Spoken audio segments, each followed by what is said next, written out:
right, Mr. Jones, are you ready for your hearing? Yes.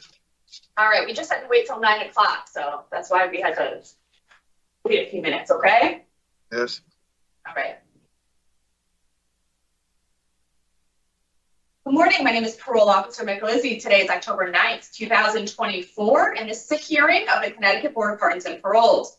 The following board members are present this morning, and by stating your names on the record, certify that they have reviewed all statutorily required documents and available pertinent information in preparation of this hearing. Nancy Turner, good morning. Good morning, George Jans. Good morning, Robert Cizauskas. Good morning. Sir, can you state your name and inmate number for the record? Octabe Jones, 209-384. Thank you. This hearing is being conducted in consideration of the parole application for Octabe Jones, number 209-384. He is serving a sentence of 9 years, execution suspended after 4 years and 5 years probation for 2 counts of criminal possession of a weapon, sales, and breach of peace second.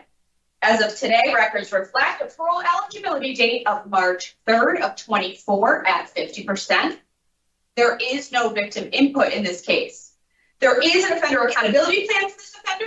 It has been reviewed and it shows that the offender has completed tier 2 voices and he holds a facility job. Utilizing the statewide collaborative offender risk evaluation system, the offender's overall score falls within the very high range for recidivism. Mr. Jones, this is your opportunity to express to the board why you believe you should be granted parole. You may begin, sir. Can I read my letter? Yep. Sure, go ahead. I am courageously admitting my responsibility for my legal troubles. I would like to convey to the parole board that I am a person of brightness, love, and someone who recognizes the importance of life, family, and community. Since my incarceration, I have actively worked on developing the necessary tools and strategies to become a person I was meant to be, loving individual with moral fiber and great character. I must admit that this journey has been challenged and I have made significant progress for the better. Unfortunately, the negative environment within my community has led me down a road of making some bad choices, decisions. I must admit that most of my negative things that went on in my life was my fault. Throughout this journey of transformation, I have demonstrated tremendous personal growth, regular communication with family and friends who have helped me provide a valuable personal, professional guidance over the phone has allowed me to gain wisdom and knowledge. I have used this insight to develop a comprehensive master plan for my life moving forward upon release. Moreover, I am motivated by my responsibility to have towards my child, and I am ready to provide the necessary support to be an effective father. I am requesting for my early release on parole, demonstrating through action that I have made substantial changes and committed to being a productive, positive member of society. I'm sincerely grateful for the parole board's consideration of my request. Well, thank you, Mr. Jones. We appreciate you took the time to write all that out. Did you have any help with that? A little bit. Well, you covered some important ground and we'll be able to unpack a little bit more. I'd like to hear about this master plan of yours. So what's going to happen here is we'll each take turns asking you questions. Then we will discuss your case and you'll have our decision this morning. Are you ready to proceed? Yes. All right, we'll begin with panel member Chance. Yes, hello again, Mr. Jones. So, I reviewed your file and I was wondering if you could tell me exactly what you were doing prior to your current arrest. It was a COVID time, so there was nothing basically I possibly can do. The world was shut down, so there was no opportunity, no job. So basically my life was on a standstill. I relapsed. Okay, so Mr. Jones, I'm going to disagree with you because the whole world did not shut down. Lots of people still had jobs. Yes. Jobs may have been a little less scarce, but if you had a job and you were doing well and able to hold on to it, because that's what a lot of us did, right? So, for that, I'm kind of going to disagree with you on that. So, You were carrying a gun Yes. and you were selling drugs. Yes. You were drinking Yes. and smoking marijuana every single day. Right? Yes. How old was your daughter? I don't understand. How old was she during that time? I don't understand you. How old was your daughter at the time when you were doing all of this? I understand she's now 5 or 8 6. years old. She was Right. 5 or 6 years old. Okay. So I heard you say that you were motivated to be a responsible father to your child. Yes. So looking back, who was the responsible person taking care of her? Me and her mother. And so you feel taking care of your daughter involves selling drugs and carrying guns? No. Okay. So in terms of changes, as you said, because now you said you're motivated to be a responsible child. The fact of the matter is, Mr. Jones, that you need to be a responsible person first for yourself before you can be a father.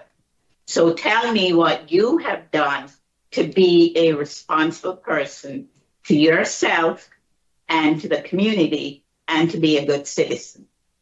I've been in here reading, working on myself, listening to podcasts. That's how I become a better person. The type of traits I can take when I get out to get a better, bright future when I get out. And hopefully I can get a halfway house so I can make the integration back into society so I can get a job. What have you done to work on yourself during incarceration? Just You reading. completed Tier 2. Did you finish Voices? Yes. Okay. So tell me how Tier 2 and Voices was helpful to you. I teach about the triggers and the things to stay away from, people, places, and things, how to seek help when I need it. And I am myself a victim of my own circumstances, me causing it to myself, and how I can make changes to better myself by empower myself by reading self-help books and things of that nature so I can evolve as a person. Okay. So you said people, place, and things. So can you expand on what those 3 means? Staying away from alcohol and people associated with alcohol and negative behaviors. Okay. What else? And get a trade, try to find somewhere to get a trade or get a good paying job. What kind of trade are you thinking of? Probably your CDLs or culinary arts. Which one do you think you're better at? CDLs. Why culinary arts? I like to cook. You like to cook or you love to cook? I love to cook. Okay. So why is CDL a better one for you than culinary arts? I get to see the world and heal all my own negative wounds. And that's important to you. Yes. Now, you said you were once part of the City Boys. That was back in 1995, and you completed the SRG. Yes. What was your takeaway from, if you can remember or recollect? Back then it was rough. You really had to stick together because basically racial wars back then. So we was forced to basically stick together back then. That's way different now. You don't have to do none of that stuff anymore. But back then it was rougher. The prison system was rougher. A lot of rapes and assaults was going on. So it was like basically you was forced to, you know.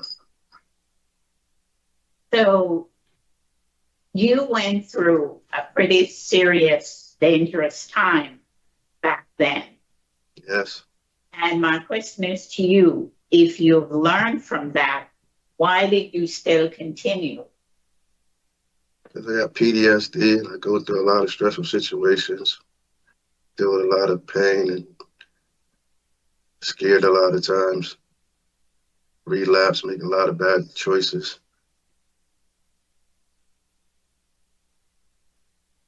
So one of the things that you said is that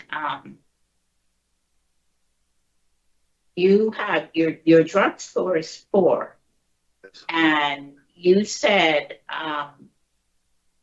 alcohol and marijuana and PCP played a big role. Yes. But you've completed, I know you completed treatment for alcohol at the Renaissance West. Yes. Did you follow through with aftercare when you were done? No, I was doing okay until I had an incident. I was home. I got my teeth knocked out, and I just relapsed and started making the wrong decisions again. That led down the path that I'm on now. Basically, I was scared, under the influence, started making wrong choices. So what do you think is going to help you to stay sober? Family, a good paying job, my own place of my own, and I'll be okay. And you think that's enough? Yeah, if I could find support groups in my environment, yeah, I'll seek them out.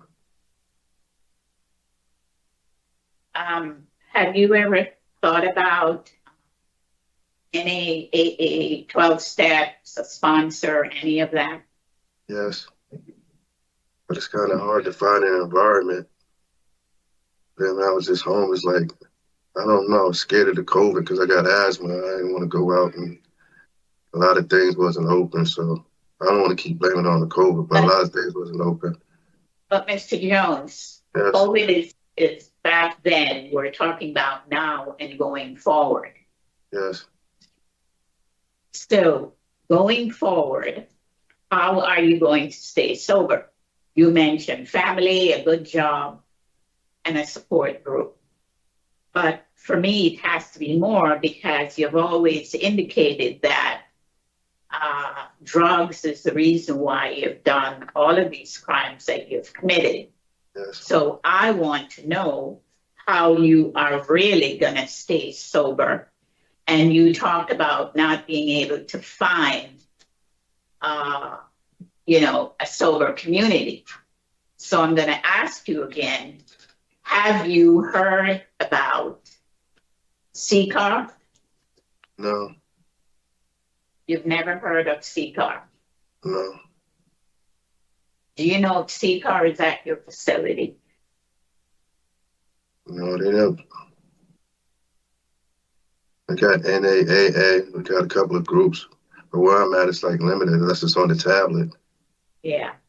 So when you get a moment, look up CCAR, because CCAR is one of the organizations that helps you to live a sober life in a sober community, which is what you said you were looking for before, and that it was difficult to find.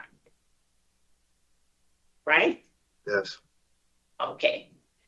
So going forward, whatever happens today, I would recommend that you look up CCAR. Yes. But I have no desire to get drunk and get high anymore. Well, Mr. Jones, there's a thing called, and I believe that you have no desire, but just reading your file tells me that the least thing triggers you, you go back to using. So you sound to me like one of the people that really need to have a good plan to stay sober. So you have triggers and urges. Do you know what your triggers are? People, places, and things, and I think I get afraid and a failing and just life alone. The world pressures get to me. Not having enough help. So I hope when you leave and go back that you remember CEQA. Yes. Because when you talk about being afraid, okay, even getting a sponsor, someone that you call, you know, when you just express feeling afraid and unsure, you need to have someone to call. Yes. Who in your family is your support? My mom. And how does she help you? Keep me grounded. Make sure I'm thinking right and moving right. And I'm healthy, I'm eating. Got a place to stay when I need it. Ms. Jones, how old are you? 49. So you cannot be dependent on your mother, I know that. put a roof over your head and put food in your mouth, right? Yes. How old is your mom? 66. So you should be helping her along with the support of your 8-year-old daughter, Yes. right? Yes. So when you talk about this being afraid thing, think of yourself as what your responsibilities are, right? Yes. And what are your responsibilities? To be a strong man and go out there and provide for myself and not fall victim to the triggers in the world. And to be a support for the people in your life, like your mother and your daughter. Daughter, yes. So you also said that the mother of your daughter was retaliating against you. Yes. So I don't know, going forward, if your daughter lives with the mother, what are you going to do to resolve that situation between the both of you? I already resolved the situation. In casual, I get to talk to her 3 times a week. Things. I'm not talking about your daughter, I'm talking about her mother. I don't have any negative things to say about her. You know, it's in the past. I moved forward, she moved forward. You know, agree on co-parenting with my daughter. And I just got to go out there and be a better person so I can help out her out and my daughter out and myself out. So what's your relationship like with her?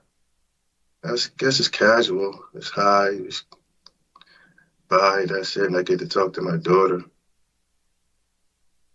So what happens if there's any friction between both of you? I'm going to get away from her. I don't want any friction. So I don't know what arrangements you have with the mother, but if you can have, you know, a third party person assist you with that, because, you know, you don't want to get arrested again. Yes. For having, you know, an issue with the mother. Yes. So how did you say you were going to resolve that?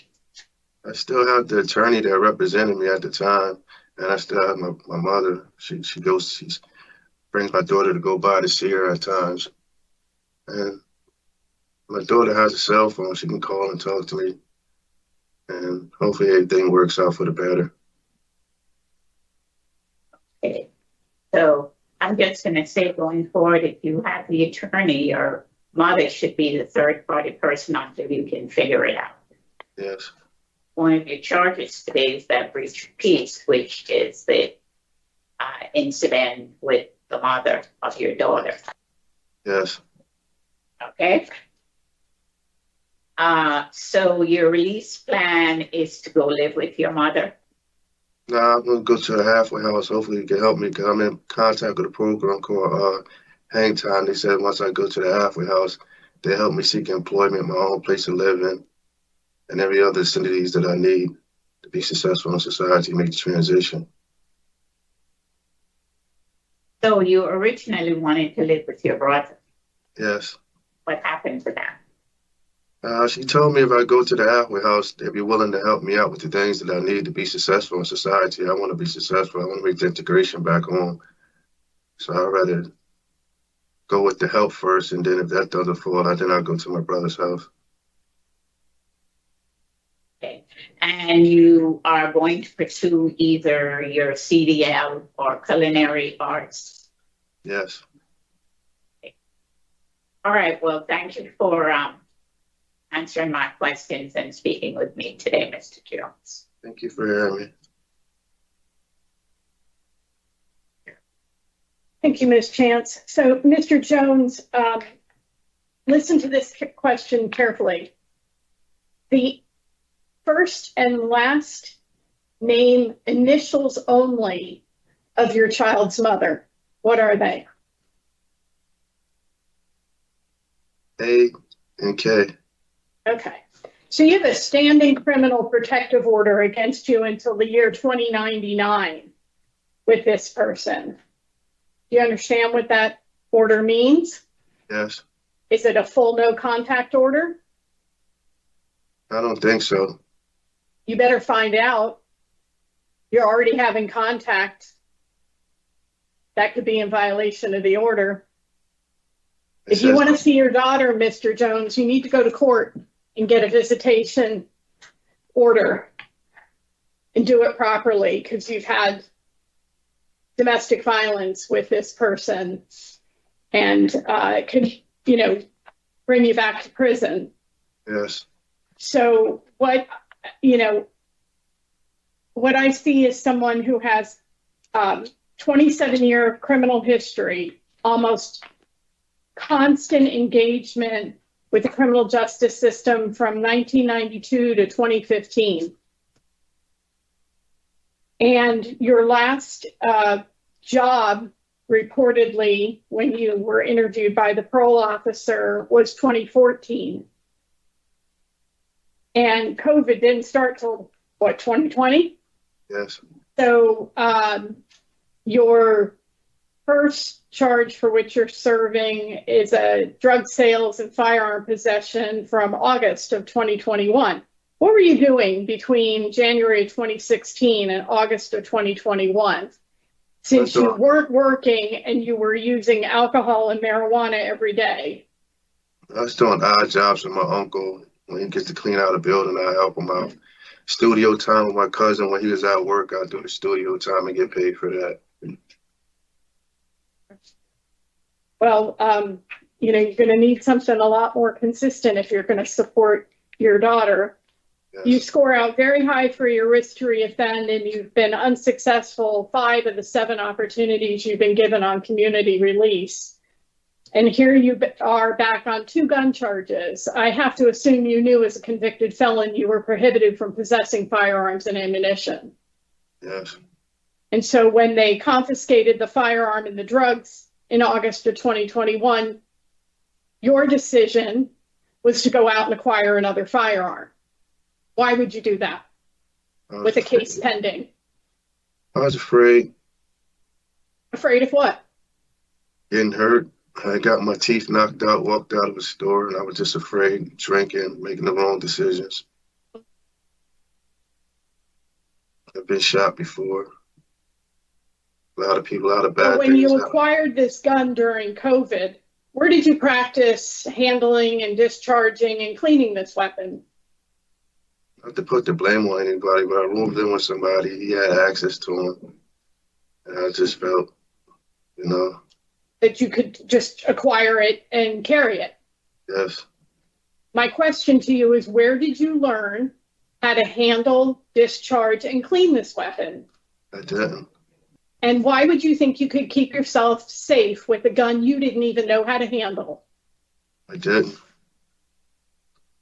So that just makes you a tremendous risk to public safety. And we have to make this decision about whether you can finish your sentence out in the community in light of the interests of public safety. The fact that you score out very high for your risk to reoffend, you've been resoundingly unsuccessful on supervision in the community, and you are, as a convicted felon, willing to illegally possess firearms and ammunition. I don't see how we can help you today. You still have multiple programs on your OAP, and I encourage you to complete them, especially the domestic violence program. So I don't have any more questions. I'm going to turn the opportunity over to my colleague, Mr. Cizauskas. Good morning again. My colleagues have asked most of the questions that I want to talk about. I'm just going to talk about your protective order just a little bit. In addition to it being illegal to carry a firearm because you're a convicted felon, you can also not carry a firearm because you have a protective order for until 2099. So there are a lot of reasons why you can't and shouldn't have been doing that. In addition, I agree, you really need to address this domestic violence. I see you've done some programs, and that's good. You really need to address this domestic violence situation.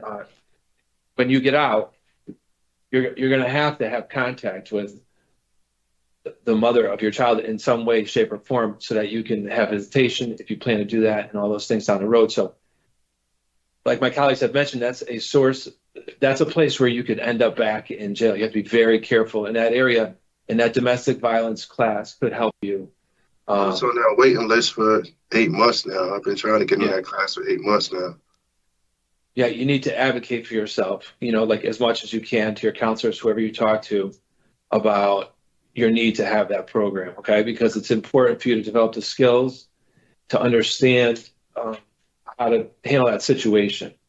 You know what I mean? That's an area that's a risky area for you, okay? Because you've had situations before and you talk about wanting to be a good father.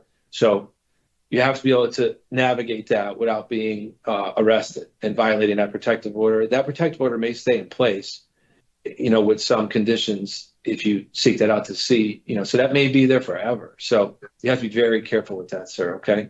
That's really all I have today, Madam Chair. Thank you. Okay, so Mr. Jones, just give us a minute, please.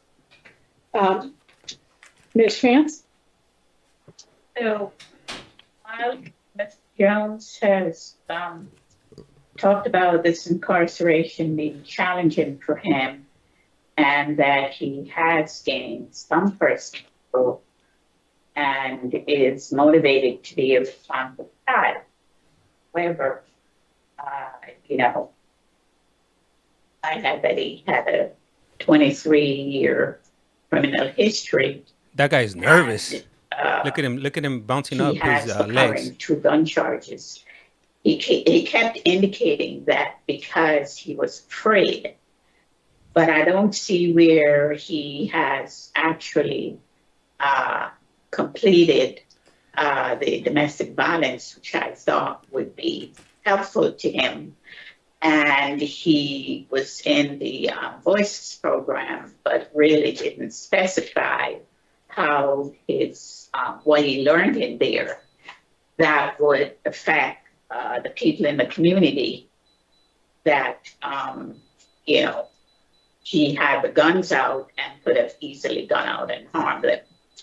So I do think Mr. Jones has some more work to do on himself. And I know when I asked him about what happens with the mother of his child, and he said his mother was there, I had to suggest to Mr. Jones, which I thought he would have known already, that he needs to go back to the attorney and make sure his mother is the third-party person. So what I heard today wasn't enough to say that Mr. Jones is appropriate at this time. I think he, as I said before, he still has some more work to do on himself in regards to identifying more areas of himself that he needs to work on. And he needs to come up with a more definitive release plan.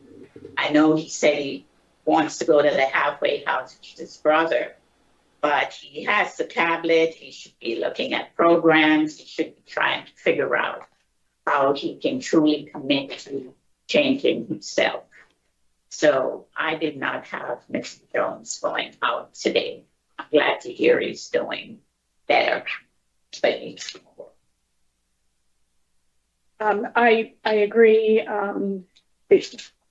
for the reasons that I laid out earlier, I am not supportive of Mr. Jones being granted discretionary parole at this time. Mr. Cizauskas? Yeah, I agree with both of my colleagues on this. I think he needs a better plan to deal with his alcohol issue for when he gets out, and also to address his plan for this protective order in a domestic violence situation. So he has done some good things and has completed some classes. He hasn't had his ER in over 2 years. So there are some good things. I think he's on the right path. I also believe he needs more time to get these things done. Yeah, I definitely have concerns about its decision-making. If you're so concerned about your safety that you need to carry a firearm, why are you out in the community selling illegal drugs? So do either of you want to propose to bring Mr. Jones to a rehear? He's pending DOC halfway house if he completes a DV. Ms. Chance says no. I think there's just almost just about a little over a year left, so it wouldn't leave us much time here to have a rehear. Yeah. And he does have some supervision to follow. Yes. All right. So I have criminal history, nature and circumstance, inadequate evidence of offender change, and inadequate release plan.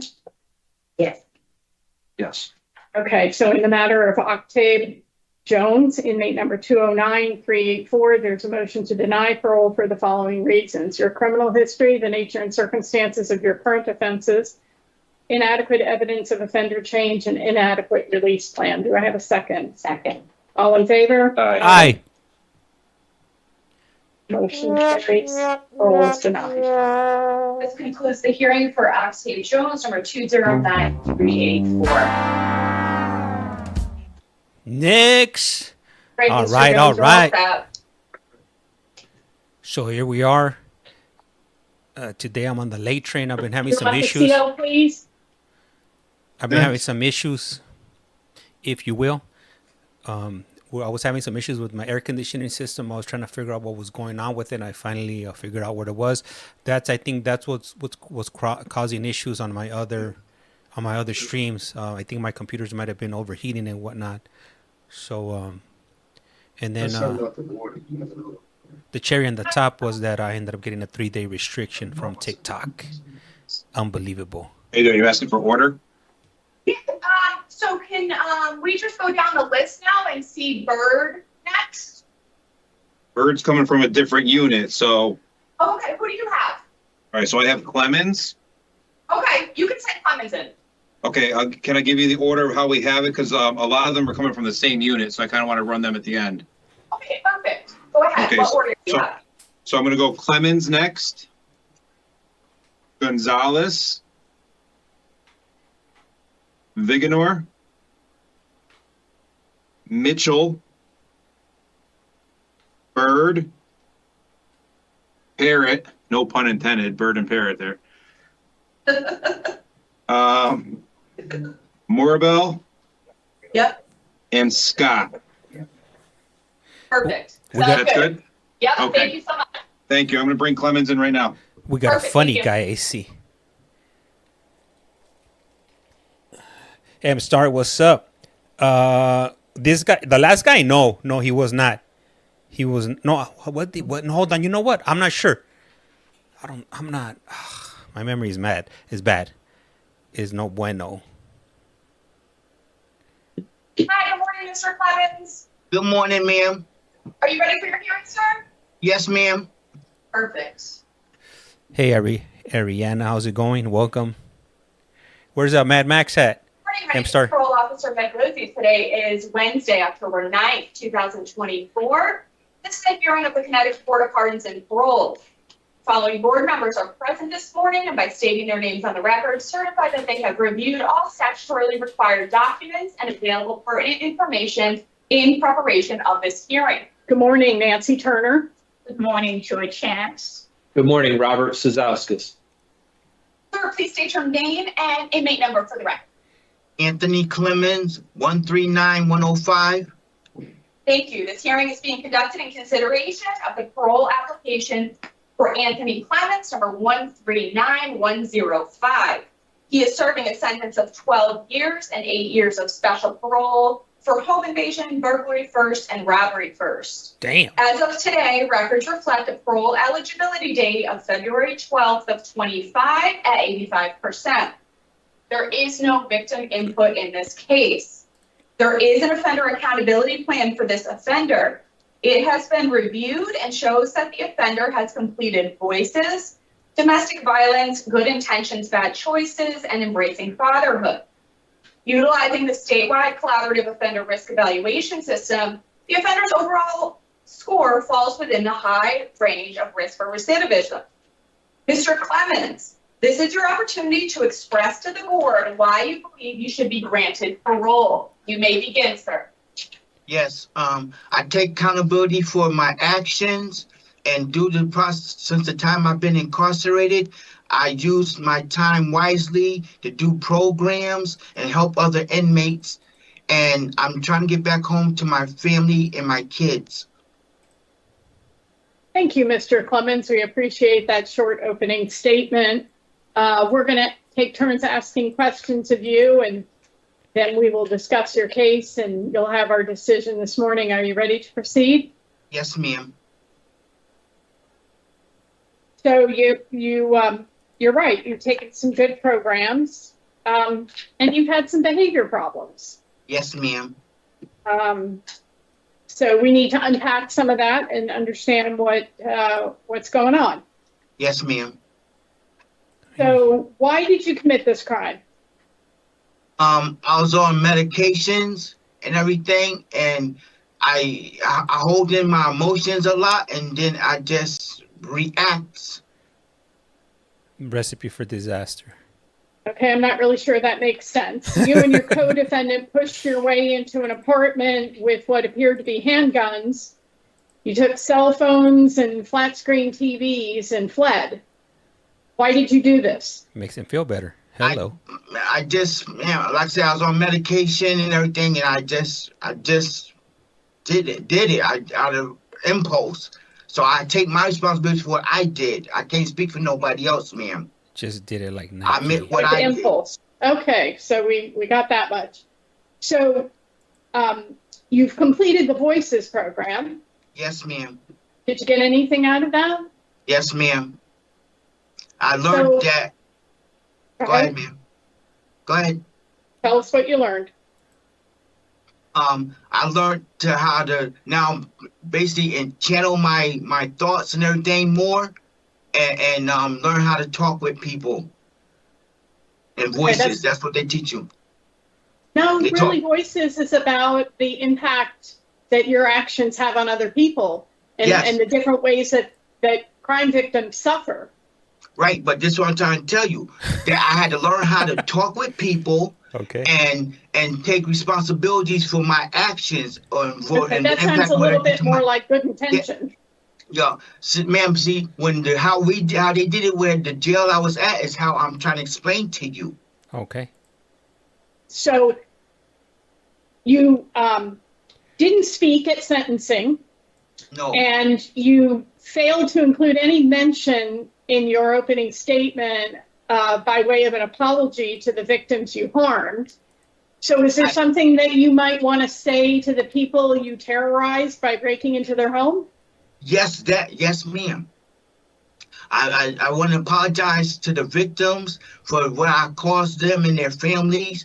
That wasn't my intentions, and I hope that one day they can forgive me and I can make up for what I done to them. Well, the best way to do that is live your life the right Yes, way ma'am. going forward. But what do you think you put the victims through? A lot of trauma, more physical, more mentally than anything, because they got to live with what I did to them and their family as well. The fear of not being safe in their own Yes, home? and yes, ma'am. You probably put them to some financial expenses. Yes, ma'am. That too. A lot. It's a lot that goes into it. You know what I'm saying? They got. That's what I'm trying to unpack with you, Mr. Clemons. The financial impact, they probably got security systems and cameras, put bars on the windows, added locks to the doors. Yes, ma'am. That all costs a lot of money. Yes, ma'am. I understand Just to that. try to feel safe. And they might have chosen to move, Yes, ma'am. live somewhere else where they didn't have those memories. Did you know these people? Not really, no, ma'am. Okay, so now they have the added terror of any stranger might want to cause them this kind of harm. Yes, ma'am.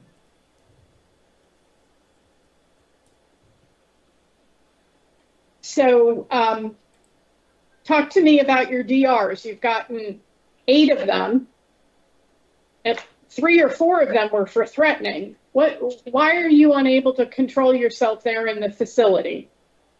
Well, first of all, I was on mental health medications. They took me off my medications, and I was trying to do my best without the medications. I would go and talk with the caseworkers, COs that I knew, and it just the individuals, with the be honest, officers kept provoking me, and I went to I did all the chain of commands, and it didn't work.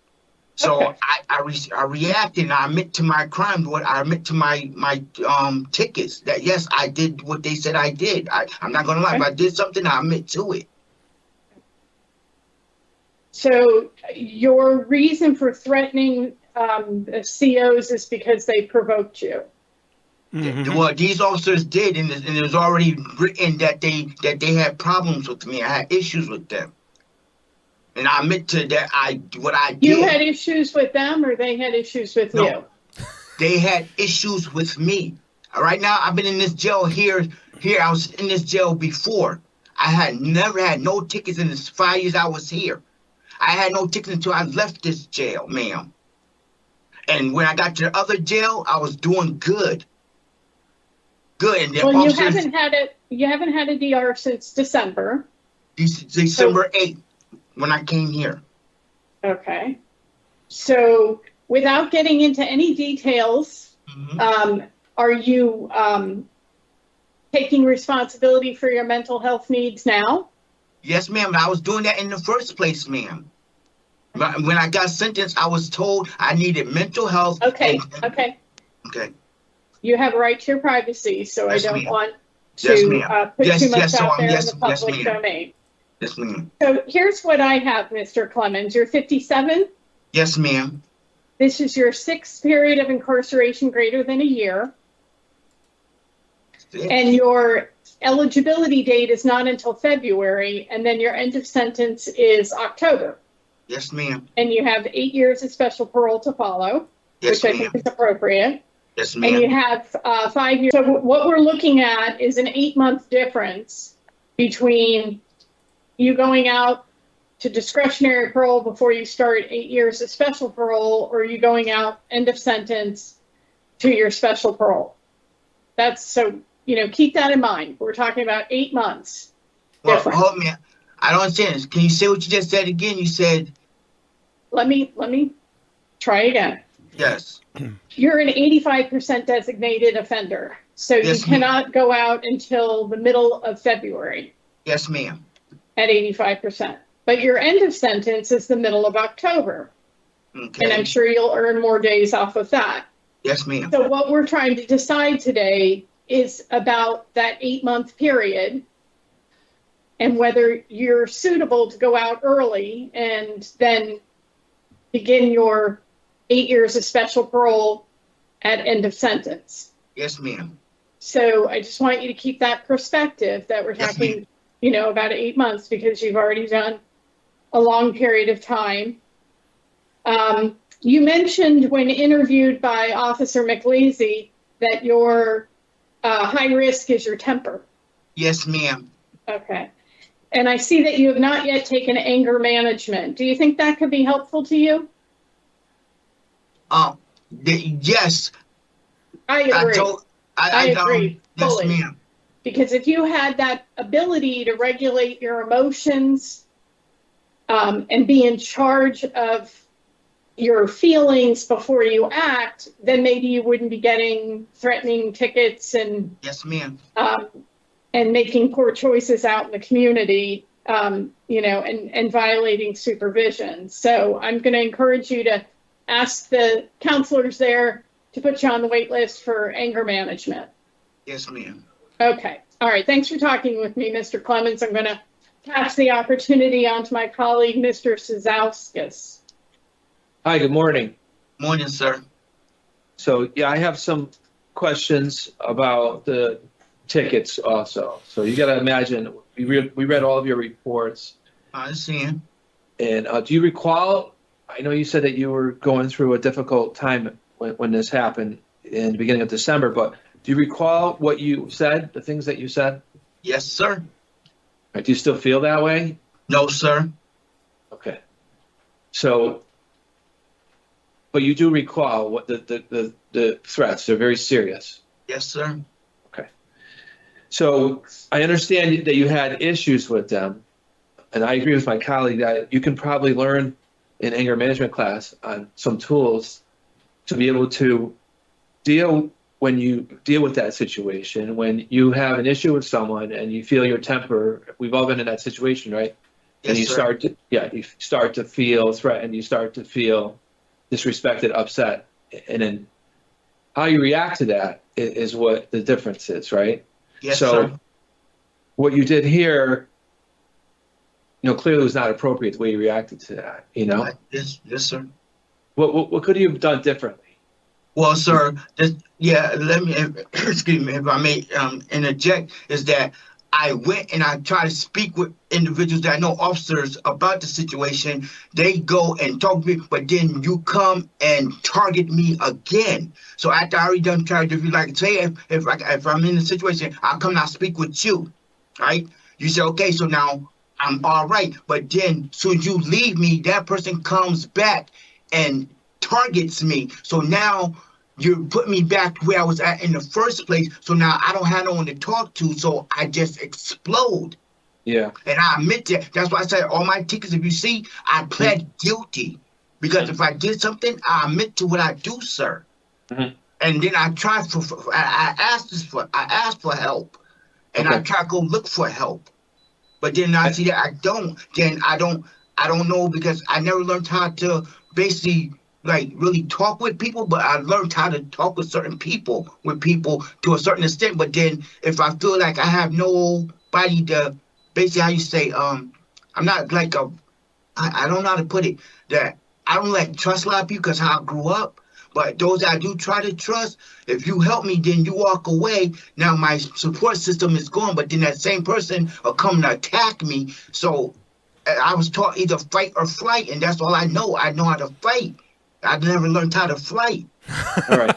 Well, you have to learn a better way to deal with difficult situations. This is not going to be the last difficult situation that you have in your life, and you cannot react in that way, sir, because the things that you said there you were making threats specifically about what you're going to do when you get out. And now here we are having to decide, right, if you should leave. And those statements are jumping out about things that you said. So it's concerning. You understand? I understand. It starts to make a public safety issue. And I hear what you're saying and your point of view and what happened, and I appreciate your explanation for that. You do have to work on yourself and find a way to address those uncomfortable situations that you found yourself in without getting to this point, okay? Yes, sir. And anger management will probably be the right place to tackle that.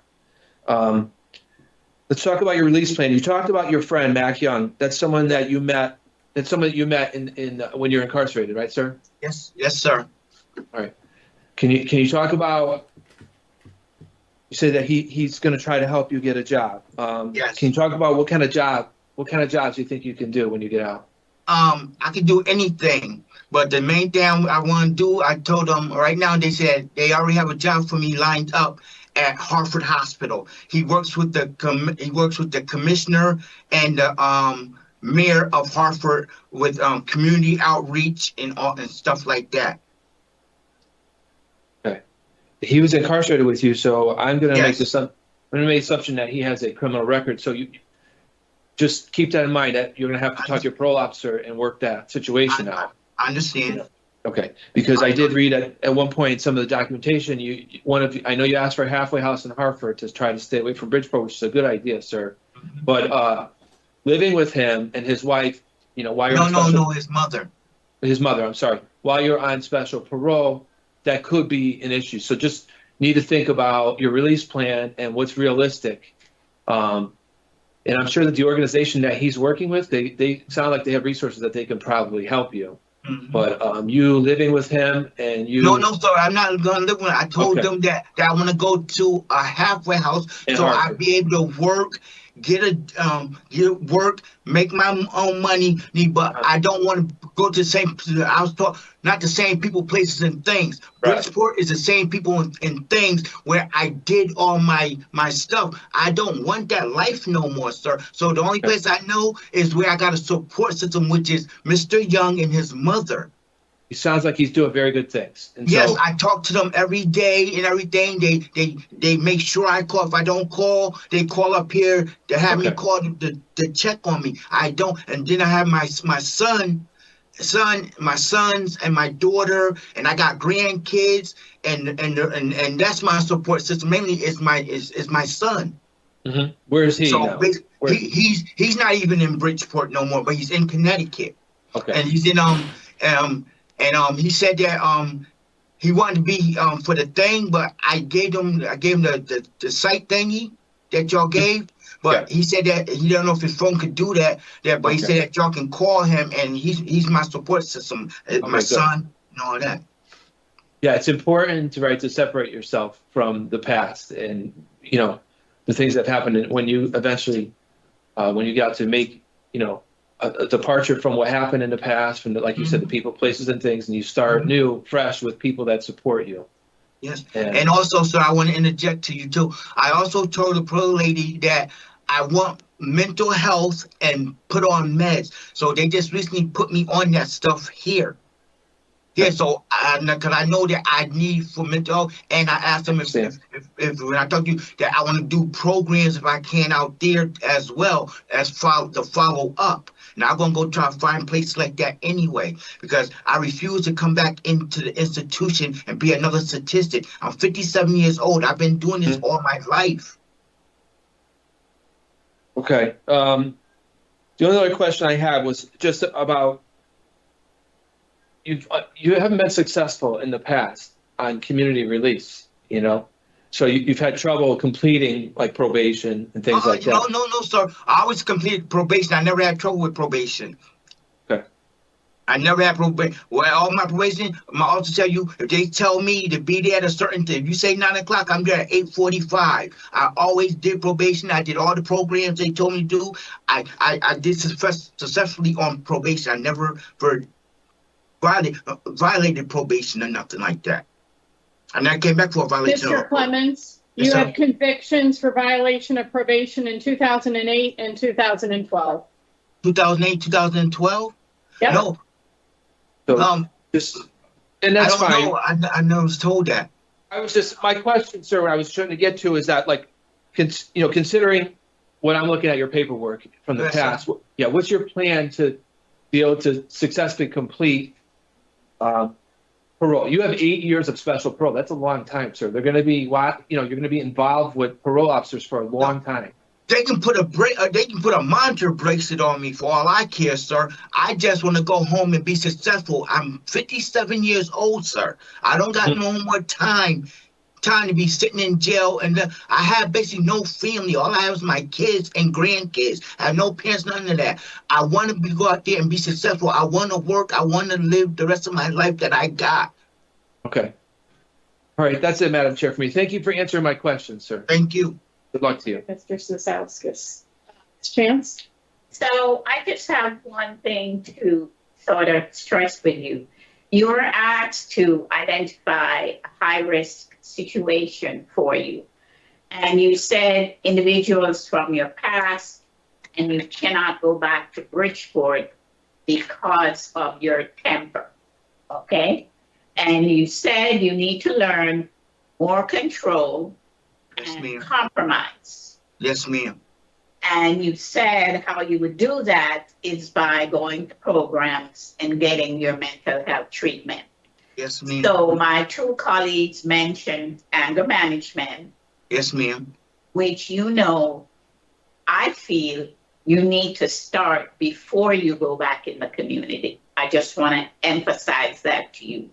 So I think when you leave that chair today, okay, you need to make sure you complete anger management. Okay, because that would be going by your own words of addressing that high-risk situation that you have. And it's probably part of the reason why you violated your probation 3 times. Okay? All right, so good luck. All right, thank you, Ms. Chance. Mr. Clemons, give us just a few minutes. So as I pointed out to Mr. Clemons, we're talking about an 8-month difference between his eligibility and his end of sentence. While he's done some positive programs, there are additional programs that he could benefit from, as well as developing a release plan that includes a plan for his mental health needs out in the community. He does have 8 years of special parole to follow, and I would suggest that we set those conditions today. Mr. Cizauskas. Yeah, I agree, Madam Chair. He's had some disciplinary problems while he's been incarcerated, and not a lot of time has passed since that's happened. He's not taken the programming to address that issue, and I think he could benefit from anger management and some more time. I do recognize that he has done some programming and has expressed his willingness today to be a better person in the future. Sure. I just want to clarify, his end of sentence is 11/30/26, not 25. Okay. Yes. I just want to make sure we're clear on that. And Thank his eligibility is, Yes. Okay. All right. Thank you for that. My mistake. Ms. Chance? So I agree. I do think Mr. Clemons need to complete anger management. It was a big issue for him in terms of all of the charges that he had. And I would like to see him really write out a really good release plan that's going to support what he needs to do. Okay. So I would amend this conversation to say I'd like to bring Mr. Clemons back in a year, October of 2025, potentially give him my time. No. To potentially give him a head start on special parole, with a year. He doesn't need 2 years to do anger management, improve his behavior in the facility. So are you interested in that? Yes, Madam Chair. Okay. And then if he chooses not to participate, that's his choice. So the denial reasons I have are largely static, criminal history and nature and circumstance. I'm going to reflect for the record that Mr. Clemons has left the hearing prior to the panel issuing our decision. So I heard his objection to being reheard, so I will retract the suggestion that we rehear him based on the behavior that we're seeing. So I have criminal history, nature and circumstance, offense on probation, and for institutional adjustment. Are you all okay with not rehearing him? I was at the beginning, but would have been willing to bring him back in a year if he. Right, but he just made sure that he didn't want that. Yeah, Mr. Clemons did state that he wants to do his time. That's what his statement just was there. Yes. So Okay. I'm okay with the straight denial. All right, so we're going to straight deny, and here are the conditions I'm going to recommend for special parole. Let me know if you'd like to add anything. Mental health evaluation treatment is deemed necessary. Halfway house placement. No contact with co-defendant Lamar Howell. No contact with victims AA, JA, CT, and anger management. Want to add anything? You say alcohol? I did not. Okay. I did not have that. I did not have that either. I don't have alcohol in mine. Where did you see that as an issue for him? He said he started alcohol. Marijuana. There's marijuana and They Percocet. moved on to heroin. Yeah. I think we could move that for them to use as Okay, a but they move on to heroin, that's what they do at me. So in the matter of Anthony Clemons, inmate number 139105, there's motion to deny parole for the following reasons: his criminal history, the nature and circumstances of his current offense, the offense being committed while he was already on probation, and for institutional adjustment. I further move to set the following conditions for his 8 years of special parole supervision. He's to have a mental health evaluation and engage in treatment as deemed necessary. He's to participate in behavior management for anger management.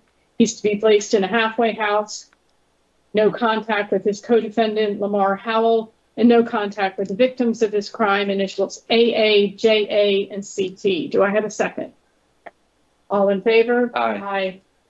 This concludes the hearing for Anthony Clemons, number 139105. Mr. Gonzalez, we'll be right with you, okay? All right.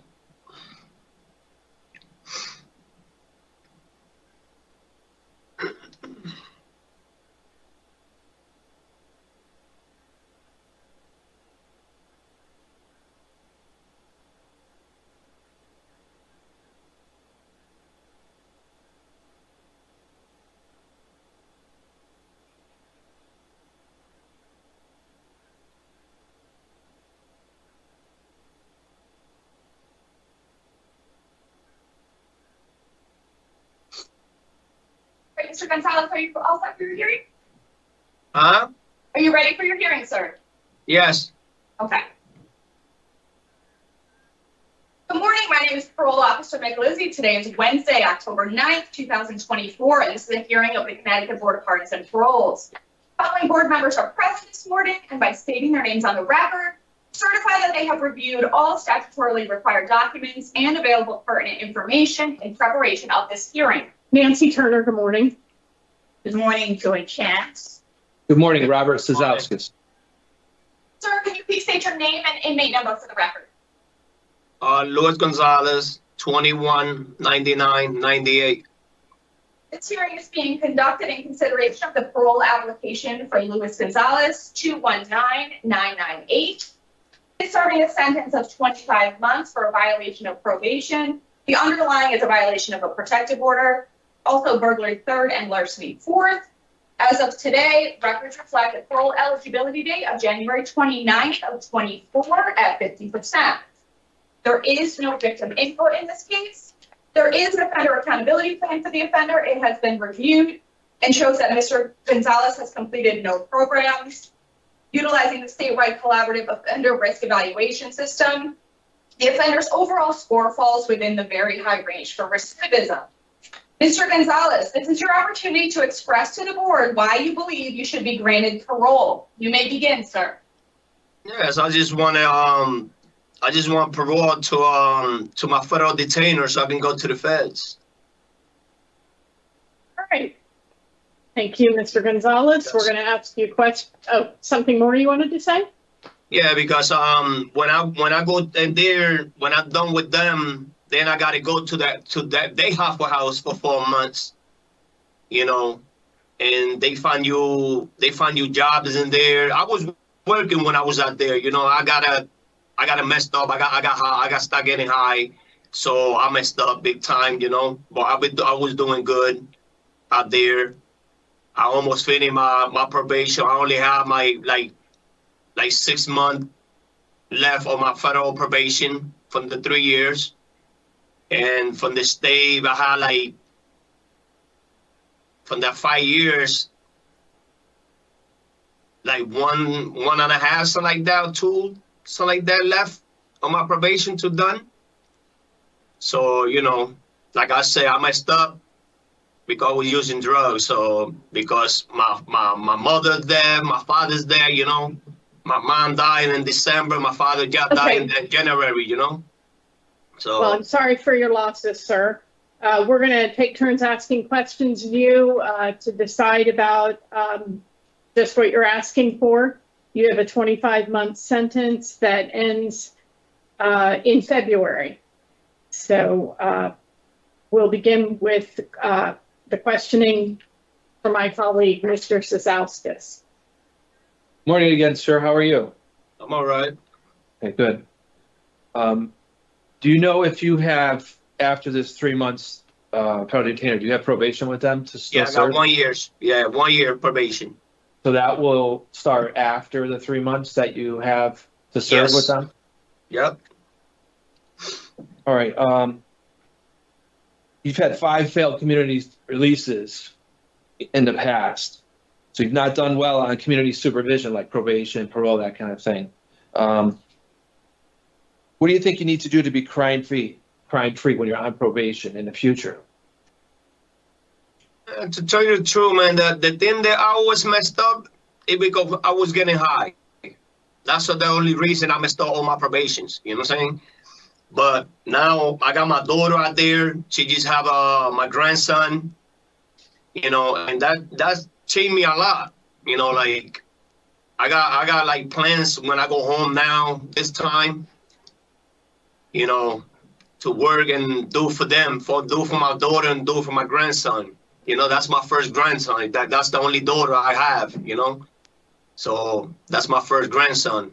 So I appreciate what you said about your family and things, but one of the things you said in the beginning of that was talking about substance abuse. And, you know, although you have all those reasons that you want to do well for your family and things, right, that's not going to make those urges and things go away. So you need to have a plan to deal with this. So have you taken any substance abuse programs there, the TIER program, while you've been incarcerated? I signed up when I was in Osborne.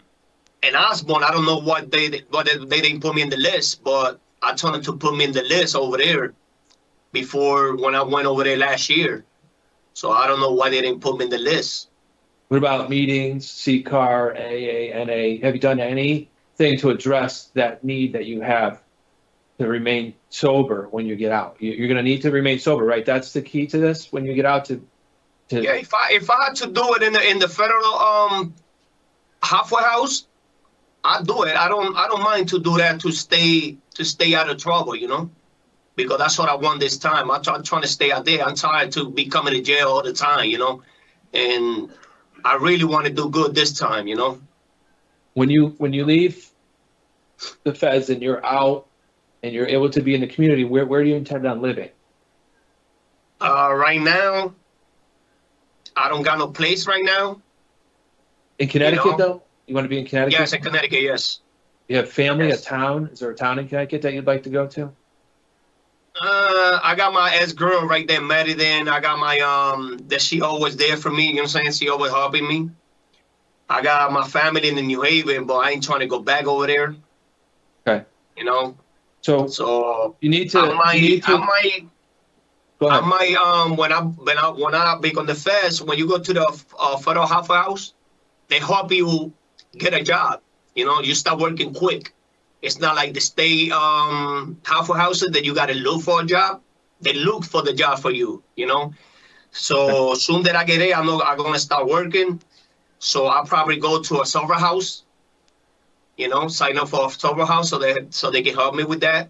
And they really help you. So I'm not so much talking about a job, and I know all those resources are out there. I'm concerned about you maintaining your sobriety when you're finally out and what your plan is.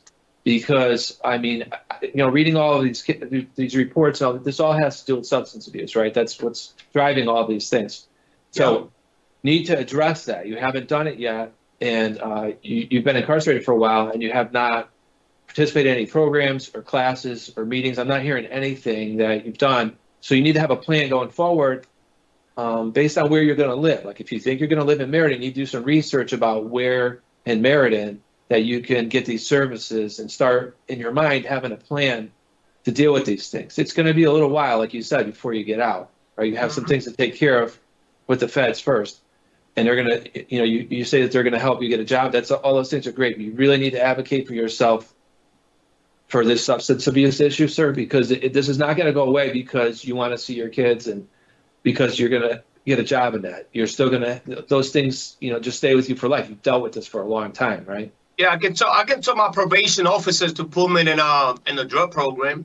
you know, so I can do a drug program and go to groups and things like that.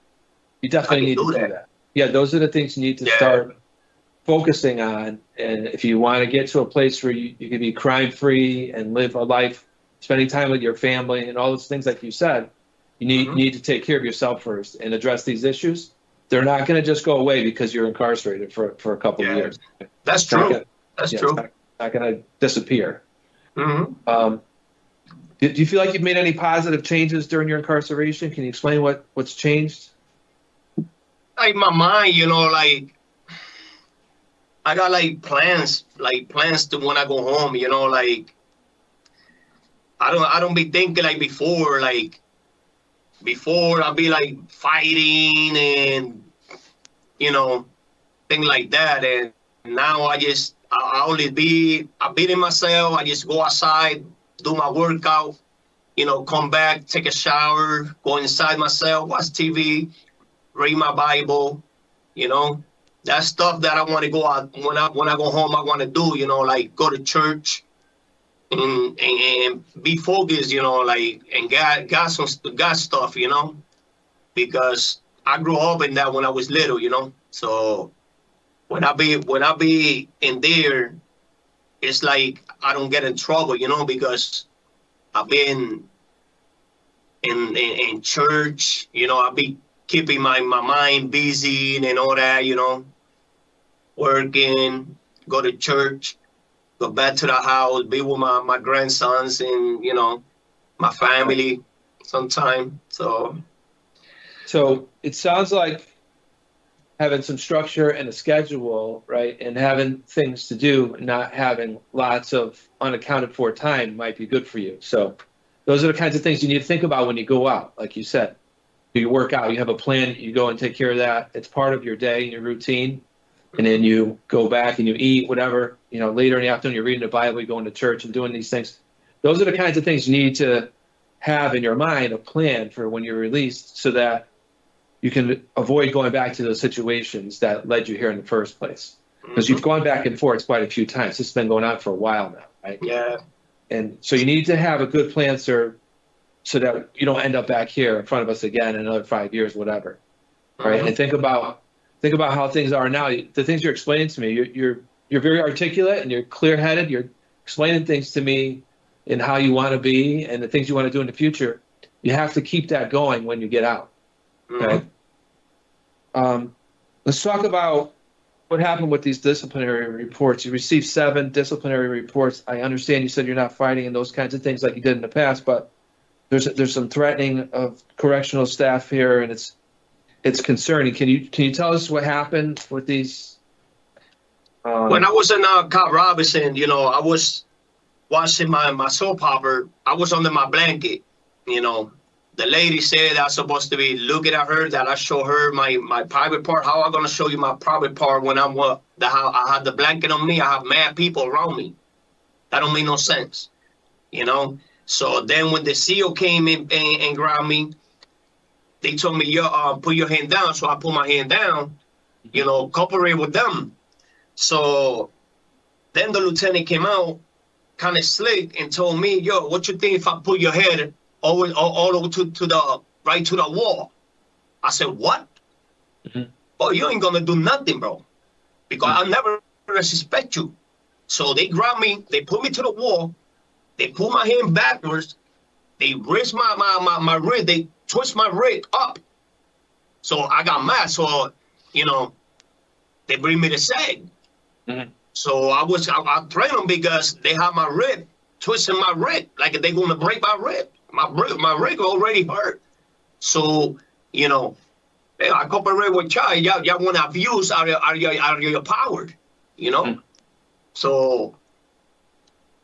It sounds like that was a difficult situation. That was in July of this year, just 3 months ago. Does that sound right? That was, I think it's September or something like that. Well, it's October now, so September was last month. This looks like it was in July, and it, you know, I'm reading some of the things that you're saying, and it sounds like similar. Yeah.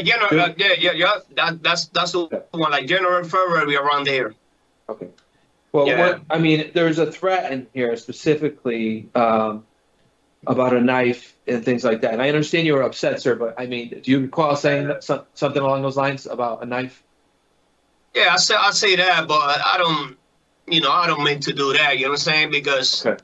I've never been in some situation like that in my life. So It sounds like a difficult situation, but you're going to have to find ways to feel better with difficult situations without making the situation worse. Because when you said those things, right, that makes this worse. Now we're here trying to decide on just a couple of months, right? Yeah. And then this happened just a couple of months ago, so it makes it difficult for us when this happened so recently. You do have 85 disciplinary reports from all of your incarcerations, and I'm not gonna, I understand you're older now, and you expressed that the fighting and all those things are behind you, and you're moving forward. So, and I do hear that in your voice and see that, but you really need to make more progress in how you react to stressful and difficult situations when it starts to get to a threat and all of those things. When you start saying things that are very serious, it makes people concerned about public safety and how you're going to act when you're in a community. You know what I mean? I understand. Okay. Well, that's really all I have for you today. Thank you for answering my questions. I'm going to pass it along to my colleagues, and they're going to ask you some questions, okay? Welcome. Ms. Chance? Okay. So, Miss Gonzalez, right? Yes. So,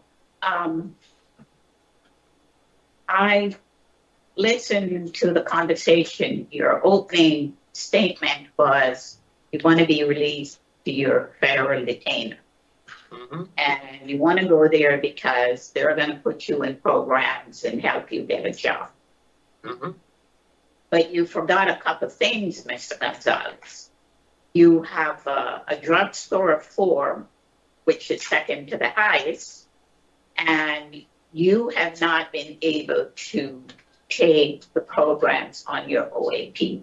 And you haven't done that because of all the disciplinary reports that you have acquired. Right? Yeah. So for me to approve and grant discretionary parole today, I need to see where you have made some changes to yourself. And one of those would be participating in an addiction services program and not threaten the correctional officer. Okay? So today, I also look at you have a 26-year criminal history. Okay? You have not done well on your last 5 failed community policing. You've indicated that substance abuse is involved, and you have participated in treatment programs in the community. I know you were at Rushford and you were at the App Foundation. Mm-hmm. I don't know if you finished or you left those programs. No, I finished it, but they only gave me 1 month in App Foundation. That's it. And then I went to the federal halfway house for 2 months. Right. So it's apparent that you never followed through with the aftercare that was available. You just went back to doing whatever you wanted to do. So for me today, the other thing is you are not working. Why weren't you working? I was working when I was in Willie Avenue. I was working there. I was painting where Office Lieutenant Jackson over there in Willie Avenue. And then I started working in when I was in Osborne in the kitchen. Talking in the community. On the community list, I was working in Trader Joe's. That was in 2022. Yeah, in Bloomfield, yes. So you don't have a good employment record, Mr. Gonzalez. So I don't know what trade skills you have, but for me, I cannot approve a discretionary release today because I don't feel that you have shared any change that you have made with yourself. And I don't see a good release plan that you have on how you're going to be successful and not come back to incarceration. And, you know, basically, you just want to go to the federal detainer. So my vote will be today that you complete your sentence here and then go to your federal detainers. Okay? So thank you for speaking with me. Mr. Gonzalez, can you clarify, you have 3 children? Huh? You have 3 children? What? You have 3 children, correct? No, I got 1 daughter. Grandkids. Your daughter's 18? Yes.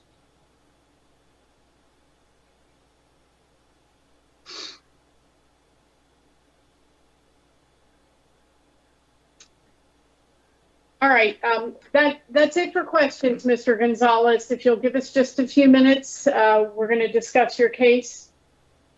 Mr. Cizauskas. Thank you. Yeah, so Mr. Gonzalez has a drug and alcohol score, like we talked about, of a 4. And he has yet to complete any kind of a tier program. It's very concerning to me. I understand he's going to a federal detainer, but I'd like to have seen some change and some programming before I would prepare to release him to his federal detainer. He only has until February. He has some disciplinary reports that are very concerning and that are very recent. So I am not in support of granting discretionary parole today. Okay, and we already heard that you're in the same position. What would your reasons be? So my reasons are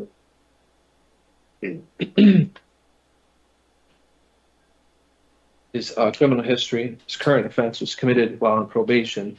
State and federal. Correct. And he's had poor performance while on community release in the past and inadequate participation in programs. Okay, so I have criminal history, offense on probation, state and federal, inadequate program participation, and poor institutional adjustment. Yes. Okay. So in the matter of Luis Gonzalez, inmate number 2199998, there is a motion to deny parole for the following reasons. Your criminal history, your offenses being committed while you are on state and federal probation, inadequate program participation, and poor institutional adjustment. Do I have a second? Second. All in favor? Aye. This concludes the parole hearing for Luis Gonzalez, number 219998. All right, Mr. Gonzalez, you're all set. I'll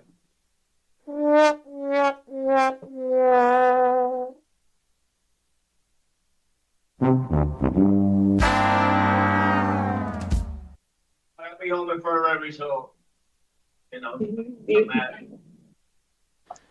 Hello. You guys play too much. This They is always supposed to do be. that with the criminal history. They always do that. Who the fuck is that criminal in jail? You know? We all criminals in here. We all criminal because that's what we in jail for. Because we did some bad stuff out there. We could hear you, buddy. Luis. They might remember this next time you come back. 4 more months. Whoop, whoop, whoop, whoop. All right. So I'm here, I'm back. Let me turn my camera on here. Oops, wrong one. Did the window capture. Do you guys know who's coming up next? Let's see, is it gonna be Jones?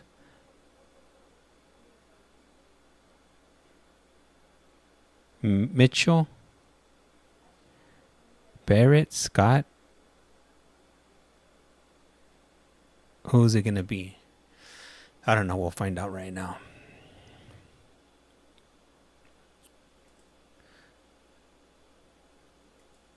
Hey, the last guy, the guy with the glasses, the second dude that came on, what was his reaction? Because I know he got denied, but I didn't see what happened with him when he got denied.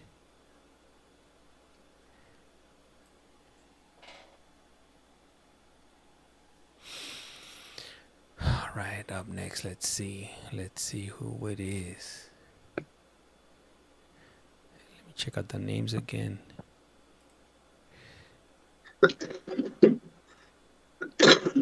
He looks like Mr. Viganor? And it was Mack. Yes. Oh, Lucas. All right, we'll get started in a minute, okay? Mm-hmm. All right. Just angry face. All right, I think this is what they said. Viganor, right? I think that's what I heard. I'm not sure. Let me look him up because this guy, his name doesn't look like a common one, so it might be easier to find him when I look him up. So let me see here. He was arrested in Danbury.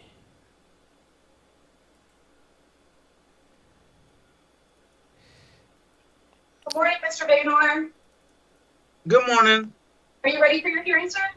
Yes, I am.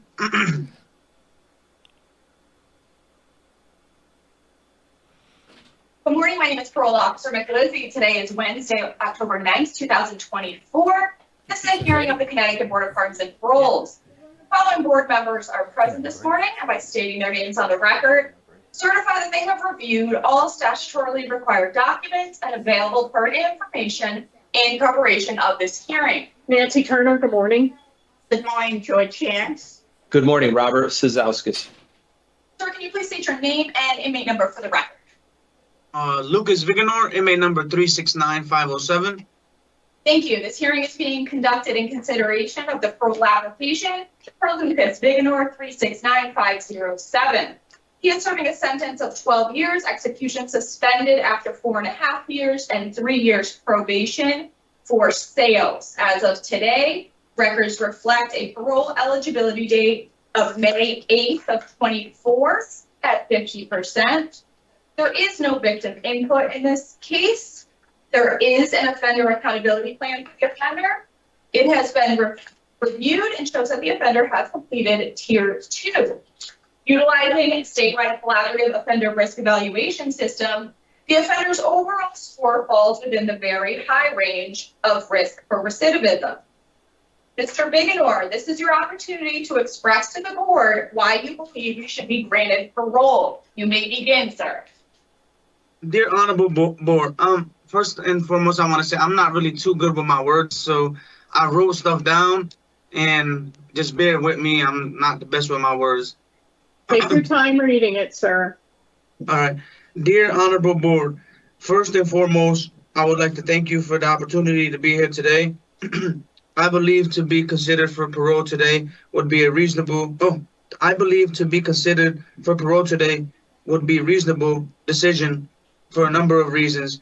Since being incarcerated, I have been involved in a number of programs to help me accelerate in my understanding and the deficient faults I have, and I understand what being an adult is.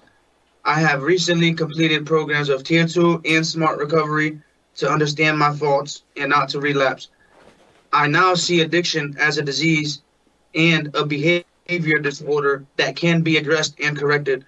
It is a condition that does not define my true identity, in which I am a person realizing of being a reasonable family man with loving family I care about with passion. I learned to build and maintain with motivation to change, coping and managing through feelings and others without placing myself first. To live a healthy and positive life, I must first take responsibility for my actions and the individuals I hurt, and learn from being incarcerated is a learning experience I do not want to repeat. I presently have a great support system, a beautiful wife, and a stepdaughter that needs me as a good father and a loving family. I have communicated to individuals that have 2 prospective employments for me, one with the construction company through a family friend, and the other is my father's church part-time. which will also benefit me spiritually. I am not perfect, and I know I have flaws, but I every day wake up trying to be the best version of myself, and I become my man of God and loving family that I truly dearly miss. In my sincere conclusion, I respectfully ask this board to find it in your hearts to pardon my flaws, which I have cleansed, and within this perspective and hopeful, favorable parole to give me the chance to prove to society that I am somebody that has a good heart and here to help. Thank you for your time, and respectfully, I appreciate you guys doing this for me today. Thank you, Mr. Viganor. We appreciate when you take the time to write out your thoughts, and you delivered it nicely. So we're going to take turns asking questions of you, and then we will discuss your case and make our decision. Are you ready to proceed? Yes, I am. Okay, so we're going to begin with my colleague, Ms. Chance. Yes, so Mr. Viganor, I agree that I appreciate the fact that you did write out your words that you wanted to share with us today. So I wanted to ask you, at the time of your current offense, you were not working, right? No, I wasn't working, not at all. Okay, why were you not working? I was in a bad state of mind. Like, I had lost my little brother had passed away, even though that's not no excuse. And I was still groping through the ropes of life, I was still trying to find myself. You know what I'm saying?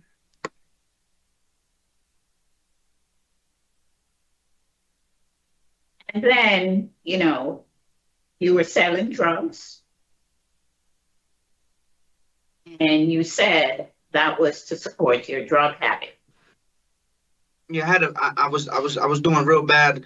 I had a really bad disease with drugs, addiction, and I take responsibility for it, and I need help with that, But you've been on previous community releases. As a matter of fact, you were on special parole. Yes. When you committed this offense. Yes. Were you not required to participate in treatment? When I was on special at that point in time, they didn't put me in nothing. They didn't try to help me. I gave urines. They didn't try to put me in no programs. They didn't even attempt to. So what did your parole officer do for you? No, I had a parole officer in Waterbury. I caught like maybe 2 or 3 dirty urines, and he didn't do nothing. He just transferred my parole to Danbury, and I didn't even really see my parole officer in Danbury neither. I was only home for maybe 5 months, so there was really nothing. The dirty urines I caught, they didn't do nothing to. They didn't try to put me in no program or nothing happened about that. But now you've been in incarceration now for how long? Going on 2 years and 9 months. Okay. So you received some tickets. Yes, I have. Okay. So I'm going to start with the most recent one going down. On August 20th, you were found with K2 in your cell. Mm-hmm. On July 24th, it was interfering with safety and security. You had something in your socks and you chose to swallow it. It was a pill. Then on 6/13/24, you refused to give a urine specimen. On 6/5, you had security tampering, which you used another inmate's PIN to make a phone call. And then last September 21st, you had Pruno in your cell. So you completed tier 2 on 6/6/24. Mm-hmm. That correct? Yes, that's correct, ma'am. Okay. And then you had that pill on July 21st, which was after. And then on August 20th, you had the K2. So tell me again how helpful Tier 2 was to you. Tier 2 was helpful with me. It's just I had to take full responsibility. I had a time of relapse, and I can't explain. I'm not here to sit and explain. Oh, I did it because of this, or I did it because of that. It was just a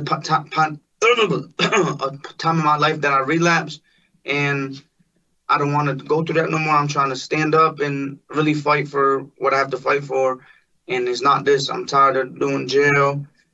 I messed up and I just need help, So, Mr. Viganor, since you relapsed after Tier 2, what is it that you think you need to do now, since Tier 2 didn't work for you? Really is more focus on myself and start worrying about the stuff in life that really matters, which is family, friends, moments, and memories. And I was in the point in my life where I had lost focus, and that's where I'm at with it now. That's what I'm chasing in life, is my family, my friends, my moments, and memories.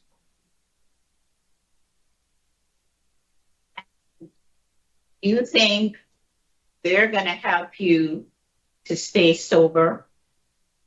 Absolutely, now? Absolutely, I got a strong support system. But didn't you have that before? I did have it, but I never wanted it the way I wanted it. You know what I'm saying? So I had the support, but it was, when it comes to for yourself, you could want it all. Everybody in your side could want change for you. But if you don't decide to wake up in that morning and put your big boy pants on and decide to change for yourself, then it's never going to happen. You have to want it. You have to have that dog in you. You're going to have that fight in you. No one can want it more than yourself. You know what I'm saying? Okay. So, when did you put that big boy pants on? I've always had it. It's just I never put my mind to it. But when did you put it on while you're incarcerated there? Well, the whole time I'm incarcerated, I always had it. But there's times in life where you stumble, take a few steps backwards, got to get out of that hole, get back up, start striving again. And in life, sometimes you fall. It's about getting back up and fighting for what you want. Okay. So what did you do after August 20th of this year? August 20th, when was that? That's the one with the K2. I was going through something. I got some K2, and before I could even use it, the CO came in the cell and took it. So I wasn't able to use it or anything. And I take full responsibility for that too. So, Mr. Viganor, what do you think are your triggers? I can't hear you. Say that again, please, ma'am. What do you think are your triggers? What caused you to want to use?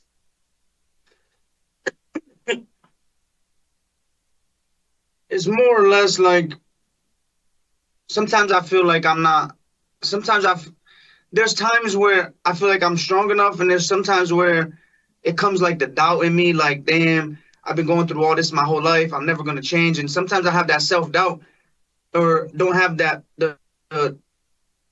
It's more or less the self-doubt that I'm not going to be able to do it. And sometimes when I get in that mode, I'll be like, man, listen. And that's what I need the help to. That's what I need help for right there. Is sometimes I feel like self-doubt with myself. I doubt myself, and sometimes I get depressed.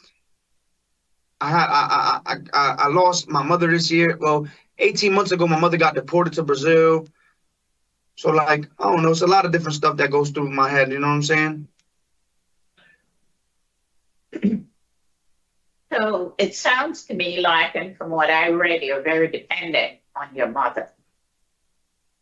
Yeah, she was definitely a big support system for me. So how old are you now? I'm 31. So what point do you think that you're going to be responsible for yourself and not dependent on your mother. And I'm not talking about sport. I'm talking about you strictly being responsible for yourself, like having a job, knowing how to stay sober, what it is that you have to do to stay sober, knowing what your triggers are, all those things. Yeah. To me, it's all about changing my people, places, and things. Like I said, I got a goal. I have a construction job set up with a family friend, full-time job, and then my father, he owns a church in Danbury, and he told me he was going to give me a part-time job over there with him, and it's basically keeping my circle tight and not having free time on my hands. So always keep my hands busy, either with work, with NA, AA groups, keep sober people around me. And even if I have to go to like a halfway house or a drug program to reintegrate, to help me reintegrate myself into society, I wouldn't mind doing that either. Or even if I got paroled to my sponsor to go to like intensive outpatient treatment, like IOP, I would be susceptible to that too. I would want to do something like that if I was to get parole. So I was also hoping today that you would have a really good release plan when you go out. Basically what I heard, you have a full-time job at a construction company by a friend, or a part-time job with your father who's a pastor. What about your substance abuse? Your drug score is a 4. Yeah, I'm definitely going to like AA groups and NA groups, and I'm pretty sure that if I was to get approved parole, that I would have to do like IOP and intensive outpatient group, which I would want to do that to keep a good group set and a support system in when it comes to do with my recovery. I think that's much needed as well. But why haven't you ever done that? I never had the chance to do it. Every time I either go to parole, I either come back to jail or I never get put in that position where, like, you know what, Mr. Viganor, we're going to put you in this program so you could do this to try to better with that. I never got put in that position to get into no program. Did you know that you had a problem with drugs? Yeah. And what are you supposed to do when you have a problem? Look for help. Okay. Did you seek help? No, I didn't. Okay. So again, I'm going to tell you, it's on you. Okay? At All right. 31, it's on you. Okay? Absolutely. Your brains are fully developed since you are age 25. So you need to take responsibility for what it is that you need to do instead of committing these crimes, selling drugs and causing problems in the community. You're absolutely right. Okay. All right. I'm all set. I have no more questions. Thank you, Ms. Chance. I don't have any questions for Mr. Viganor. Mr. Cizauskas? Yeah, I just have a couple things. Good morning. When you were arrested, the police searched the hotel room and they found a stolen handgun, right? So why did you have a handgun? Why did you feel a need to have a handgun? You were out on special parole only 4 or 5 months, and you were now in possession of a handgun, stolen handgun. Why were you carrying it? Why did you have it? See, I take responsibility for all my case, my actions, but there was somebody with me because as you can see in the case, a lot of the charges that I got nollied. So there was people with me in my case, and it just so happened to be that the person was with me left it in the room that I was in. So when the time of the arrest, they found the gun in the drawer and they found whatever they found inside a bag. So when I first got arrested, they charged me with everything. But once they due to the fact that there was another person in the room, when they did the fingerprints on it, my fingerprints wasn't on the gun, so everything got knocked. The gun and everything got nollied. It was just so happened to be that the kid that was with me that night, he had forgot it in the room. All right. Did you know that he had a gun, or he was a person that would be having guns? No, I didn't know that. Because you realize you were on special parole at that time, so you know, just being around that situation, right, is going to be a violation. You know. Yeah, I already know that. I didn't know that at that point in time. I didn't know that. Yeah. So, and then the other thing that what I don't want to do is discuss the juvenile's name. So I'm going to ask you not to mention a juvenile's name that was involved in this. Okay. But there was a missing juvenile in the hotel room that had been seen driving around with you while you were selling drugs and distributing drugs to the community. I mean, I can't.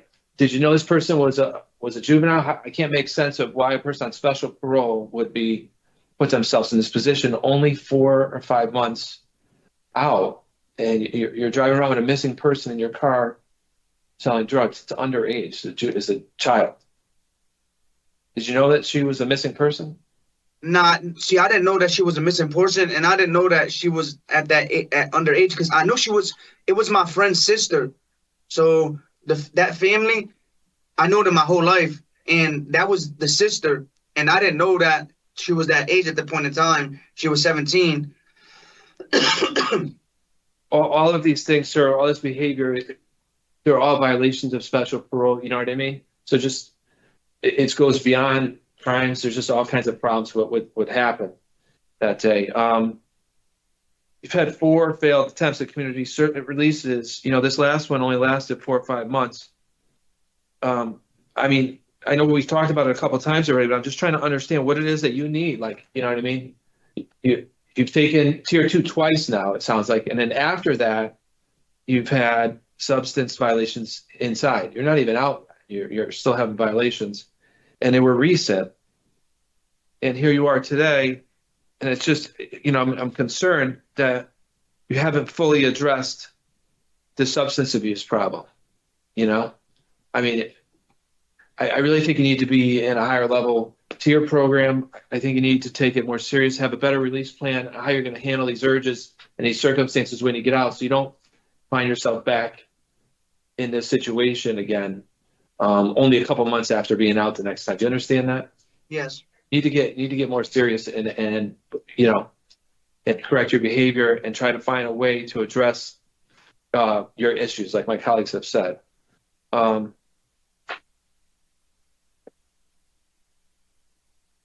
Thank you for speaking with me, Madam Chair. That's all I wanted to say. Thank you. Okay. So, Mr. Viganor,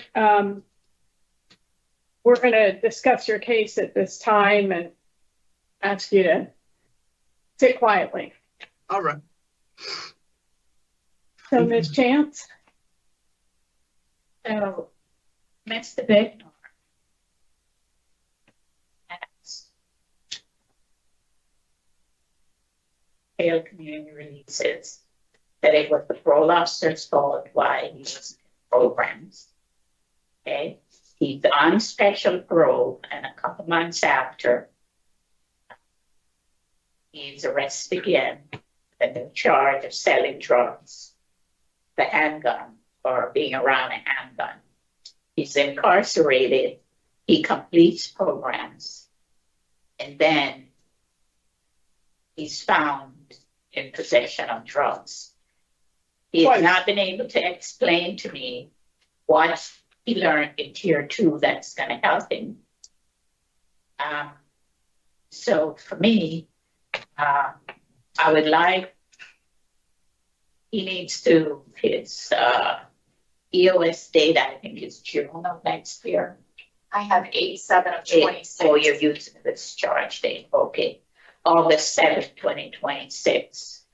He is only taken tier 2, and I believe that's the second time he's taken it. There are other programs on his OAP. I am not in favor of Mr. Viganor going out. He rates out very high. And I don't take kindly to people on special parole being out for a short period of time, committing another offense. Yeah, less than 4 months. Yeah, and not addressing the real problem. So I had him denied. I also have him denied. It's interesting, today the story about the K2 is that he didn't have a chance to use it because the CO caught it.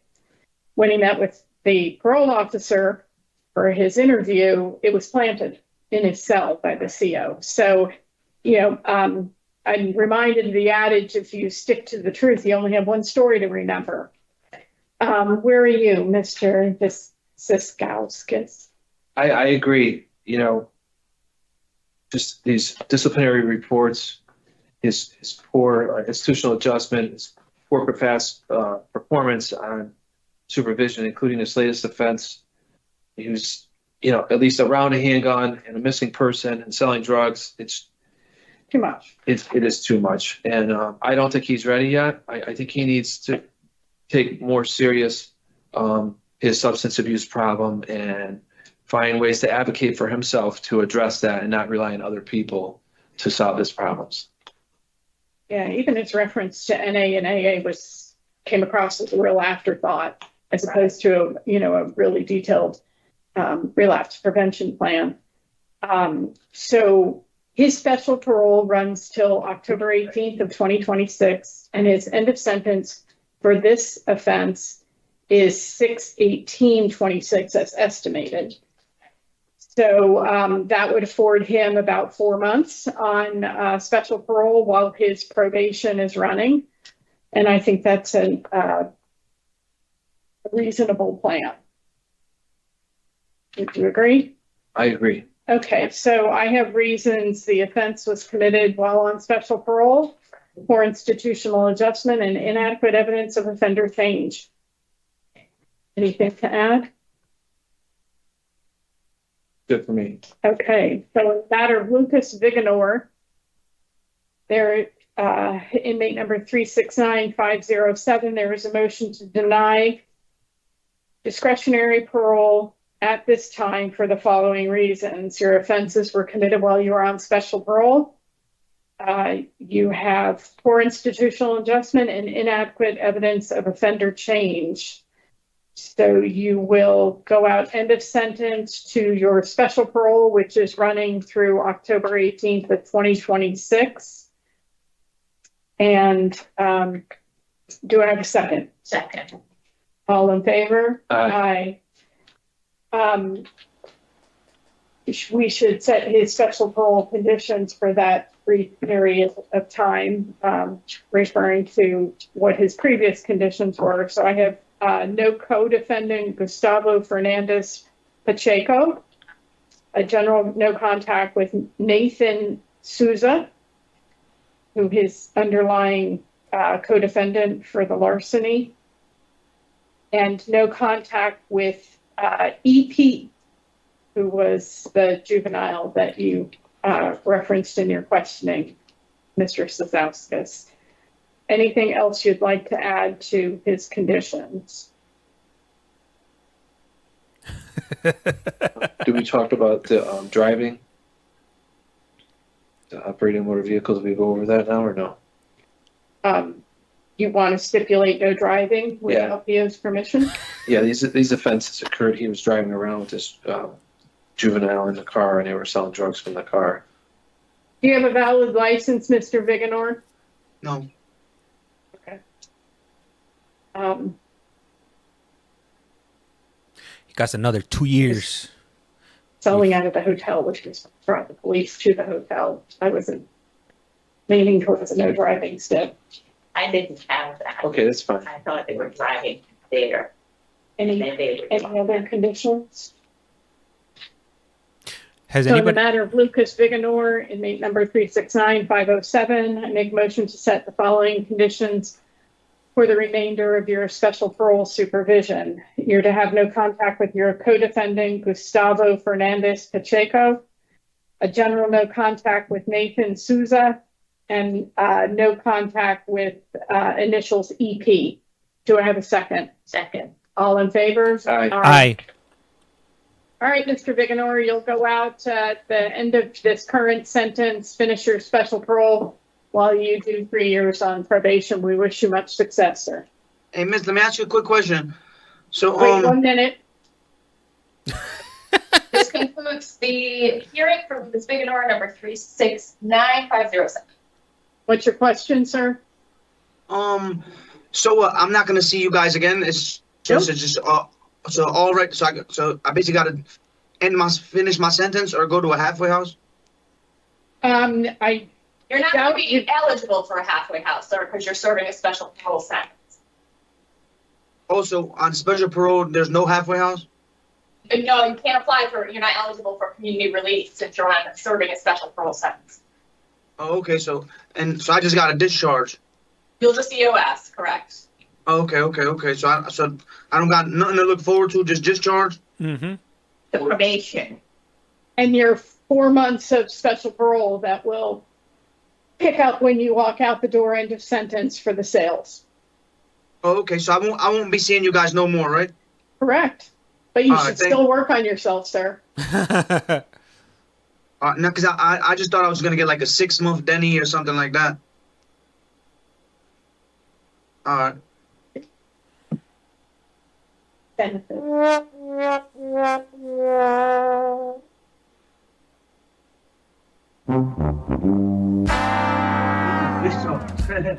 Nick. Had to restart my phone. All right, Tammy. Well, hopefully you're able to see it. Has anybody noticed? They say, "Come, they ain't give me no 6 months, Denny, no nothing." They say, "Yo, take it to the dude." Oh, that's him talking.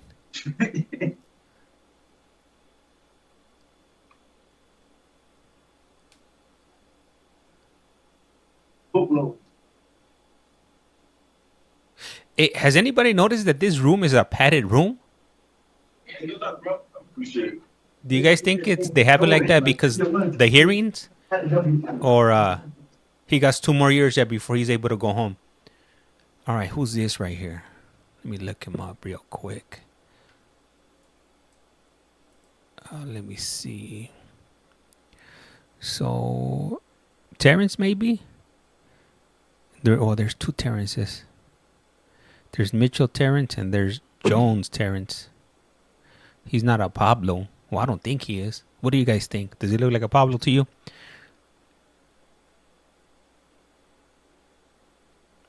He has to be one of the 2 Terrences. Oh. Hey, Mr. Mitchell, we'll give you in a minute, okay? All right, yep. Told you guys. Terrence Mitchell. Here, I'll pull up his info right now. Drop it in the chat. There we go. What kind of offenses do you think this gentleman here has?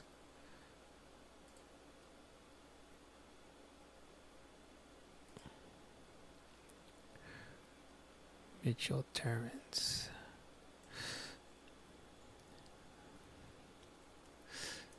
Let me see. Arrest, Connecticut.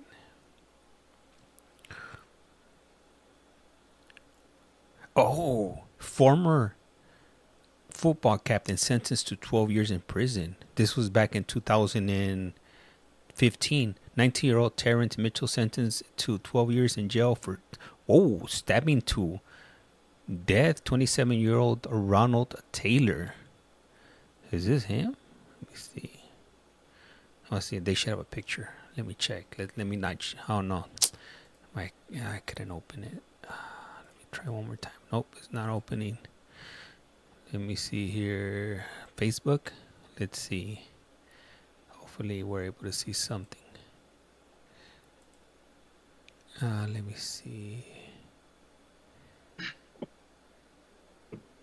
No picture, but there was a Facebook post of years back.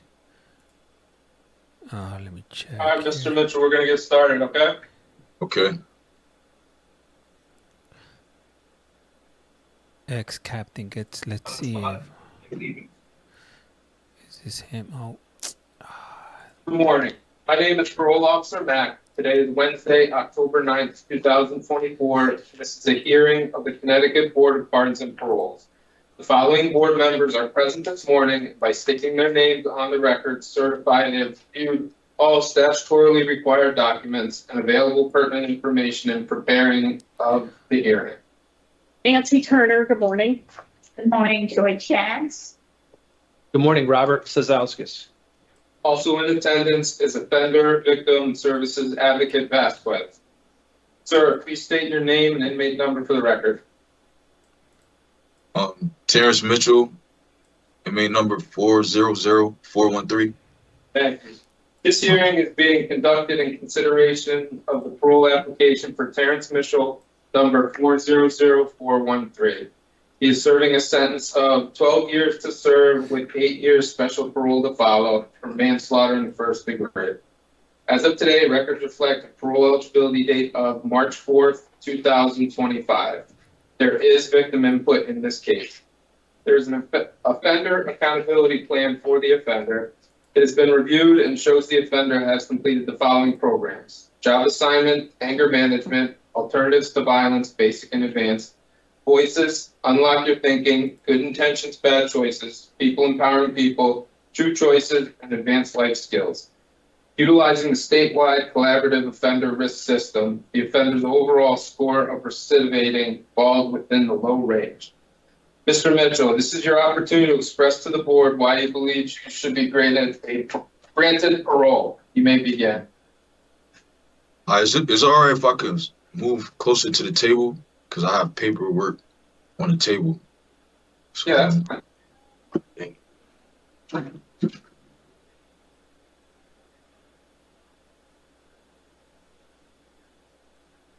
Good morning. First, I would like to start off by thanking the parole board for giving me an opportunity to be heard today. From my understanding, parole is a privilege, and I am very grateful for being afforded this opportunity. Next, I want to apologize to any and everybody I caused harm to physically and mentally by committing my crime.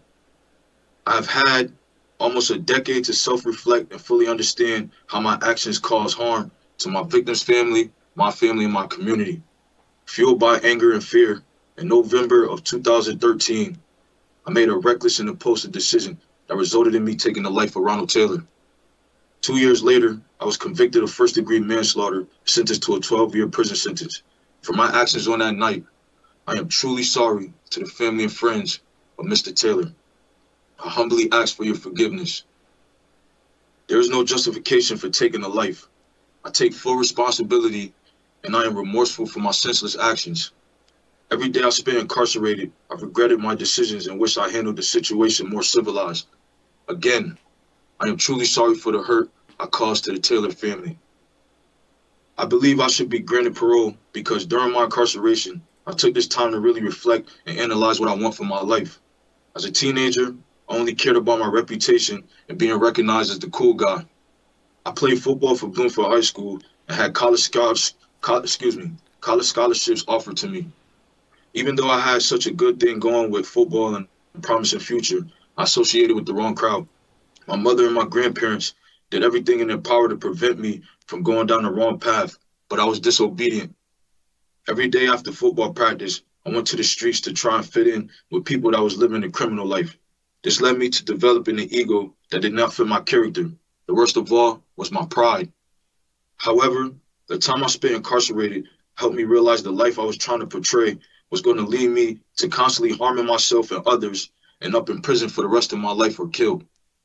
Therefore, I decided to do everything in my power to change this trajectory and become the best person I could be. First, I asked myself, how can I say I love my family when I put them through hurt and made a poor decision to be taken away from them? That was further motivation to push myself to be better. I began to read books, take programs, and have meaningful conversations with people that helped me learn more about myself and transform into the man that I imagine myself being. Shortly after I came to Cheshire CI at the age of 20, and I was placed in a unit full of individuals who've been sentenced to over 20 years and most sentenced to life. Through the conversations I had with them at a young age and the knowledge they gave me about life, I learned life is too short to waste over a split-second decision. Even though they were incarcerated for the majority of their life, they still managed to show me how to be successful from prison. A lot of them are authors, stock shareholders, entrepreneurs, and developing fathers. They became mentors in my life and almost like father figures to me. My father was incarcerated for the majority of my life, and whenever he came home and tried to build a relationship with me and my younger brother, he would do something to send him back to prison. Before my incarceration, my grandfather was the father figure in my life I always wanted. He lost his life to COVID-19 in the year 2020, and it hit me hard. After losing my grandfather, I knew I had to really stay focused and be the man he was raising me to be.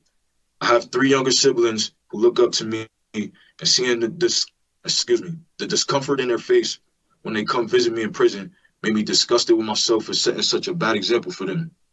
I want to show them that their big brother can be a positive role model for them and not lead them down the wrong path. During my incarceration, I managed to stay out of controversy situations. I started my incarceration at Manson Youth Institution, which is the #1 facility for disciplinary incidents. I was 19 years old at the time, and I managed to navigate my way through the facility by managing disputes with maturity. My age group at the time, 18 through 25 years old, is responsible for a great percentage of all disciplinary reports in the DOC, but I managed to not fall victim to the environment I was in. I was determined to show through my actions that I lived out my change in every decision I made. I have completed numerous programs and have become fully rehabilitated. While in Cheshire, I became one of the first ever mentees selected for the TRUE program when the program was introduced to the DOC on January 30th, 2017. The TRUE program allowed me to complete multiple programs such as anger management, conflict resolution, voices, good intention, bad choices, alternatives to violence program, reflections, true choices, business, and many other workshops. I've completed many more, but the ones that impacted me the most are conflict resolution, voices, and good intentions, bad choices. Conflict resolution impacted me because through life, we are always going to find ourselves in some form of conflict. It is up to us to seek a positive resolution to de-escalate the situation the best we can without negative consequences. Voices impacted me because this program really gave me a clear understanding of how my actions affected the Taylor family. I was already remorseful for my actions, but my journey through this program made me even more remorseful than I was before. I will always be sorry for my actions that caused harm to the Taylor family. I am not a threat to society, and I proved that through my determination on rehabilitating my life. I am now a junior mentor in the program and help mentor the new mentees who came after me. As a junior mentor, I am entrusted with helping rehabilitate younger prisoners in the TRUE program. One of my duties is facilitating programs and workshops and helping reinforce the lessons taught in all programs. Through my time facilitating the program, Good Intentions, Bad Choices, it helped the younger prisoners realize right from wrong. An example I share with them through my facilitation was, you may have people in your life who want the best for you, but their advice and actions towards you is not for the greater good. Understanding assets and liabilities is very important when it comes to the people in your daily life. Social intelligence plays a big part in this because it will allow you to recognize certain characteristics and behaviors of others that many may be blind to that could be detrimental to your life. For example, I could come home from prison and a friend could say to me, make sure you do what you got to do to stay out of prison. I don't want to see you back in there. But then tries to give me drugs and a gun and tells me this is so you can make some money and always be able to protect yourself.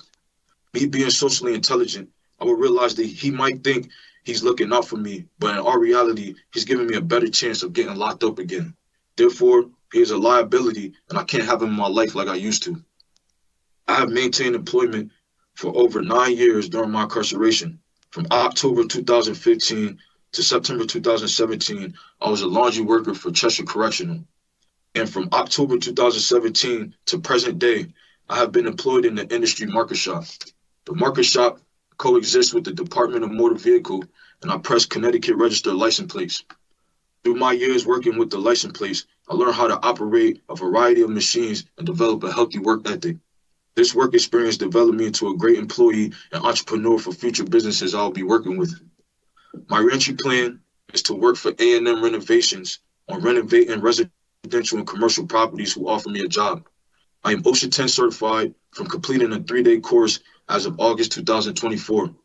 I also want to start trade school for electrician, obtain my driver's permit, start working with 2 nonprofit organizations on bettering our communities, and then eventually start painting bridges with an industrial painting union who offer me a job as well. There are a variety of resource centers out there, and I am going to attend each one that is necessary to help me re-enter society. I plan on living with my mom and younger siblings until I'm able to rent my own apartment within a year of my parole eligibility date. I will also take advantage of different programs out there that help individuals coming out of prison rent apartments or parole houses that help us save money. The resources are there, and I am going to use all of them. Again, I believe I should be granted parole because I used this time to elevate, rehabilitate, and become more accountable for my actions. I've shared my experiences with a lot of the younger inmates and gave them a better outlook on life.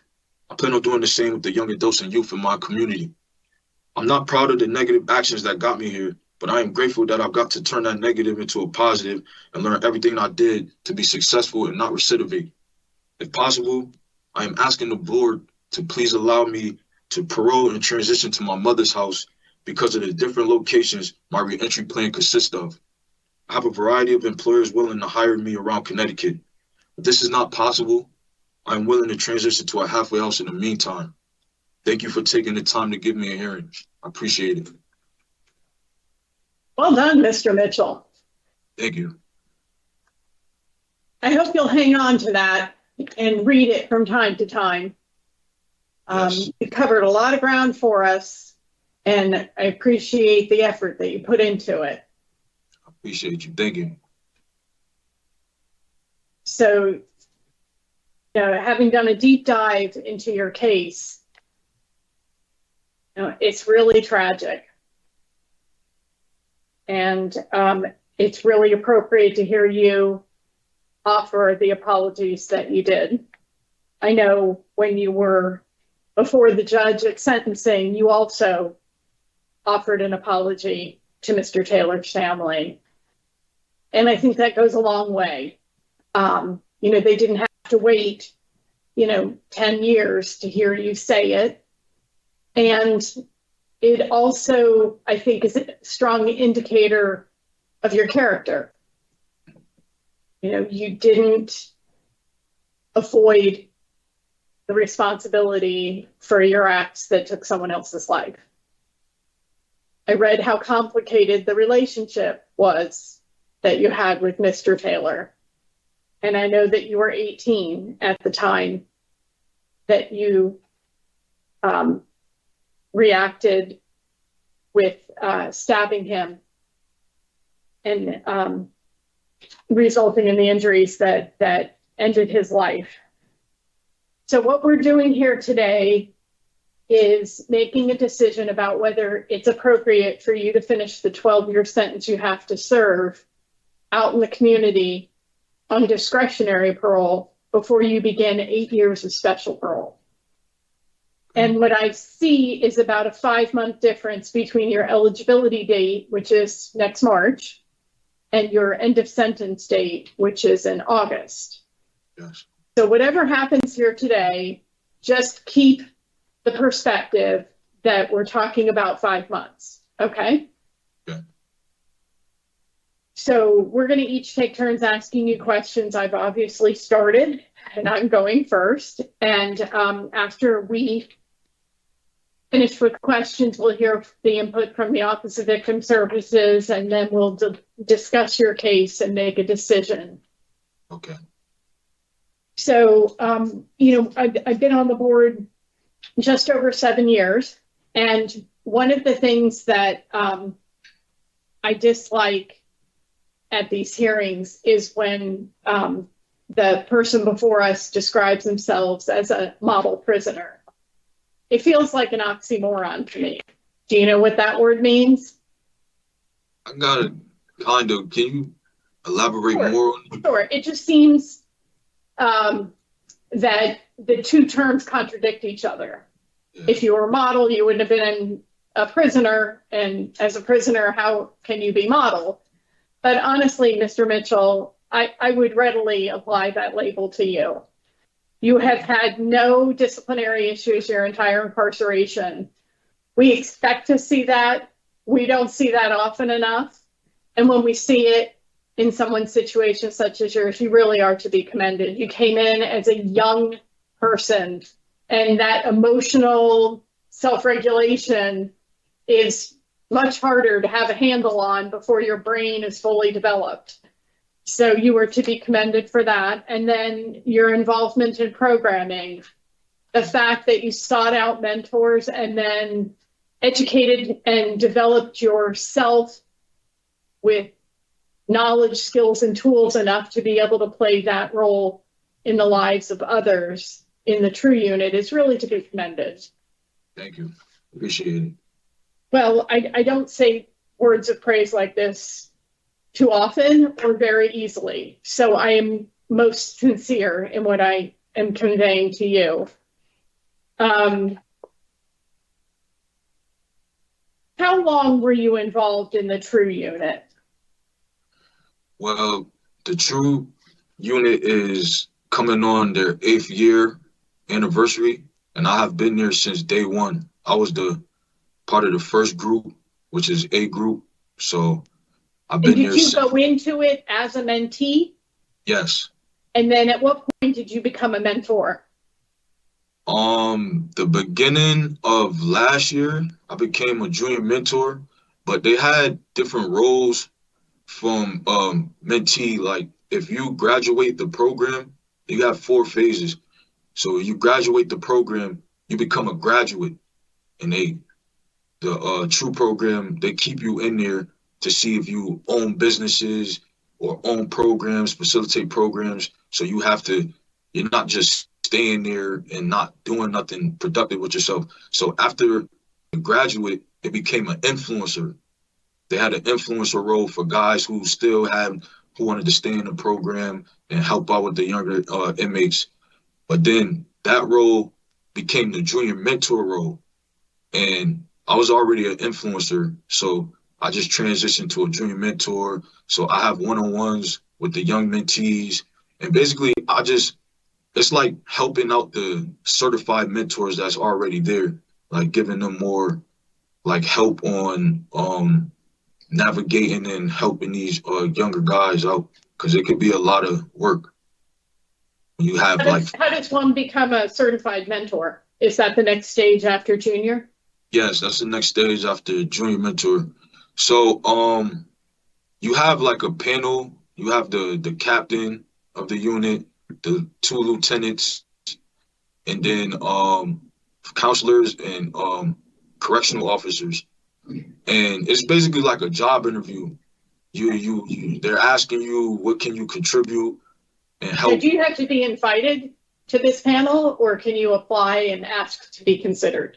Well, yeah, you apply, you send a letter, you apply on why you feel like you should be a mentor, and break down in your letter, what can you bring to the table. And then you done that?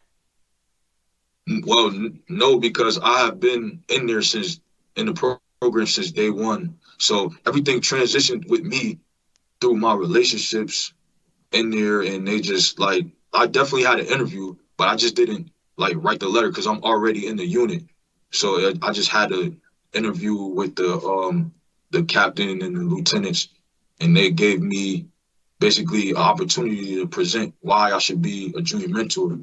Okay, so you did the interview for junior mentor, and Yes. to become a certified mentor, you'd have to do that process again? Yeah, I would have to. Okay.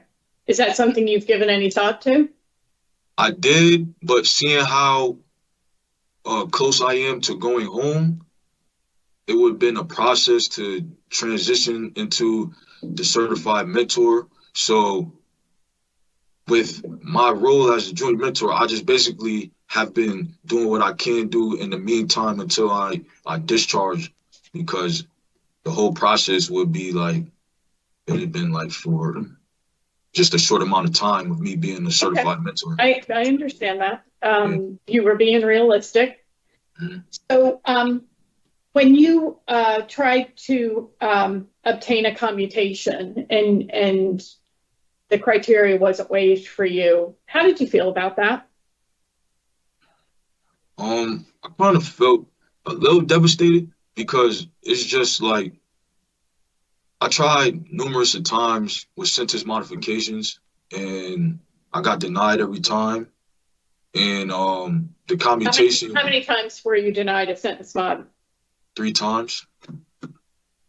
I denied 3 times. And the commutation, I just heard about it with an opportunity to get, I forgot exactly what I was doing. I think I was waiving something. I don't remember because it was a while ago, but I just seen it because it was just like a an opportunity, everybody's signing up for commutations, and I'm around a lot of guys that have been filing for it. It was like the big buzz of the facility. So I'm like, why not try my shot? Like, I'm like, I've been doing everything I had to been doing to stay out of trouble and stuff. Even though you knew you didn't meet the criteria. Yeah, I said, yeah, I'll just give it a shot.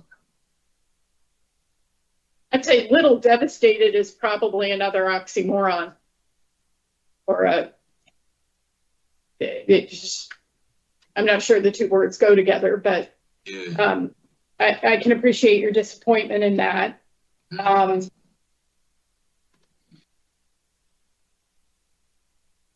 So you were 18 at the time and you were 29 now. Yes. Your victim was 27.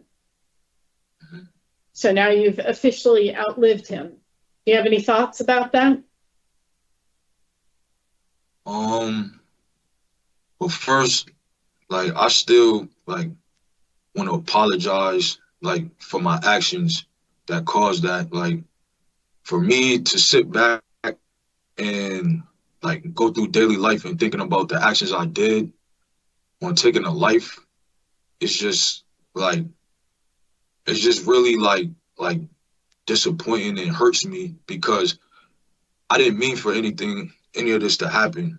And, like, every day after that night. I'm going to stop you there, Mr. Mitchell, because I'm not really sure I'm on board with you didn't intend. You did retrieve a knife from the kitchen before you went outside. You looked in the back seat of the car and there was no machete. You still got in the car with the knife. And after you started stabbing the victim and he started climbing out of the car, you got out of the car, followed him, and stabbed him additional times. So the intent was there. Whether you were clear-headed at the time, I would like to think not, that anybody could do that to another human being. But my question is, you know, you did take someone's life and, you know, you hit a milestone of your own. You're nearly 30 years old. He didn't get that opportunity. Do you have any thoughts about, you know, did you sit back when you turned 28 and think about the fact that Mr. Taylor didn't get that opportunity in life because of you? To be honest, this is not something I really thought about until you presented to me today. And just hearing this come from you now, and for me to think about it, it's like I'm just like mind blown, like, because I really didn't sit back and think about that. All right. Well, you know, I would encourage you to do that at some point, you know, when you have a quiet moment or time to yourself. You know, we know that you'll be in the facility several more months yet. So why an electrician? Well, first of all, my uncle, he has his own electrician company, and I used to see him come by my grandmother's house and fix like certain electrical things in her house without her even paying or anything, just helping her out. And then another thing, everything is becoming electric now. And I'm just like, I'm real fascinated with electrical things, you know, even in here in the DOC, we got tablets now, everything's very electric now. So I'm a hands-on worker. So everything with me is just hands-on. Was your uncle a role model for you? I mean, you said you didn't have your dad and you had your grandfather, but was your uncle a part of your life? Yeah, he was a part of my life. We didn't get to develop a better relationship we could have because he always was working. But whenever we did come in contact, it was always good energy. He would give me advice on things. Mr. Mitchell, in your opening statement, you said among the programs that stood out most for you was good intentions. Can you tell me what you took away from that? Well, like I said in my letter, everybody, like even guys I know in here, everybody may think they have good intentions on certain situations, but it's a bad choice at the end of the day. And for me, actually seeing examples of certain role playing in the program, like it just opened my eyes to certain situations. Like you have young guys in here that always try to say, you know what I mean, I wanna help my mom around the house. I wanna make sure she don't pay bills. But then they be like, oh, I'm gonna find a better way to sell drugs and stuff. Like their intentions is pure to help your mom out, but the bad choice is you selling drugs and possibly getting locked up again. Like, so that really opened my eyes to certain situations we go through daily life. You might have the good intention, but at the end of the day, it's going to result in a bad choice. And well, it's all in how you execute your intentions. Yes. And I asked you about that because the situation in which Mr. Taylor lost his life, you took his life, seemed fraught with that to me. Your good intention was to go out to the car, calm him down, find out what he wanted because he was insistent in seeing you. Mm-hmm. And your bad choices where you went out armed with a knife. And then, when he physically struck you, you decided to use the knife instead of getting out of the car, walking away, even punching him back, right? Yes. Have you thought about the application of what you learned from that program to the situation you found yourself, or you put yourself in? I'm not going to say you found yourself. You put yourself in? Yes, I did. So I always thought about it. Like I always tell myself, like why did I have to go out there with that? I could have easily just left the car, went back in the house, and just walked away from the situation. And after that situation, I literally promised myself to not put myself in situations where I have to react in certain ways like that and make bad choices on what's going to be next, because now everything is a thinking process. I think before I react now.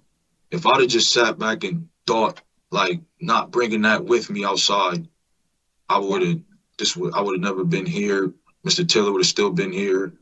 And so what you're describing about, thinking before you act, thinking through consequences, that's maturity. Yes. So that's definite growth on your part. So when I read your case, it stayed with me for days, because I think the part that I struggle with the most is that you got out of the car and pursued Mr. Taylor, who was struggling due to the injuries you had already inflicted. And then you proceeded to stab him additional times. Do you know in your mind why? At the time, it was more of anger and fear. And it was just like, I was scared of retaliation at the time from him. And to be honest, I was not in the right headspace, and it was just a little blackout moment for me. And I just had no control over my emotions at the time.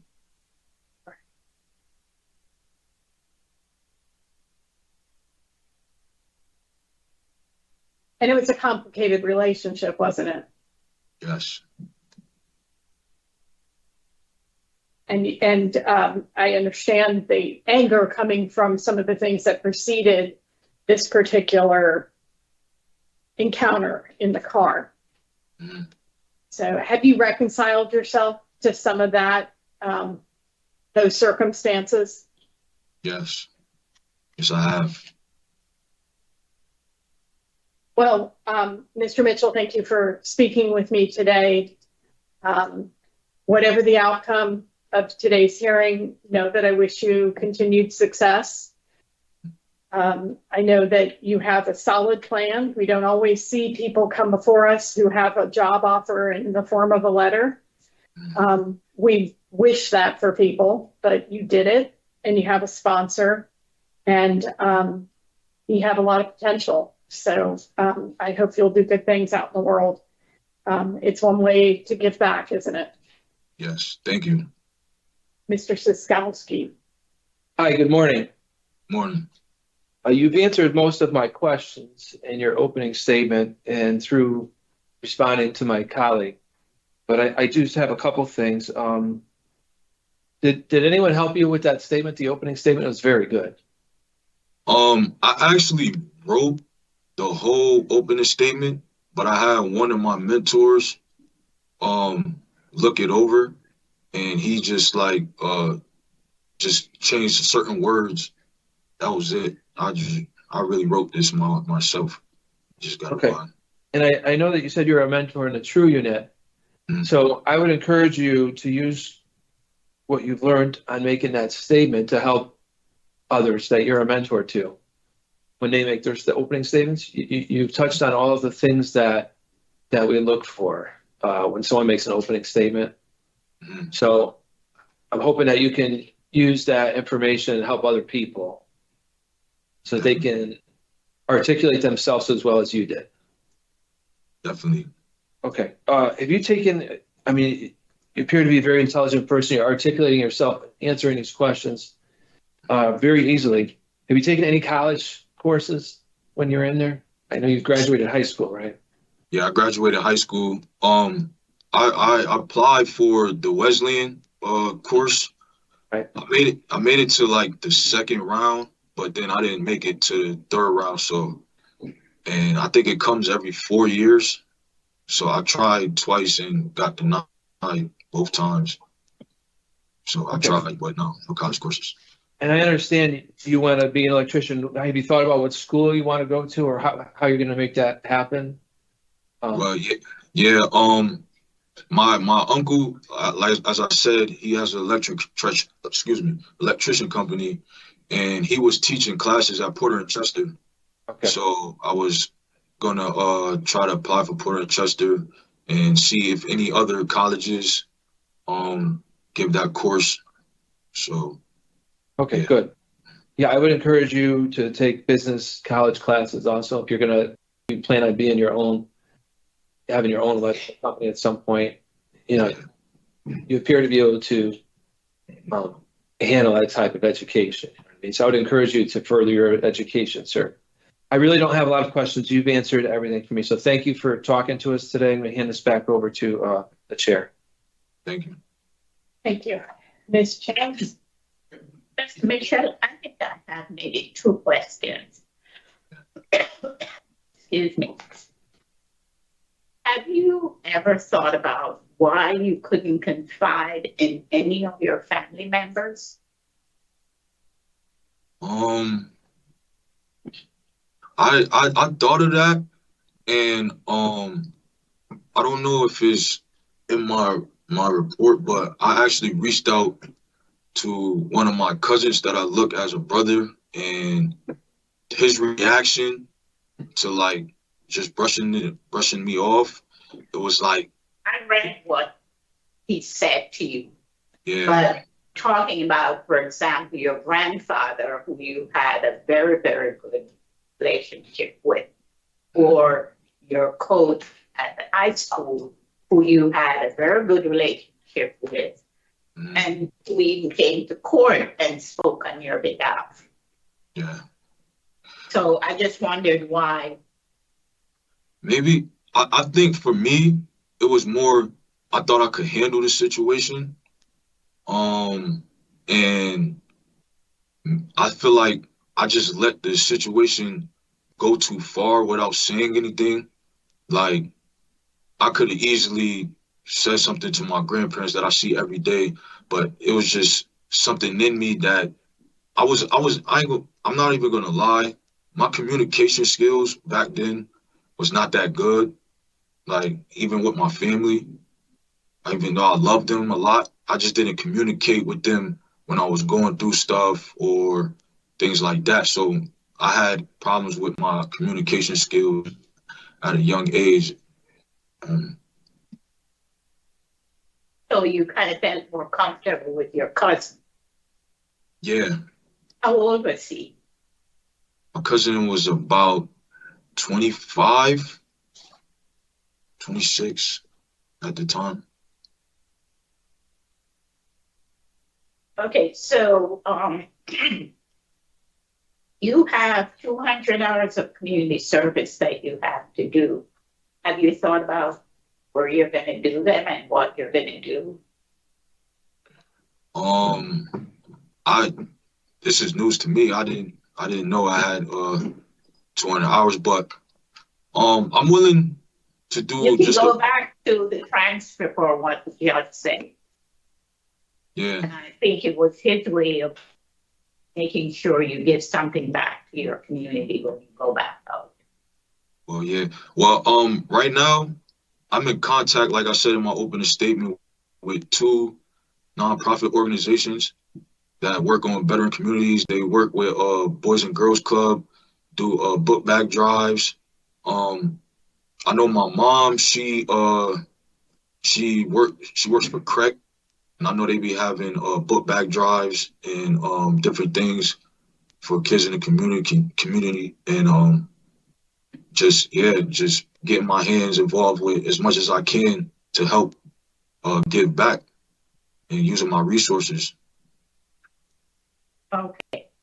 All right. Thank you. I have no further questions because I think your opening statement pretty much to most of them, and then the chair was very detailed in what she asked you. So I appreciate you sharing all of that. I appreciate you. Thank you. Next chance. At this point, we're going to turn the hearing over, Mr. Mitchell, to the Office of Victim Services, and we ask you not to speak. Ms. Vazquez? Good morning, Madam Chair and board members. Before I start reading the statement that I have, I would like to correct my role on the record. My name is Nina Vazquez, and I am a victim services advocate for the Office of Victim Services. Had the opportunity to speak with family members of the deceased victim, and they wish for me to read this statement on their behalf. And it reads like this. Good morning, board members. This is one of the hardest things I had to do in my life. Basically, it makes us have to relive the moment we lost Ronald. We are the family of Ronald Taylor Jr., the victim of a senseless murder. I'm writing this on the behalf of his family, especially his mom, Jessie Logan, brother and sister. We are the ones who suffer the most, meaning living the rest of our lives without our son, brother, and loved one. When on the other hand, Terence Mitchell gets to live the rest of his life out loud. On a daily basis, it's a challenge to make it through our day, because at some point we're gently reminded of Ronald and his great loving and giving heart. We miss him so much. Our lives had been forever changed on November 21st, 2013, that evening. Getting a phone call that he was brutally stabbed to death multiple times over and over again. Terence Mitchell and his friends plotted for a week to get my brother to his house with the intent to murder him, and he did just that. No one deserves to die at the hand of another person. No one has the right to take someone else's life. But for some reason, Terence, his family, and friends seemed to try and justify it and thought or think anything is and was wrong with his actions. But I guess if it was him laying 6 feet under, they would have a different outlook, because nothing justifies taking someone's life. We see that he's actually getting a second chance of freedom and life, supervised or not. He has the opportunity to get a second chance. Ronald will never get a second chance to do anything, because Terence took that away from him. The sentence he received for murdering Ronald was very unfair. So no, we do not feel he deserves to go. My apologies. So no, we do not feel he deserves to get no type of early release, again, supervised or not.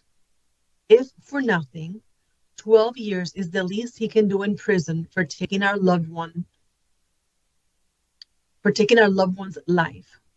Terrence is still young, and God forbid, because it was justified in his world that he did wasn't wrong. It will happen again at the hands of Terrence to someone else, and prayerfully is not someone you love or care about. Thanks for giving us the opportunity to speak in loving memory of Ronald Taylor Jr. Thank you, Madam Chair and board members. That is all I have for today's hearing. Thank you, Ms. Vazquez.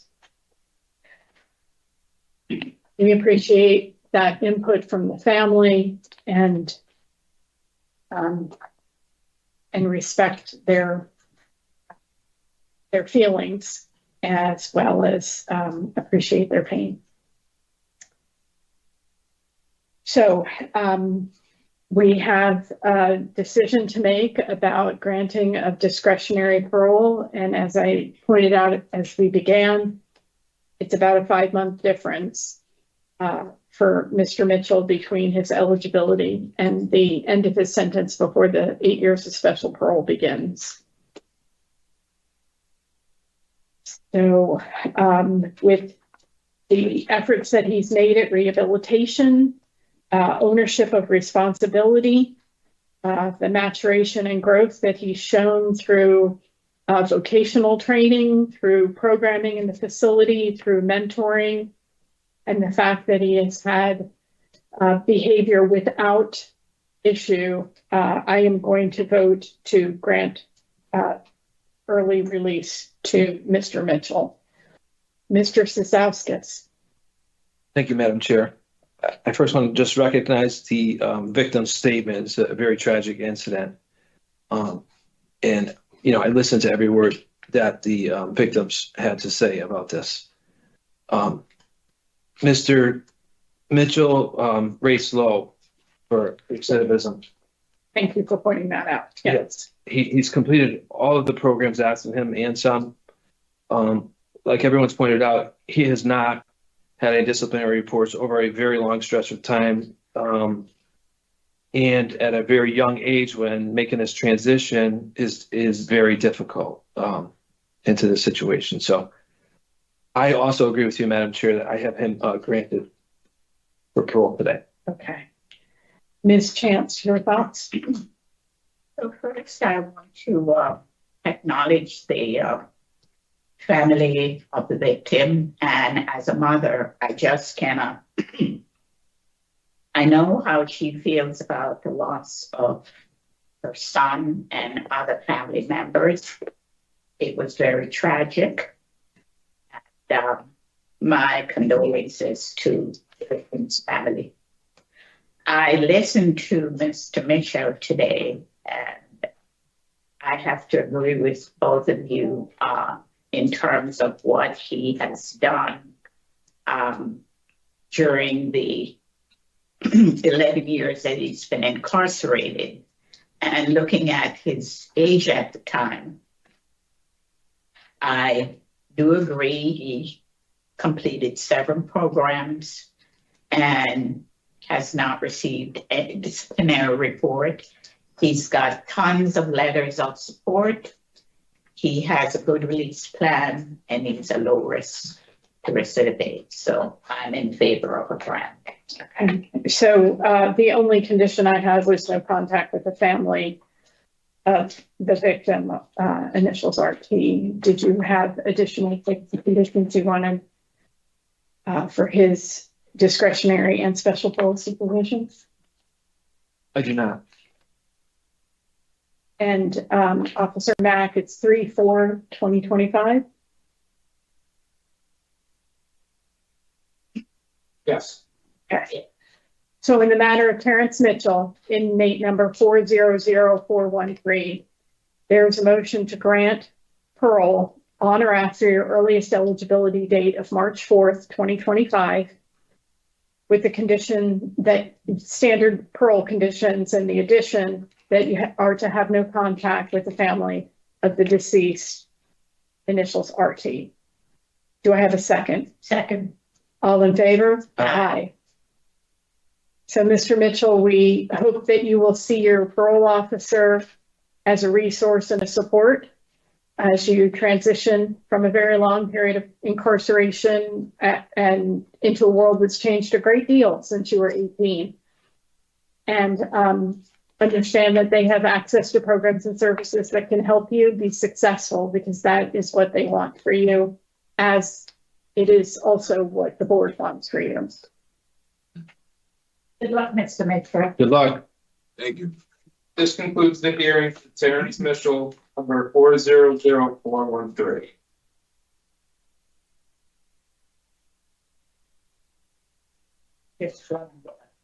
Yes, absolutely. And as we approach the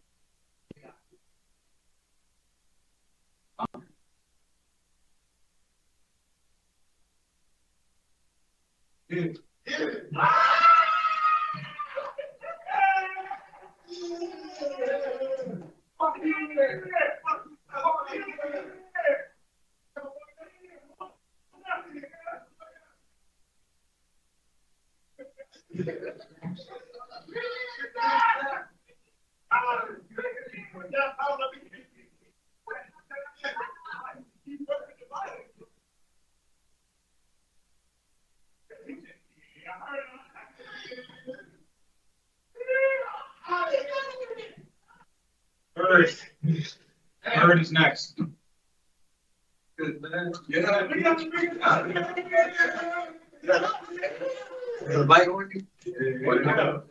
Hold that.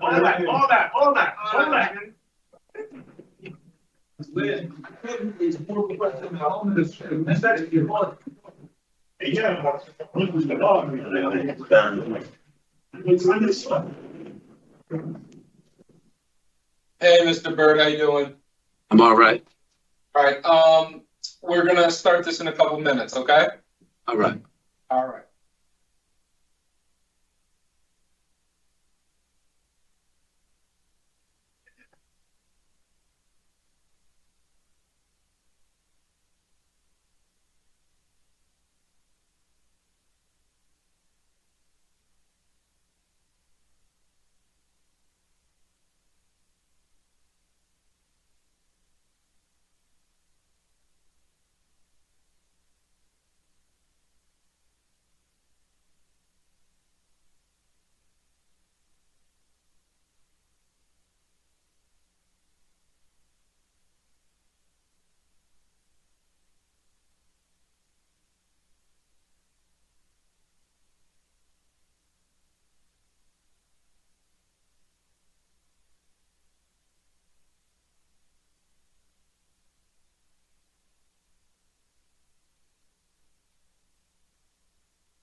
All right, Mr. Byrd, we're gonna get started.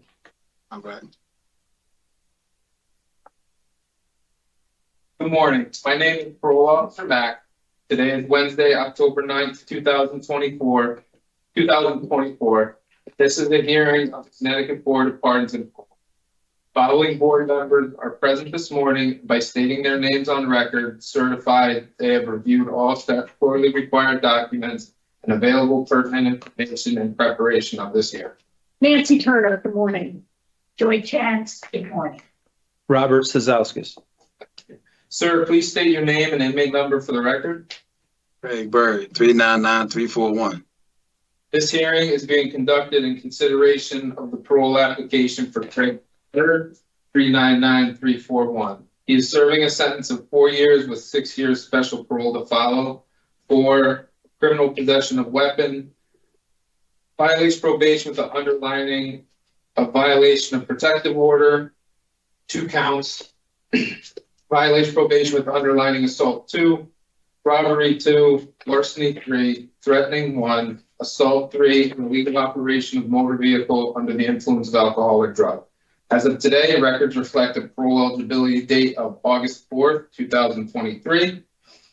There is no victim input in this case. This inmate was heard by the board on August 9th, 2023, and denied parole with a new hearing date of August 2024. The board recommended that the inmate take anger management and a fatherhood program.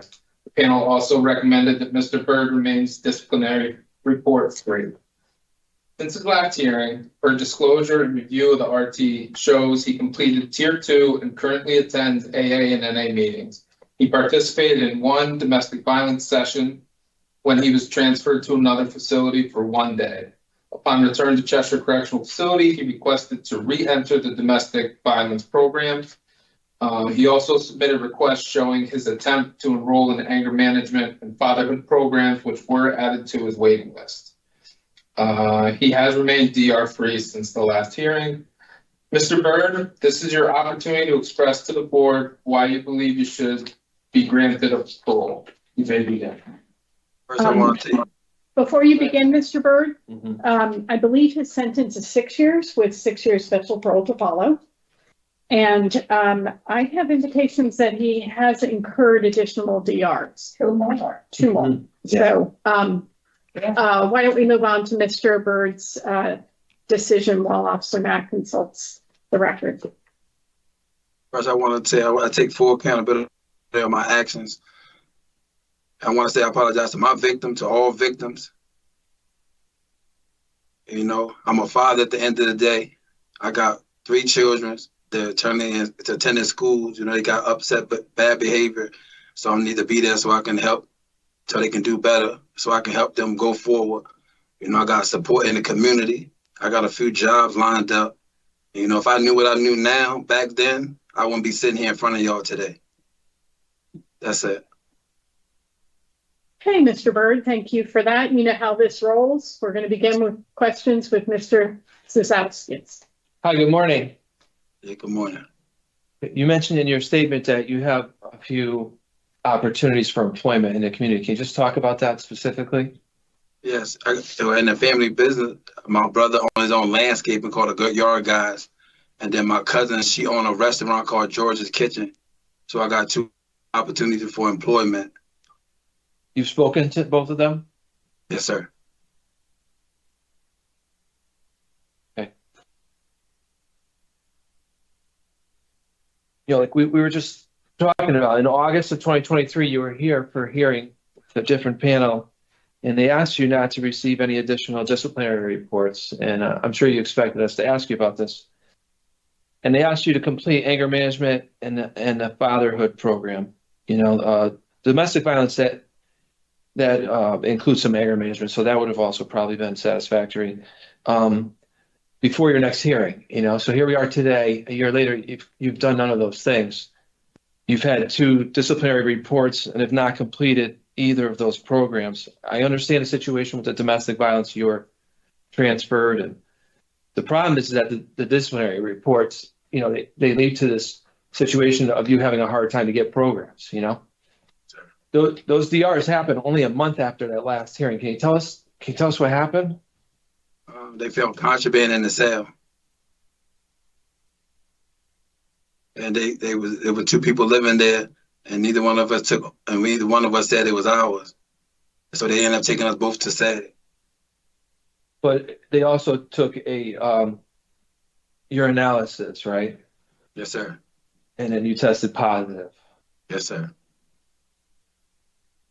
And that was a month after they had told you not to get any more disciplinary reports. And then, that leads, when you go to SAG and everything, trouble with getting programming. And then now here you are, the last couple of months trying to get into domestic violence and anger management. You should have already completed those things. If you hadn't had those DRs, they might be done. You know what I mean? You might have completed all of these things. Do you understand that? Yes, sir. I have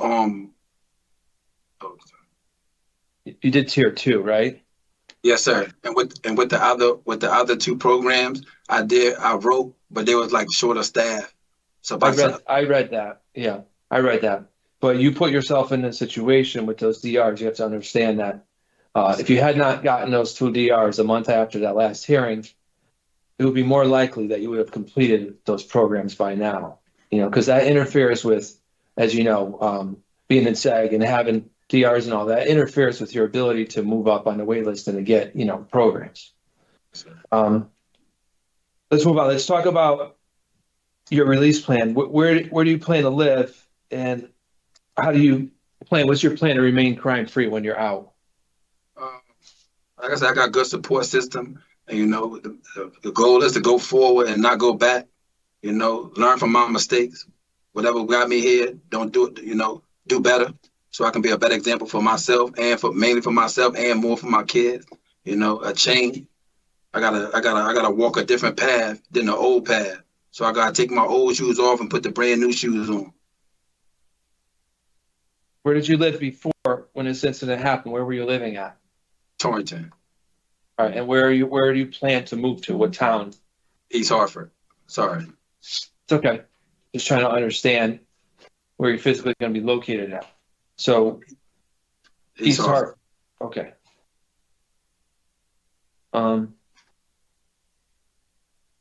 It's concerning about this domestic violence program because these crimes, when I look at your record, seem to have escalated a little bit, and that last one having to do with the shotgun, right? So it's starting to get more serious, and concerning, and you haven't completed the program to address those issues.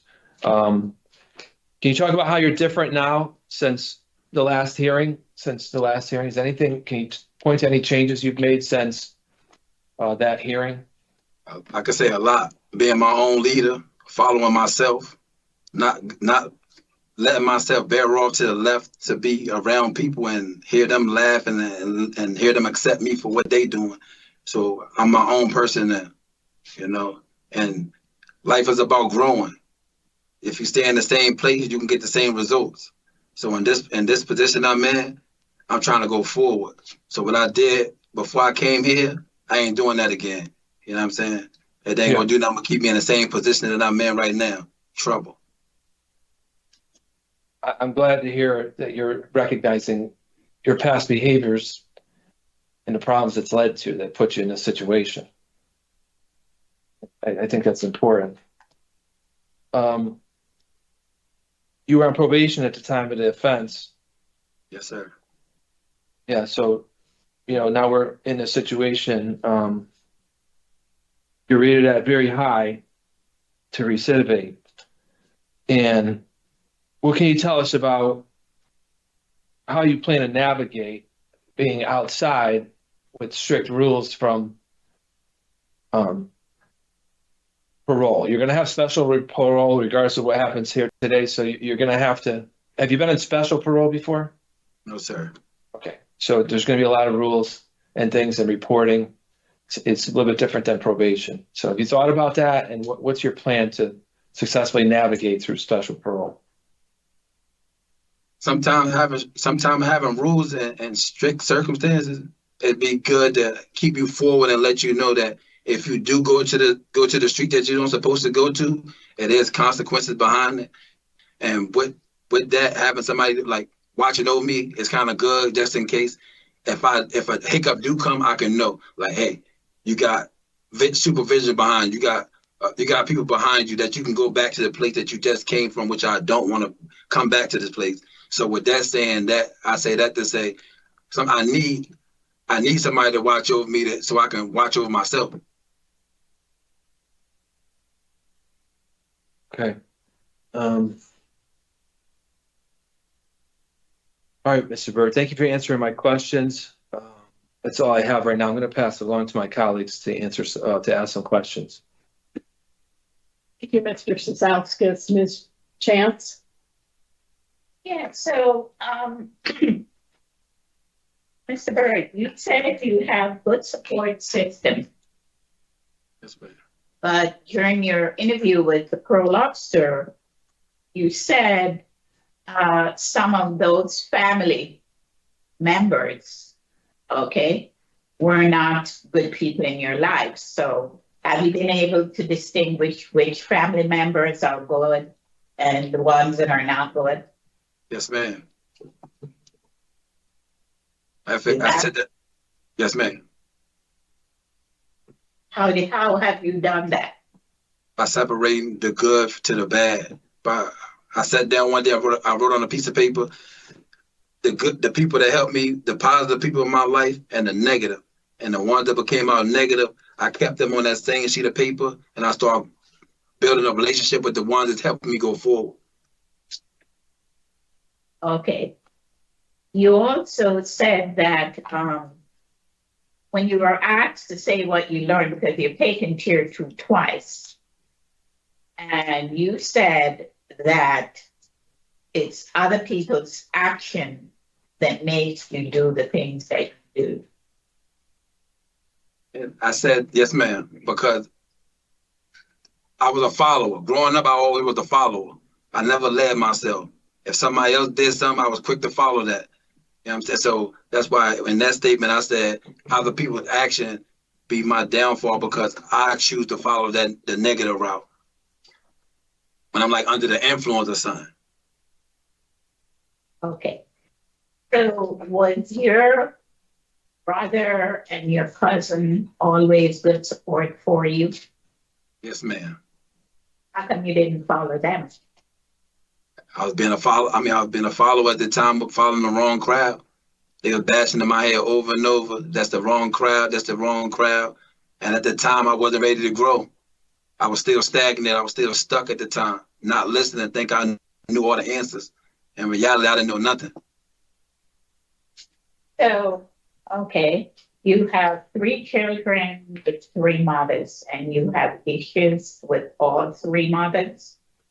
Not bad issues, not no too much issues. I just asked you, you have issues with all 3 mothers. I didn't say whether they were good or bad, I just asked. You don't have any issues with them. I say issues as in like, they telling me how to be more of a parent. Well, that's not an issue. So I'm gonna say I don't have no issues.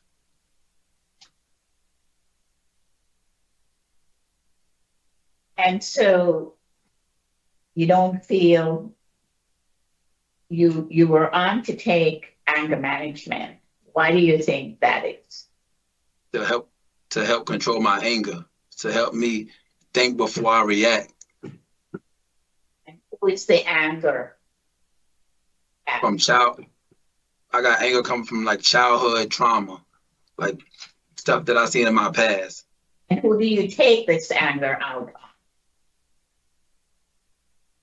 Sometimes it be the people that's in front of me. Sometimes if I'm not level-headed. And what people are those? Sometimes it be the people that love me, and sometimes I just instead of me thinking, I just react without even trying to sit down and take a breath to inhale and exhale and deal with the situation as I should deal with it. Are any of these people any of the 3 mothers? No, ma'am. You have no issues with them? No negative issues with them? I'm gonna say no. I've never been in too many situations with them that was negative, because half of the time, like my kids was born, I was incarcerated for majority of their life. So everything should have been over like a phone call. So, do Do you think you're a good father? I'm gonna say no, because I've been incarcerated so much. I haven't been there to get him the time or the effort from me. Do I want that to change? Of course, because my kids need me out there to help them become who I wanted to become in life. How old are your 3 children? 10, 5, and 3. But starting with your 10-year-old, it's been 10 years. Yes, ma'am. So when did it occur to you that you need to be a good father? To be honest, after I had my last child, I woke up and I'm seeing TV shows with kids with no parents and how they going through life and how they accepting negative things. And I said to myself, I don't want my kids to be growing up without me in their life. So I want to see that. I want to be there to see them grow. I want to be there to put them in places they need to be in school. You know, I want to be there to help them learn. And, you know, and I tell them right now, from my mistakes in jail now, because I'm honest to the kids, I tell them the reason why I'm here because I made a mistake. A mistake? Man. Okay.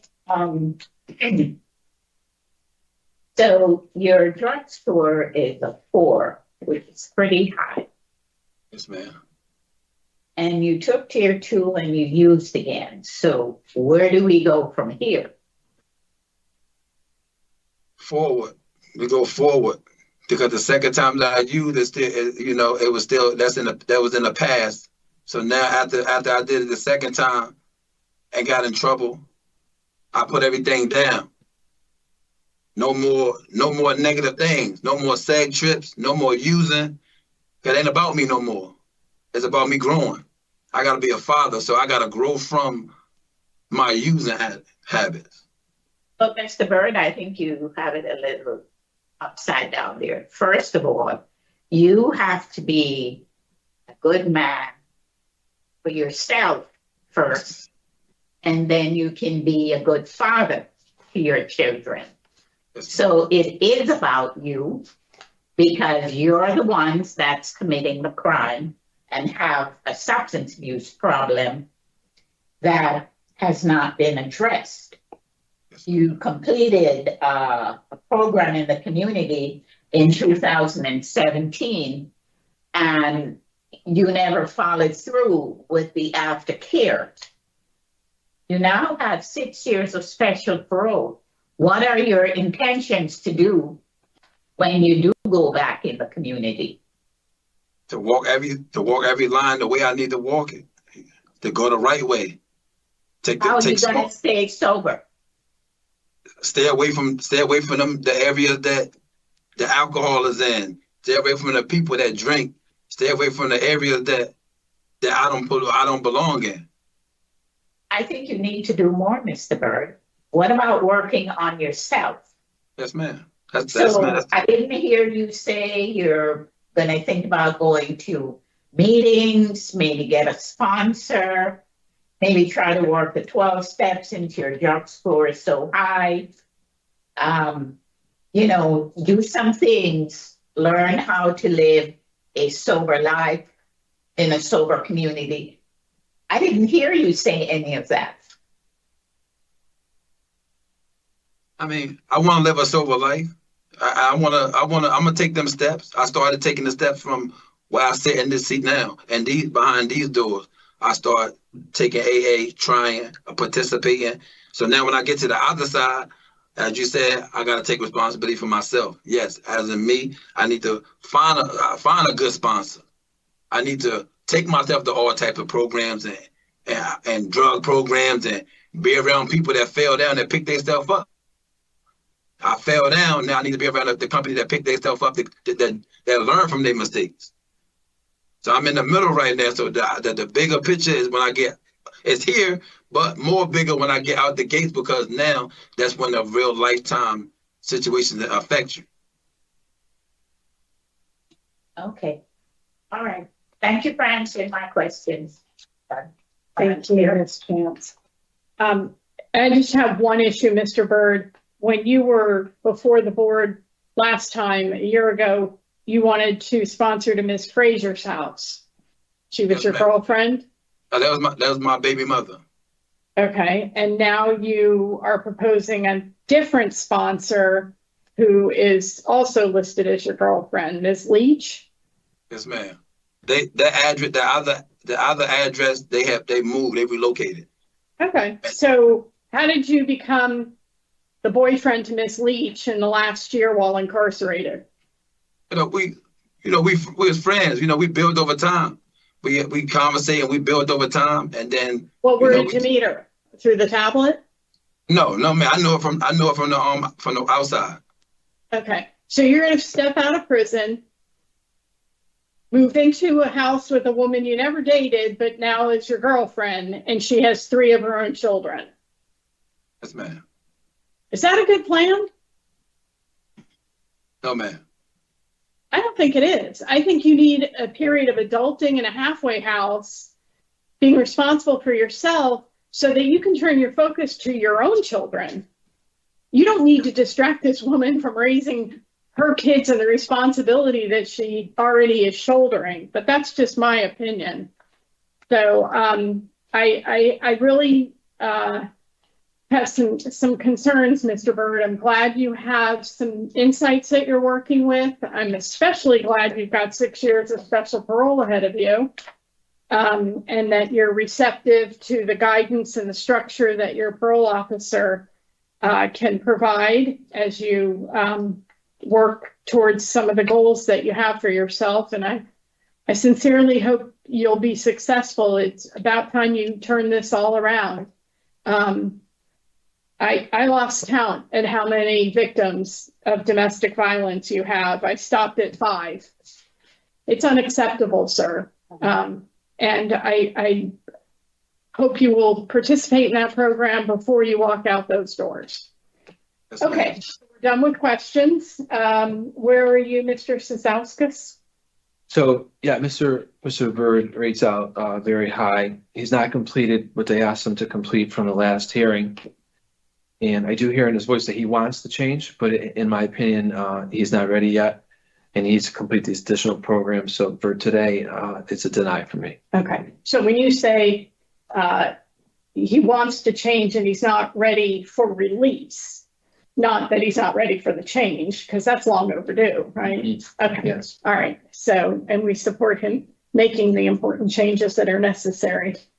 Ms. Chance? I do agree that I do hear some change, but at the last hearing, he did not do what they asked him to do, and that was to know the yards and to complete the 2 programs. Right. So it's very nice. All right.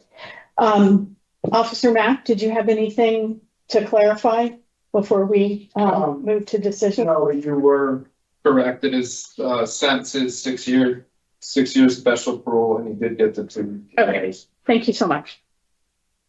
So for reasons I have offenses on probation, inadequate program participation, and poor institutional adjustment. Did you have anything to add?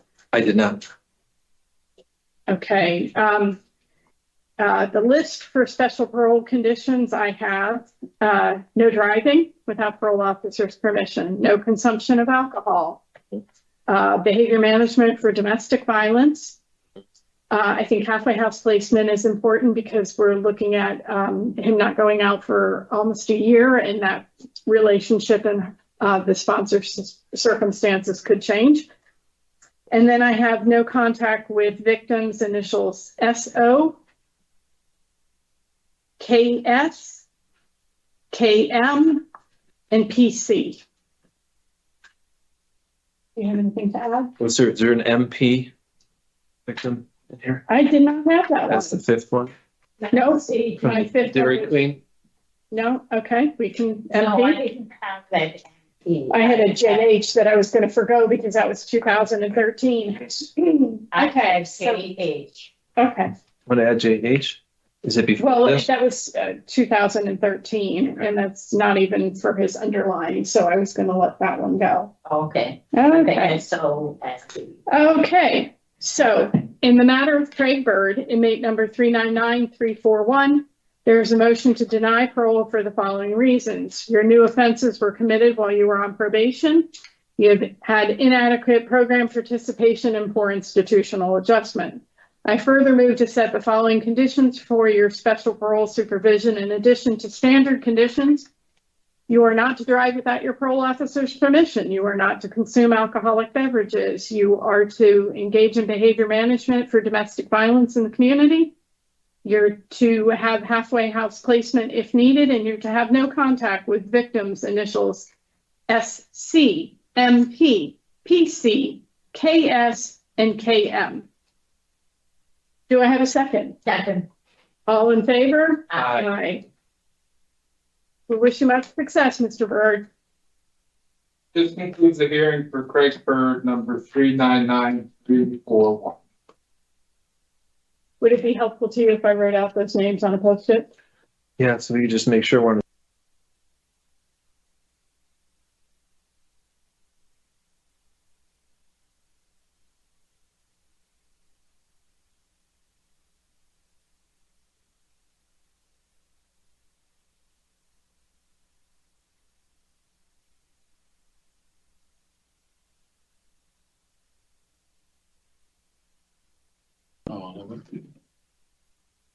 Should be straight. What's up?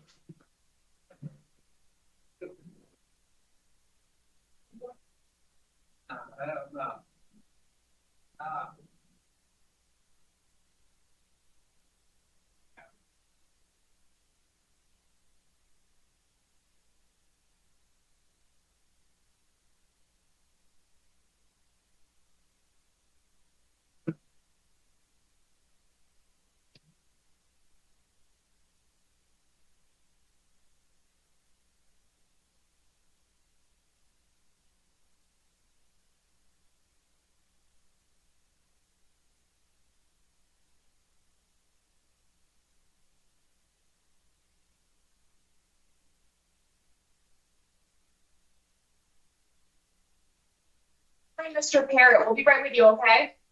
Right.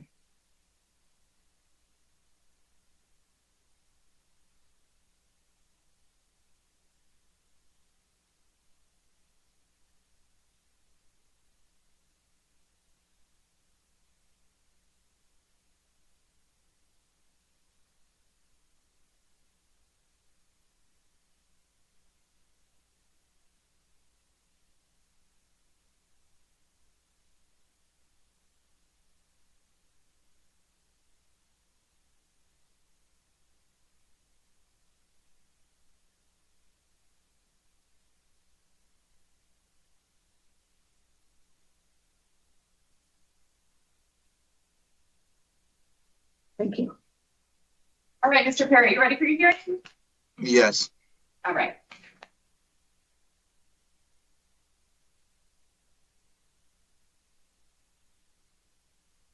Good afternoon. My name is Parole Officer Micalizzi. Today is Wednesday, October 9th, 2024. This is a hearing of the Connecticut Board of Pardons and Paroles.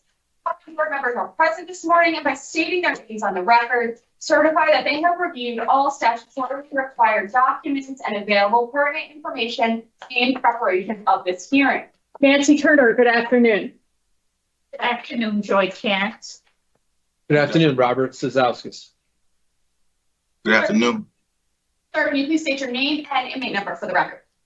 My name is Jahliil Parrott. My MA number is 425654. Thank you. This hearing is being conducted in consideration of the parole application for Jahliil Parrott, number 425654. He is serving a sentence of 3 years and 3 years probation for robbery first, larceny second, larceny third, and assault second. As of today, records reflect a parole eligibility date of January 2nd of 25 at 85%. There is no victim input in this case. There is an offender accountability plan for the offender. It has been reviewed and shows that the offender has completed no programs.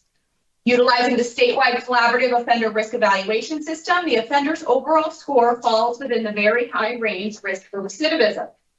Mr. Parrott, this is your opportunity to express to the board why you believe you should be granted parole. You may begin, sir.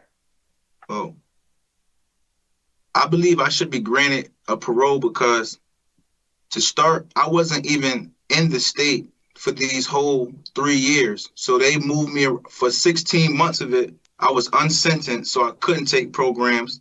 Then I went to the feds for a year, and then I came back last year in October. But while I was in the feds, I completed Voices and I completed a drug program.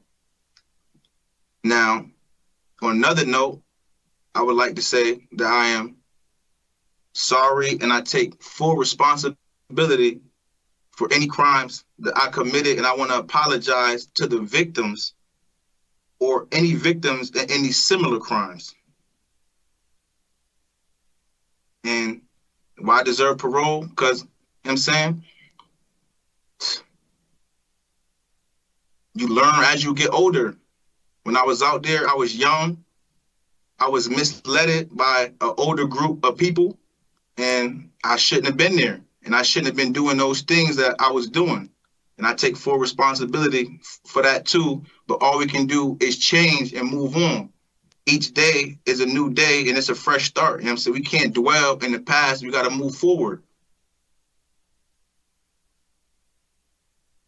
All right, Mr. Parrott, thank you for that opening statement. I think we have to understand the past in order to not repeat it in our future. So we will be asking you questions. Then the three of us will discuss your case and make a decision. And we'll share that with you this afternoon. Are you ready to proceed? Yes. Okay, so we begin with my colleague, Ms. Chance. Yeah, so Mr. Parrott, I certainly listened to your opening comments. Not sure I agree with you on all of it, but I'm going to start with, I know you haven't completed any programs since you came back to serve your Connecticut time. Yes. But I heard you say in your opening statement that you were easily influenced by older people. Yes. What were you doing in their company? Smoking weed, using drugs, breaking the law, things I had no business doing. You know what I'm saying? And then during this time period, you realize that everybody's not your friend. You know what I'm saying? That's just something that's on the outside that they're showing you, and you think that's cool and that's in right now, but that's not what it is. And during this bit, I figured out the people who really love me, and that's the people who at home. My family. Friends will get you caught up. How old are you now? Just turned 27 3 months ago. So, was your family always there for you, Mr. Parrott? Yes. And what happened while you weren't listening to your family? You know, when you get to them ages as a teenager, you know, you feel like you could do things on your own. You want to try things out for yourself. You don't want to keep doing what people are telling you, and you get that feeling of invulnerability, but that's not what it is. But Mr. Parrott, committing criminal offenses is not something that anyone would leave their family go and do unless they truly wanted to do it. It's not that I truly wanted to do it. I was misguided. And so when it all came down, you listen to older people who encourage you to commit criminal acts versus your family who wanted you to do good and positive things. Is that what you're saying? I did at the time. Yes, I did. And so when did you come to this conclusion that you should have been listening to your family and that the older people were not good for you? I came to that conclusion while doing the time. All those people that you were doing these things with, they wasn't there for you. Shoot.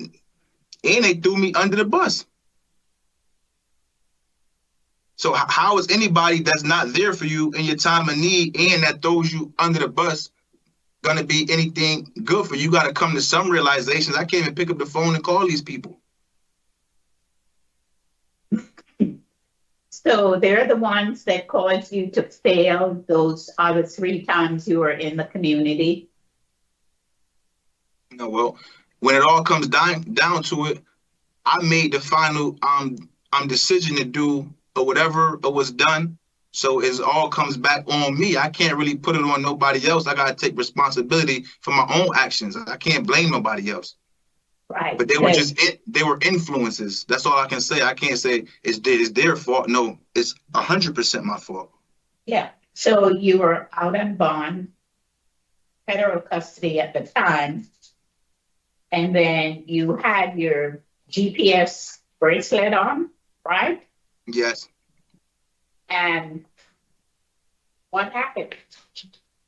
Well, as cases kept coming out, they gave me a bond that it was just pointless to post, because it started off at 100,000, then they raised it up to 500,000, and that was the bond in Stanford, but they ended up throwing that case away.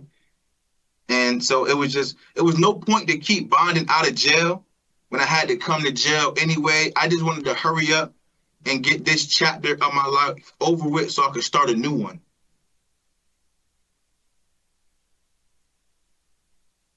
But why did you get rid of your ankle bracelet?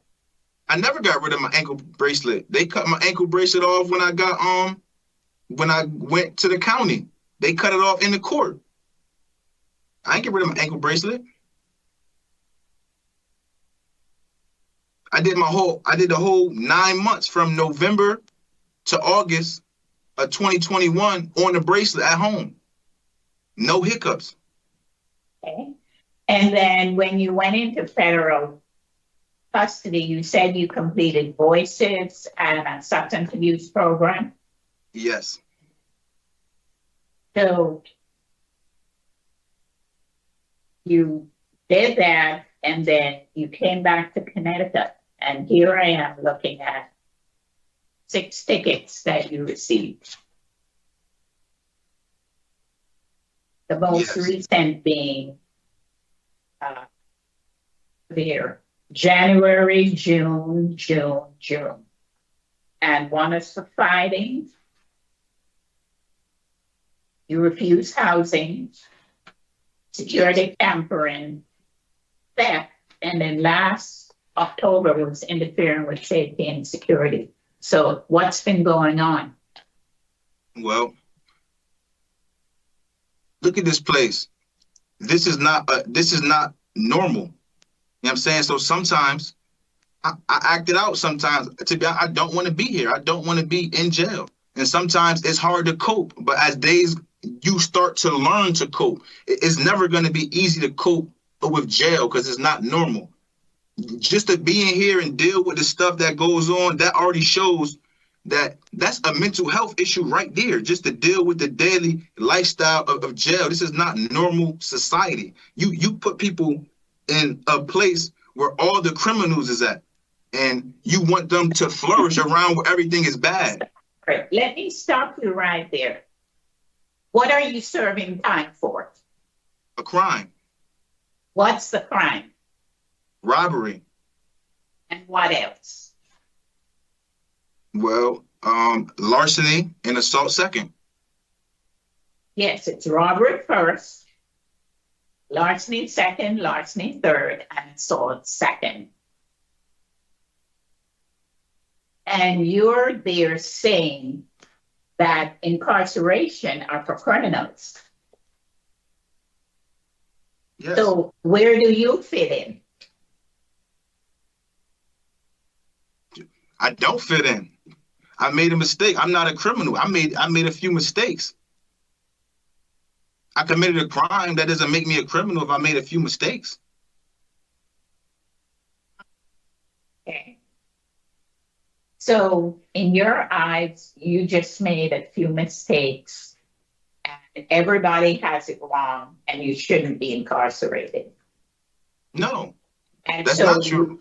You're incarcerated and you get 6 DRs in no time, in maybe 8 months since you're there. Apparently, you're still angry, you're still upset because you don't feel you should be incarcerated.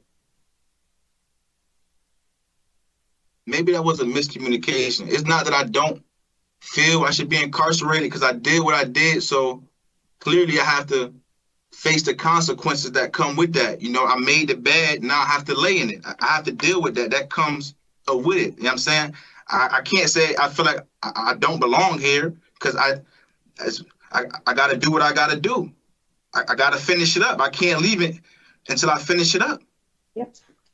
So you know, that's something sound that you have said, because now that you're accepting responsibility for being there, you have to go forward and address the problem. You are presenting today as being very angry because, as you stated, you shouldn't be there.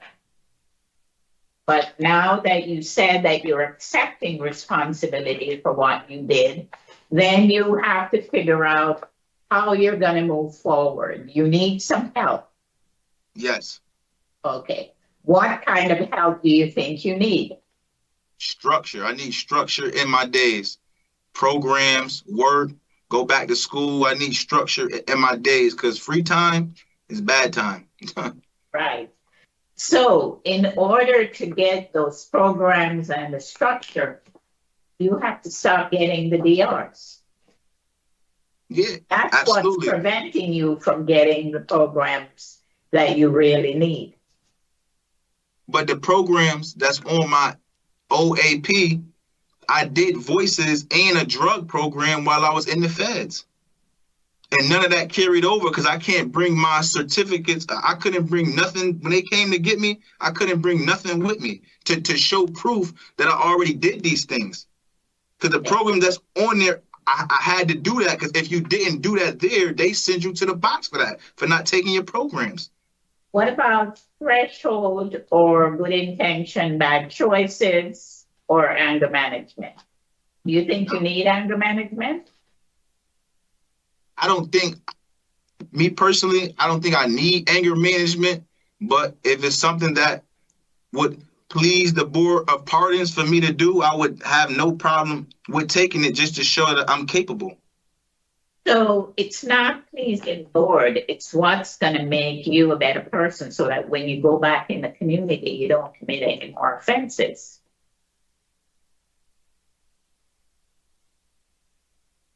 Right. Yeah. So yes. That's just one of the programs that I mentioned, but you also have threshold on your OAP, and I mentioned good intention, bad choices. Yes. Okay. And you don't have a job assignment. Maybe those things, as you said, will help you.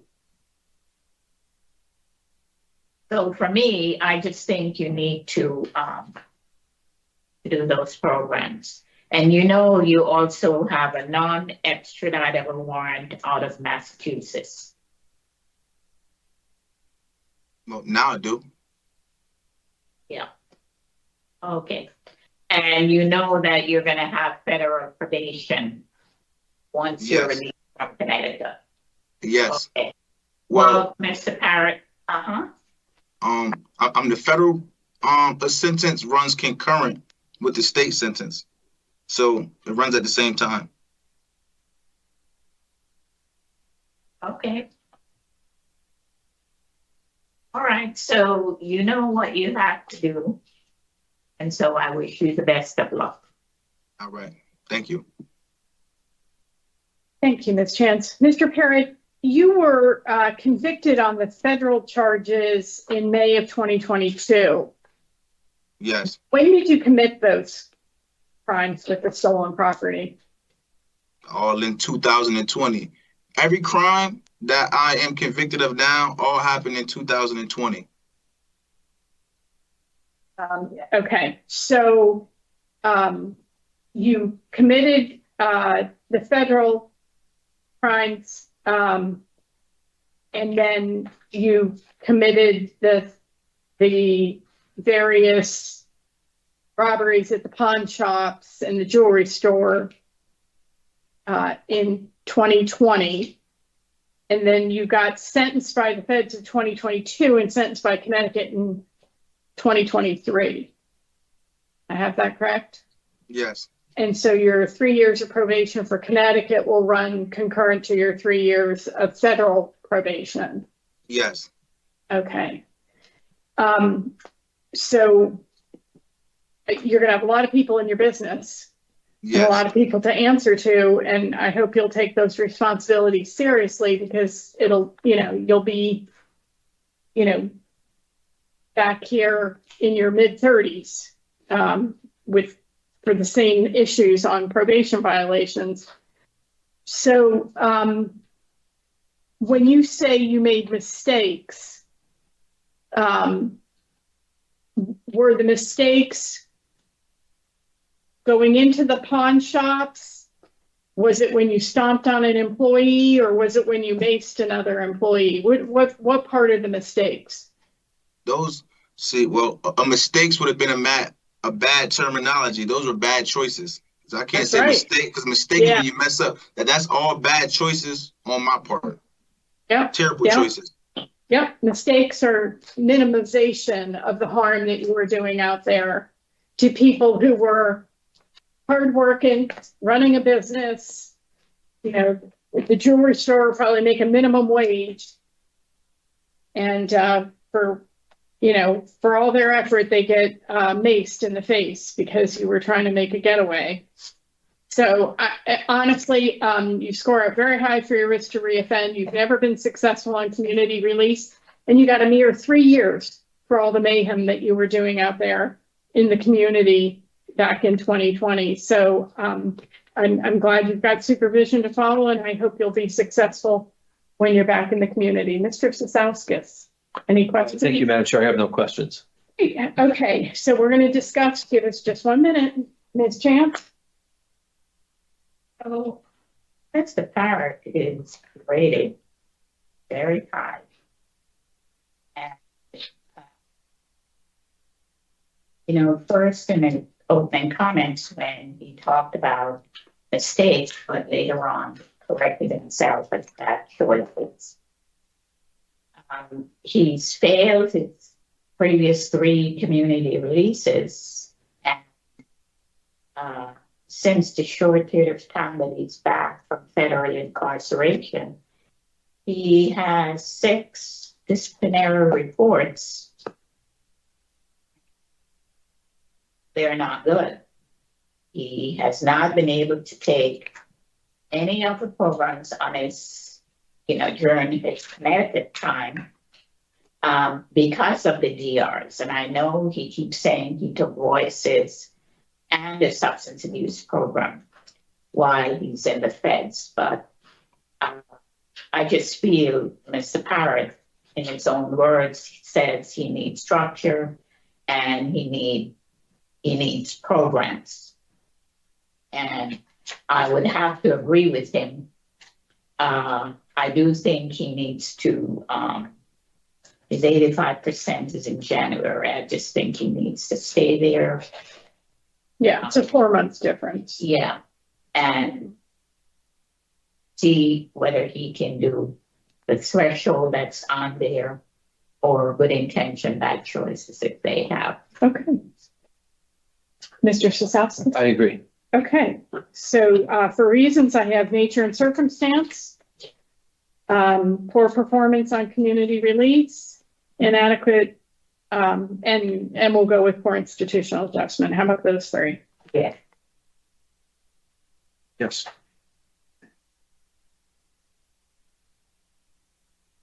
In the matter of Jahliil Parrott, inmate number 425654, there's a motion to deny parole for the following reasons: the nature and circumstance of your offenses, your poor performance on community release, and your poor institutional adjustment. Do I have a second? Second. All in favor? Aye. Motion carries. Parole is denied. This concludes the hearing for Jahliil Parrott, number 425-654. All right, you're all set, sir. Thank you.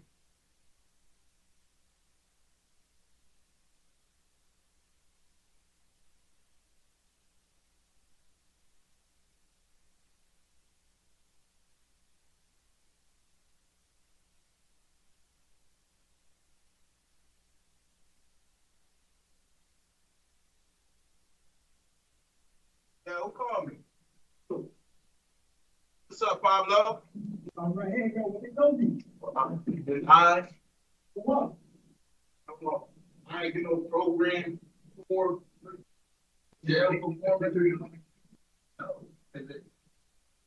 I'm out for parole date. It's 4 months before my EOS date. So I only gotta do that. Still got 7 months left. Take my 7 months. Yeah, I'm just gonna smoke that.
Here we go. Okay. Good morning, Mr. Morrobel.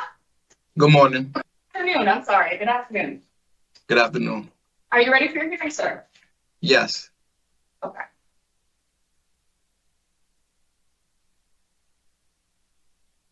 Good afternoon. My name is Parole Officer Micalizzi. Today is Wednesday, October 9th, 2024, and this is a hearing of the Connecticut Board of Pardons and Paroles. The following board members are present this morning and by stating their names on the record, certify that they have reviewed all statutorily required documents and available current information in preparation of this hearing. Nancy Turner, good afternoon. Good afternoon, Joy Chance. Robert Cizauskas. Sir, please state your name and inmate number for the record. Pablo Morrobel, inmate number 434707. Thank you. This hearing is being conducted in consideration of the parole application for Pablo Morrobel, number 434707. He is serving a sentence of 8 years flat for 2 counts of possession with intent to sell, 2 counts of sales, and criminal possession of a weapon. As of today, records reflect a parole eligibility of January 1st of 25 at 50%. There is no victim input in this case. There is an offender accountability plan for the offender. It has been reviewed and shows that the offender has completed no programs. Utilizing the statewide collaborative offender risk evaluation system, the offender's overall score falls within the high range of risk for recidivism. Mr. Morrobel, this is your opportunity to express to the board why you believe you should be granted parole. You may begin, sir. I think I should be granted parole because this isn't a place for anybody to be. Yes, I did wrong. I manned up to all the charges, everything I did, my behavior. I'm ready to turn over a new leaf and start fresh. All right, Mr. Morrobel. We are going to ask questions of you based on the documents that were available to us to read, and then we will discuss your case and make a decision about whether we're going to grant you discretionary parole on your flat sentence. Any questions? No. Okay. So I want to get some of the facts clear in my mind. Almost all of your prior criminal history was in New York. Yes. You have about 10 years worth of convictions. 4 of them were felonies. Got that right? Yes.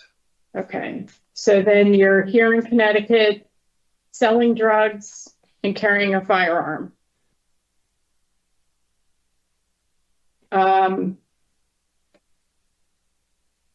You have a New York sentence for attempted possession of a weapon with 5 years to serve, and that sentence ends December of this year. And then you have 5 years of supervision that you owe the state of New York. Yes. Okay.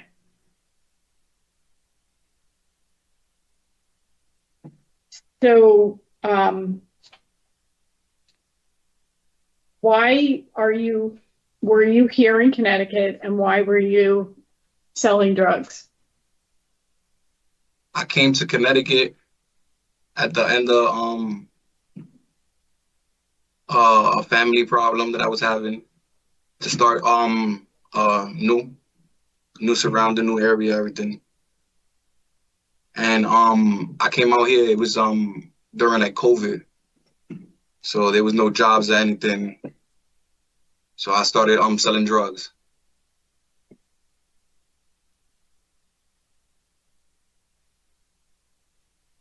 So you completed the Voices program, correct? Yes.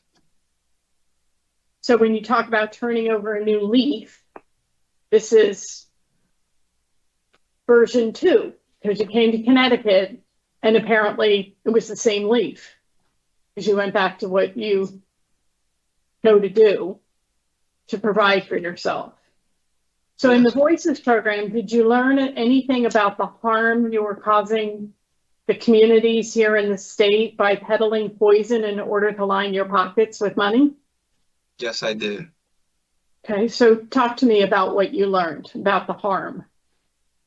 The harm, I'm not only harming the people I was giving the drugs to, not only am I was you harming. weren't giving, sir, you were selling. Or selling, yes. Correction, yes. The people, not only was I hurting the people I was selling to, I'm hurting the community, them, the people around them, and me myself too. Well, I want to break it down a little bit to the granular. You were hurting everybody in that person's family, because the money that was needed to feed the kids and buy winter coats, pay for school lunches, all of that was going to drugs instead. So, the ripple effect was that you were harming many, many people with your choice to profit off of exploiting people suffering with an addiction. Yes. Mm-hmm. So you were a daily user of K2?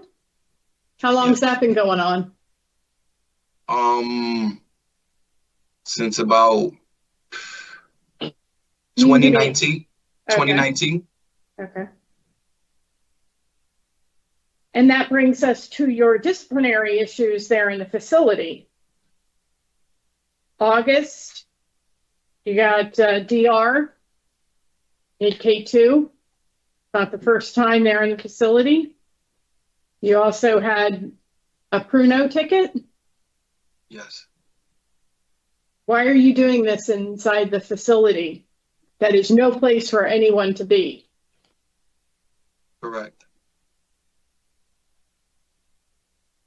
Wrong decisions.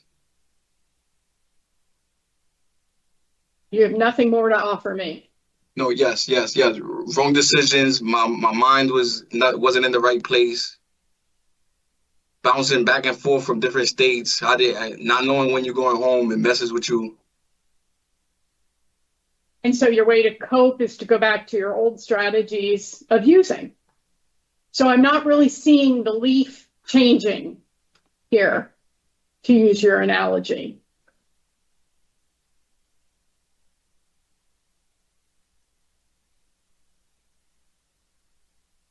What are you going to do different? What am I going to do different? Stay away from all triggers. So tell me your triggers. Anything that would lead me to my past. Can you be more specific? Friends, places, anything that I know that where I was in the past and where if I continue to go, I would do the same thing.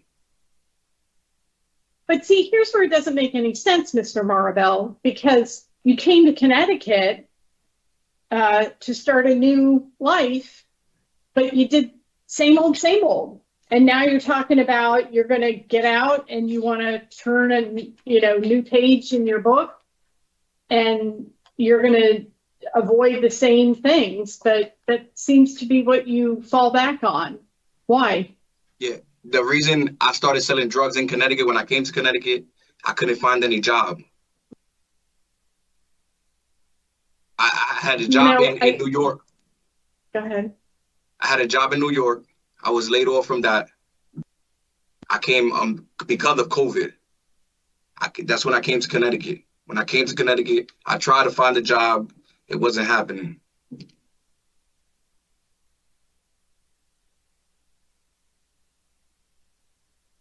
Do you have any supports here in Connecticut? Yes. You care to share what those are? Yeah. Yes, I have a cousin, a first cousin. I have my son, and I have my son's mother. Is this the son that's 12 or the one that's 4? Oh no, this is the one that's 4. He just turned 4. I also have right, but as a parent, your children aren't your supports. You're supposed to be their supports. Yeah. I'm really concerned for you. You have a lot to overcome in your life. You're still very young, but you were 27 making these really core choices. Yes. And I'm just not hearing much change and not much of a plan. So you don't have a sponsor. What's your work plan? Work plan is to go back to the same company I was laid off from, Busy Bee. In New York? Yes.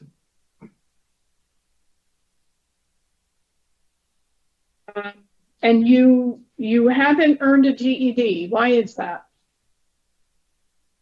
Because I haven't got into it.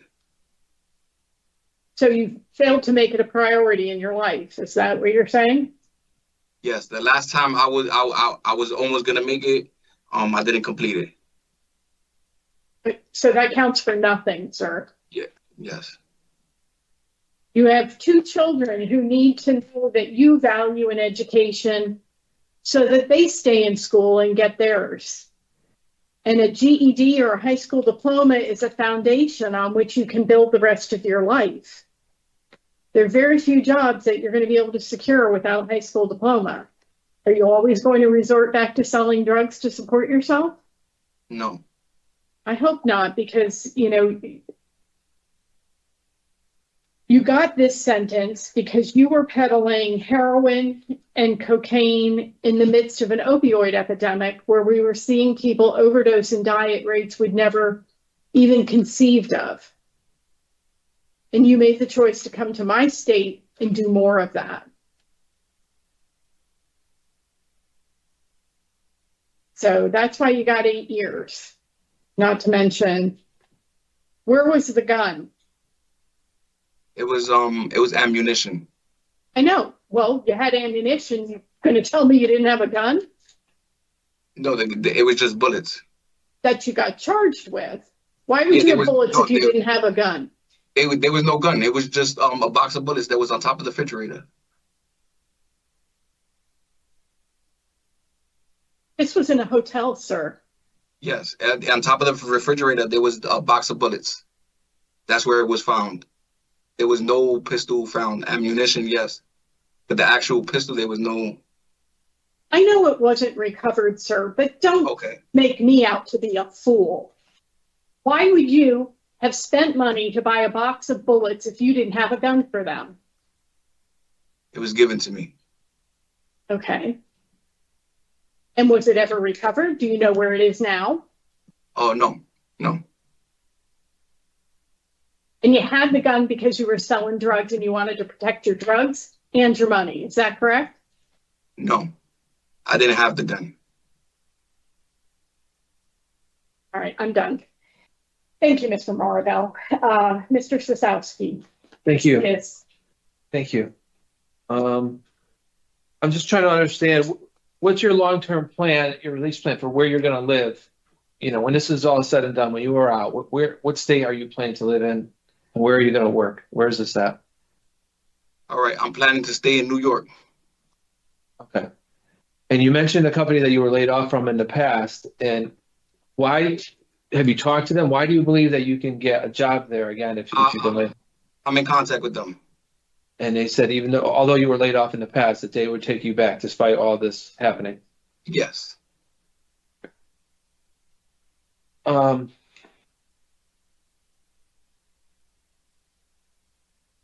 you on probation in New York at the time that you were arrested? No, completed parole. You had completed. You weren't on probation or any kind of supervision at the time that this happened? No. Okay. I completed parole with no problems. Okay. Do you understand that in Connecticut, these disciplinary tickets, they interfere with your ability to take programs? Do you understand how that works? Yes.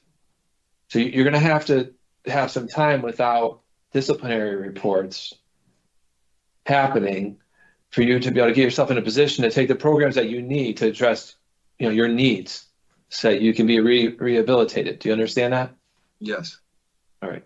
So you need to work on that and focus on that. When you're presented with a situation to get yourself in trouble again inside where you're going to get a DR, you need to really think about, because you have a long sentence here, you need to think about how that's going to affect your ability to get programs and to get yourself in a position to get rehabilitated. So that way, when you get out, you can live crime-free. Okay? Yes. All right. Madam Chair, I have nothing else. You asked all the questions. Okay. Ms. Chance, any questions? I don't have any questions. I just know that Mr. Bell is not appropriate to go out today. I do think that he needs to do a program to address his substance abuse that he has. And he incurred 9 tickets in a short period of time. So. Okay, so his end of sentence is August of 2028. Did you want to bring him back? I would be interested in bringing him back. Yeah, I was thinking of date of January of 2026 past that end of sentence date. I'm thinking more like June of 2026. And I'm fine with that. I just want to be beyond that sentence date so we can clear of that. And then if he can, he should try to remain DR free and then, hopefully get into some programs if he can manage that. And school. Yeah. Yeah. Just to give him a lot of time to work towards his GED. Yeah. He doesn't have education on his OAP, so he needs to talk to the counselors there. Yes. So we're going to use inadequate program participation and evidence of offender change and poor institutional adjustment as reasons for denial at this time. Yes, just to remember that inadequate institution program was separated from evidence of offense or after. Yes. All right. So in the matter of Pablo Morrobel, inmate number 434707, there's a motion to deny parole at this time for the following reasons: inadequate program participation and evidence of offender change and poor institutional adjustment. I further move to rehear you in June of 2026 with the recommendations that you not get any additional disciplinary tickets and that you engage in positive programs to include the programs on your OAP and school, perhaps a job as well. Do I have a second? Second. All in favor? Aye. Aye. So, Mr. Morrobel, we could not see our way clear at this time to grant you discretionary parole. We're going to give you another shot at it in June of 2026, and we really strongly recommend that you buckle down on your behavior and get some programs completed. We wish you much success. This concludes the hearing for Pablo Morrobel, number 434707. All right, you're all set, sir. All right.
Good afternoon.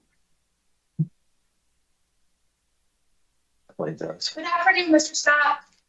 Good afternoon. How you doing? Good, how are you? Are you ready for your hearing? Yes, I am. Should I close the door? It's up to you. Is it? Yeah, I mean, is it loud out there? Yeah, it's kind of loud out there. Yeah, shut it then.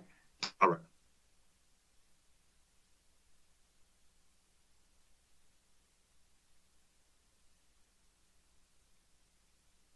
You all set, Mr.? I believe so. Yeah. Can I just make a note? I have here, and maybe this was fixed before, after certification, but he's got 10 years to serve, or 10 years execution suspended after 3.5 with 3 probation. The DIS had left off the 10 years. 10 years. I have the same thing. Thank you. Good afternoon. My name is Parole Officer Micalizzi. Today is Wednesday, October 9th, 2024, and this is a hearing of the Connecticut Board of Pardons and Paroles. The following board members are present this afternoon, and by stating their names on the record, certify that they've reviewed all statutorily required documents and available pertinent information in preparation of this hearing. Good afternoon, Nancy Turner. Good afternoon, Joy Chance. Good afternoon, Robert Cizauskas. Good afternoon. Good afternoon. Sir, please state your name and inmate number for the record. Good afternoon. My name is Aalyjah Scott, 438-485. Thank you. This hearing is being conducted in consideration of the parole application for Aalyjah Scott, number 438-485. He is serving a sentence of 10 years, execution suspended after 3.5 years, and 3.5 years probation for assault first.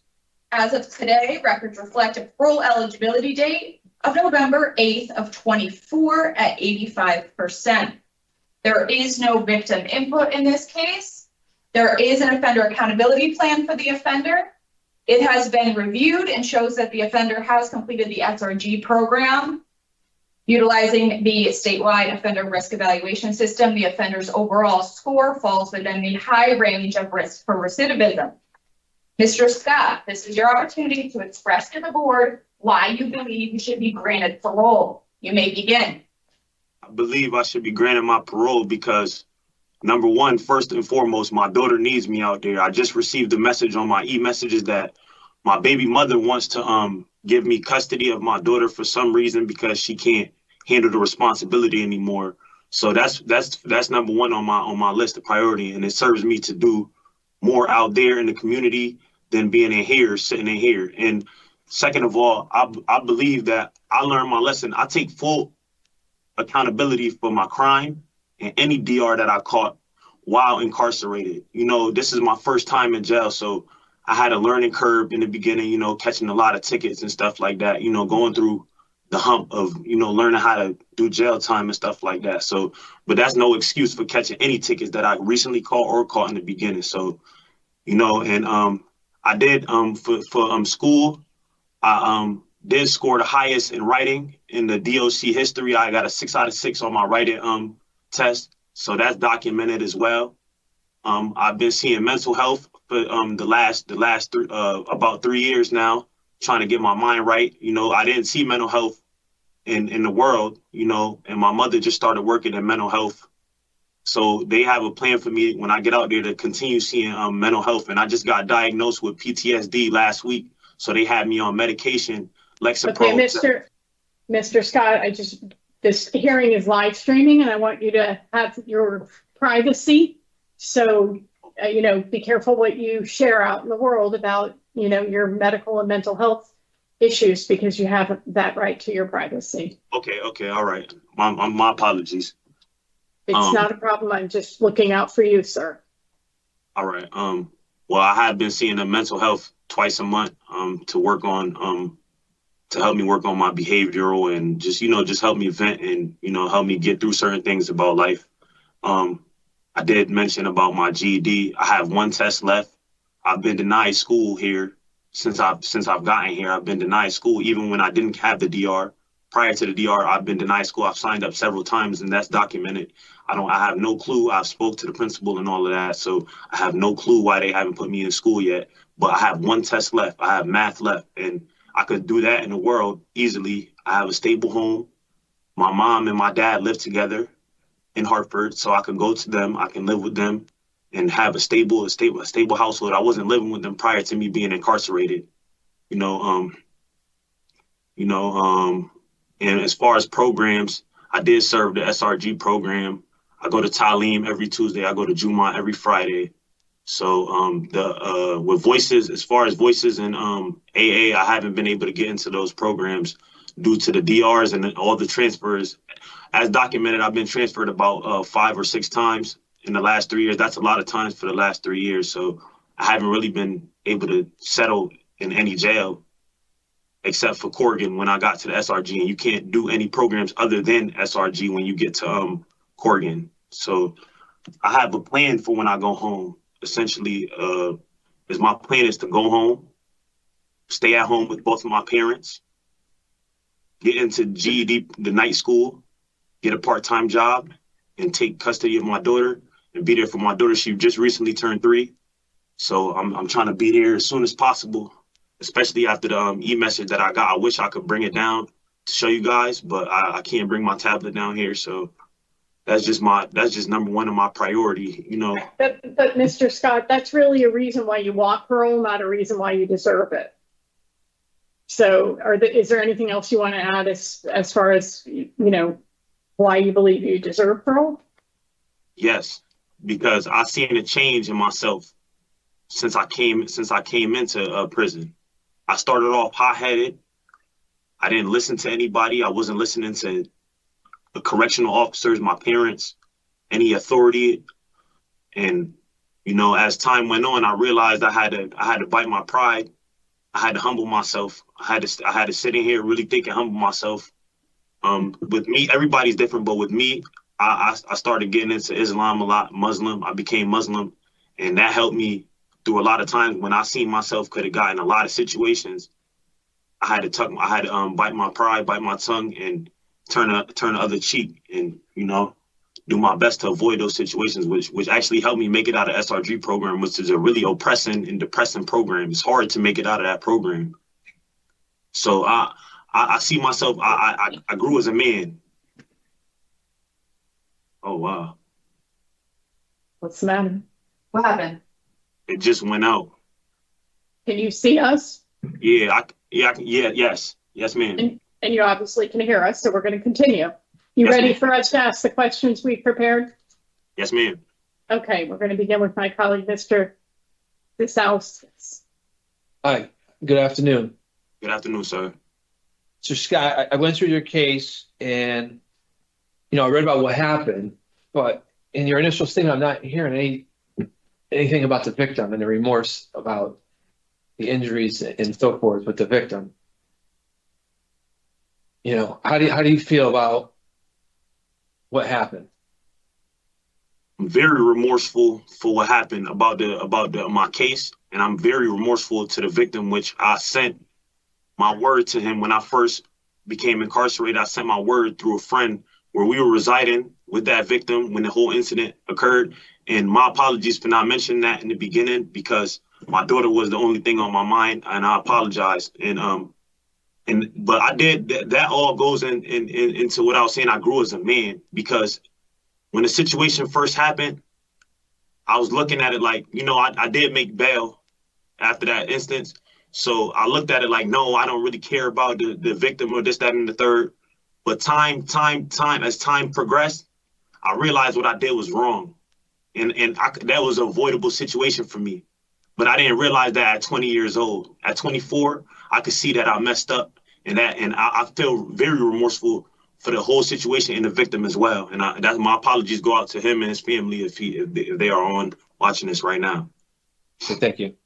You know, you said you didn't live with your parents at the time, but was he living in the same home with your parents? Were you at that house? Is that where this took place at? Can you help me understand that?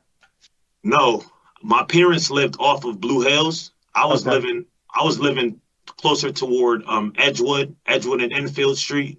Okay, this was your brother's house? Is that what this was? Friends. Okay. But you guys had an ongoing problem with this guy?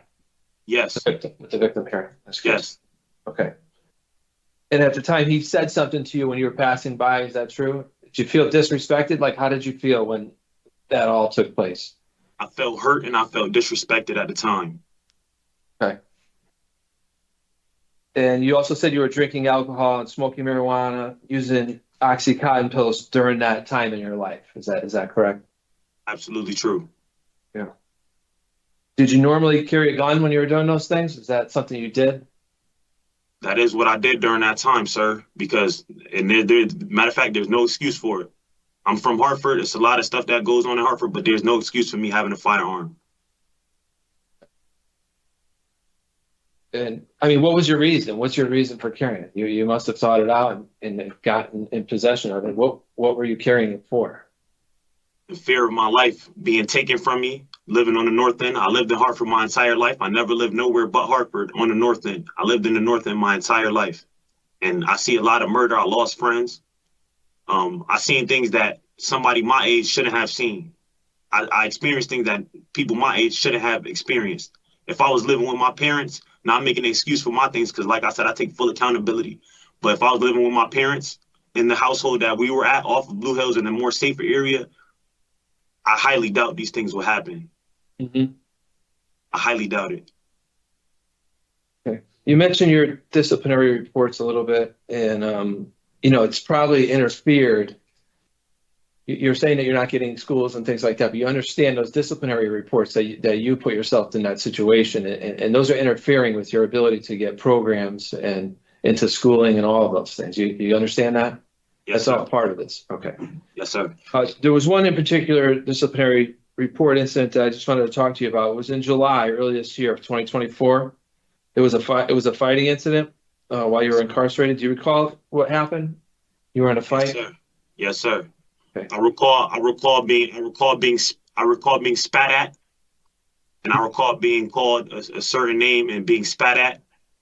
At that point, when somebody spits on somebody, I'm from a different area where I'm not making excuses. I probably should have went and told the COs and told them what was going on. But I figured that they seen what was happening and that they will put a stop to it. But that didn't occur the way here in Department of Corrections. Sometimes you don't have a choice on what the CO does and what they don't see or not. So to make it short, yes, I take responsibility for getting into the fight, but I was spat at, and that's what triggered my reaction. And I have PTSD, so that brought me back to a place where I couldn't get in contact with mental health, the people that I normally talk to try to calm me down in the moment. So I got spat at, and that was my reaction. But I've been speaking to mental health since that point. I meet with mental health. They upgraded my meetings now, so I see them twice a month now. Okay. And if I need to see them absolutely in emergency, I could ask the correctional officer to call when I need them. So, well, I'm glad you're acknowledging those problems and taking care of your mental health. It's important to move forward. You need to be able to make better decisions in stressful situations like that. What concerns me about this specific incident is that in my report that I'm reading, it's, you know, along the lines of what you described happening. But one of the things you mentioned is that you felt disrespected and that, you know, you lashed out at him. And it's the same language and the same behavior as this incident that you're in jail for. You know, obviously you didn't have a gun, you're in jail, but it's the same thing. You felt disrespected and you felt the need to lash back out at him. And this took place 3 years after you've been incarcerated. And it just lends itself to you not changing at that point. I understand what you're saying about from the time of this fight until now, and I appreciate you recognizing that you have these issues and that you're going to address them. You really need to think about the changes you need to make in your life. And I mean, can you explain how you've changed since then, right? And how you're ready to live now, crime free, when one of these situations happens? This is the type of thing that will happen in the community, right?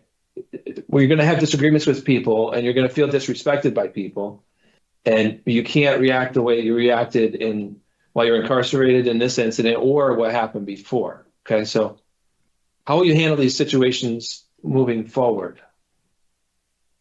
I've been learning with mental health. I recently spoke with my mental health clinician about learning how to walk away and learning how to take myself down in high risk situations. I've been speaking with my mental health clinician, Rachel. She gave me a packet on how to take myself down in high risk situations. So breathing, counting to 10, you know, and like I said, now they have me on a thing where if I feel myself in a situation where I'm going to do anything, it wasn't like this before, I can have the correctional officer call mental health so I can go down, or they'll come to the block and see me. So my ways of dealing with that is just using those methods that I learned from mental health and therapy and applying those to the high risk situations, so I don't get myself in these situations, because I have more important stuff to worry about, such as my freedom, getting my education, and getting back to my daughter. Those are the most important things on my plate right now. So I've been really thinking about that, sir. Yeah, you need to prioritize what's important. And addressing someone that makes you feel disrespected should be very, very low on that list. Do you understand that? Absolutely. Your daughter, your children, all these other things are more important. Your education, your family, and getting out, right? So yes, don't let that feeling of being disrespected get in the middle of your progress. Yes, sir. I'm glad you're recognizing that since it's happened, but the problem is that was only in July of 2024. Here we are in October. So and it's been years since the initial incident, and the behavior is similar. Can you talk about your release plan and where you're going to work? What kind of work you're going to do when you get out? My father is a supervisor at CNS Wholesale Grocers.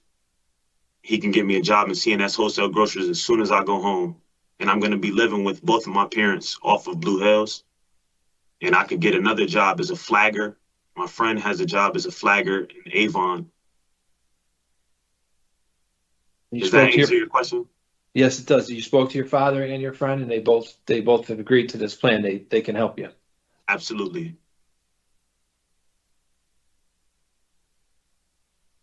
All right.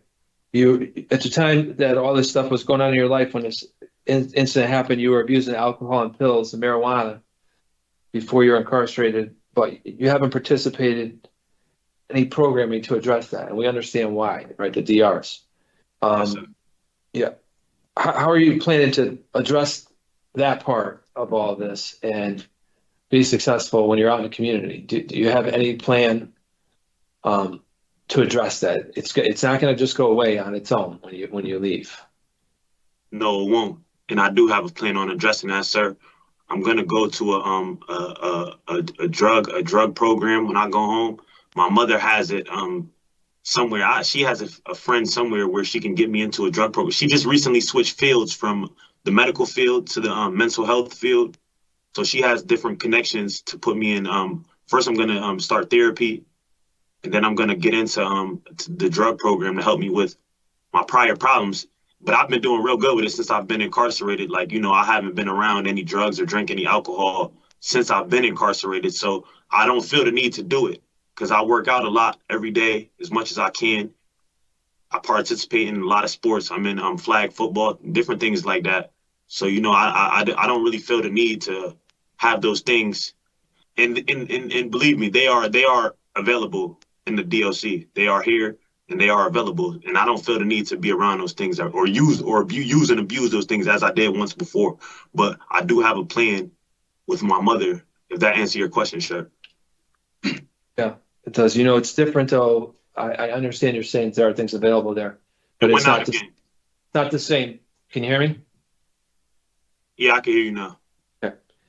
Yeah, it's not the same dealing with these while you're inside as when you're outside. I understand, you know, you said there's things available, but being out in the community is going to be a lot different as far as dealing with your substance abuse problem. It sounds like, you know, you're talking about using every single day for an extended period of time. So you really need to address that and have a solid plan. Those are the type of things that will lead you back down the road that you were on before, you know, so you need to make sure that you have a relapse prevention plan, some plan to address these issues. It concerns me because you haven't taken the programming because of the DRs. You understand that? And then so that problem and that issue in your life has not really been addressed. I think that's it. So those are all the questions I had for you right now. I'm going to pass it along to my colleagues. Thank you for answering my questions. You're welcome, sir. Thank you. Mr. Cizauskas. Ms. Chance. Mr. Scott, you completed the SRG program in May of this year. Yes, ma'am. Okay. What programs did you take under the SRG? We really just did. We really focused on group. It was a group centered program. So we get into the SRG program, and we do a lot of group. We do group at least twice a week. Okay. And it helps us. May I go on? Yeah. It helps us talk about things that led us into the program and how we can prevent ourselves from continuing to be in the program and eventually getting out of that kind of lifestyle, you know. And it really helped me because I took my shahada, not to bring up religion or anything like that. I took my shahada in SRG, and it helped me turn my cheek to a lot of things that otherwise I would have been stuck in that program and ended my bid over there. And I really didn't want to do that. So, you know, I had to really turn my cheek to so many things, but the group helped me in there. It's a group centered program. Did that answer your question? Yeah. I'm glad you said all of that. And then you talked about addressing your mental health, and you did that already. So the other question is your substance abuse, and you described a typical day as, you know, smoking marijuana, popping pills like Oxycontin, Vicodin, and hydrocodone. So you haven't addressed that piece as yet. And so for me, I think you need to address that along with your mental health, and they need to be done at the same time. And I appreciate you completing the SRG, and it was helpful to you. This is a pretty serious crime, and you have all these DRs, and I understand your adjustment, but the last one was August 20th of this year. So for me, I do think you need to take a substance abuse program. I don't know how you feel about that. May I go on? Sure. I'm open to taking a substance abuse program, which I already spoke to my mother about. These are all things that we have in the works. And here, this is just me here, doing it here. I'm still going to be put on back hold. Because if you look at my EOS date and in the tickets that I have, they all correlate. So me getting into those programs, I won't really be able to get into those programs on time because it's a waiting list as well. I will be on a waiting list once I get off of the 180 days that I have to wait to even get onto the list. Then I'll be able to get onto the list. Whereas if I get back into the community and I'm home with my parents, we can put she can get me into those as soon as possible, and I can start working. I can start getting into those programs to help address my prior drug problems and my mental health problems as soon as possible. We could put an expedition on those things. Yeah, but I'm going to say again, Mr. Scott, for me, you have to start addressing those two at the same time. Okay, Madam Chair. Thank you, Ms. Chance. So, Mr. Scott, there's a lot of balls in play here. And, you know, you've got your daughter and some sort of crisis situation that's arisen that hopefully your parents can help you with. You've got a GED that's not quite done. You've referred to a couple of job opportunities, but you began by saying you would get a part-time job. I don't know why somebody at 24 who's able-bodied would not be pursuing a full-time job, but you know, you've got the supports of your parents, so you're quite fortunate in that respect. And then you have a drug problem that you haven't addressed yet, as well as an anger management problem. How much anger management was addressed in SRG? Typically every week, you know, we talked about it. It's something that we talked about because of the problems that were occurring in the blocks. Yeah. So we spoke about how to I did hear you talk to my colleague about some of the strategies and tools that you would practice, so that's good. I think you need perhaps some additional specific anger management programming.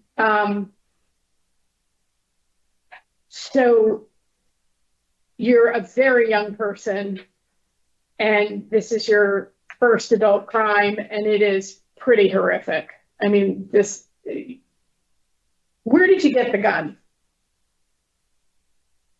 Where did I got it off the streets of Hartford, you know, just being out there, not living with my parents, just. Okay.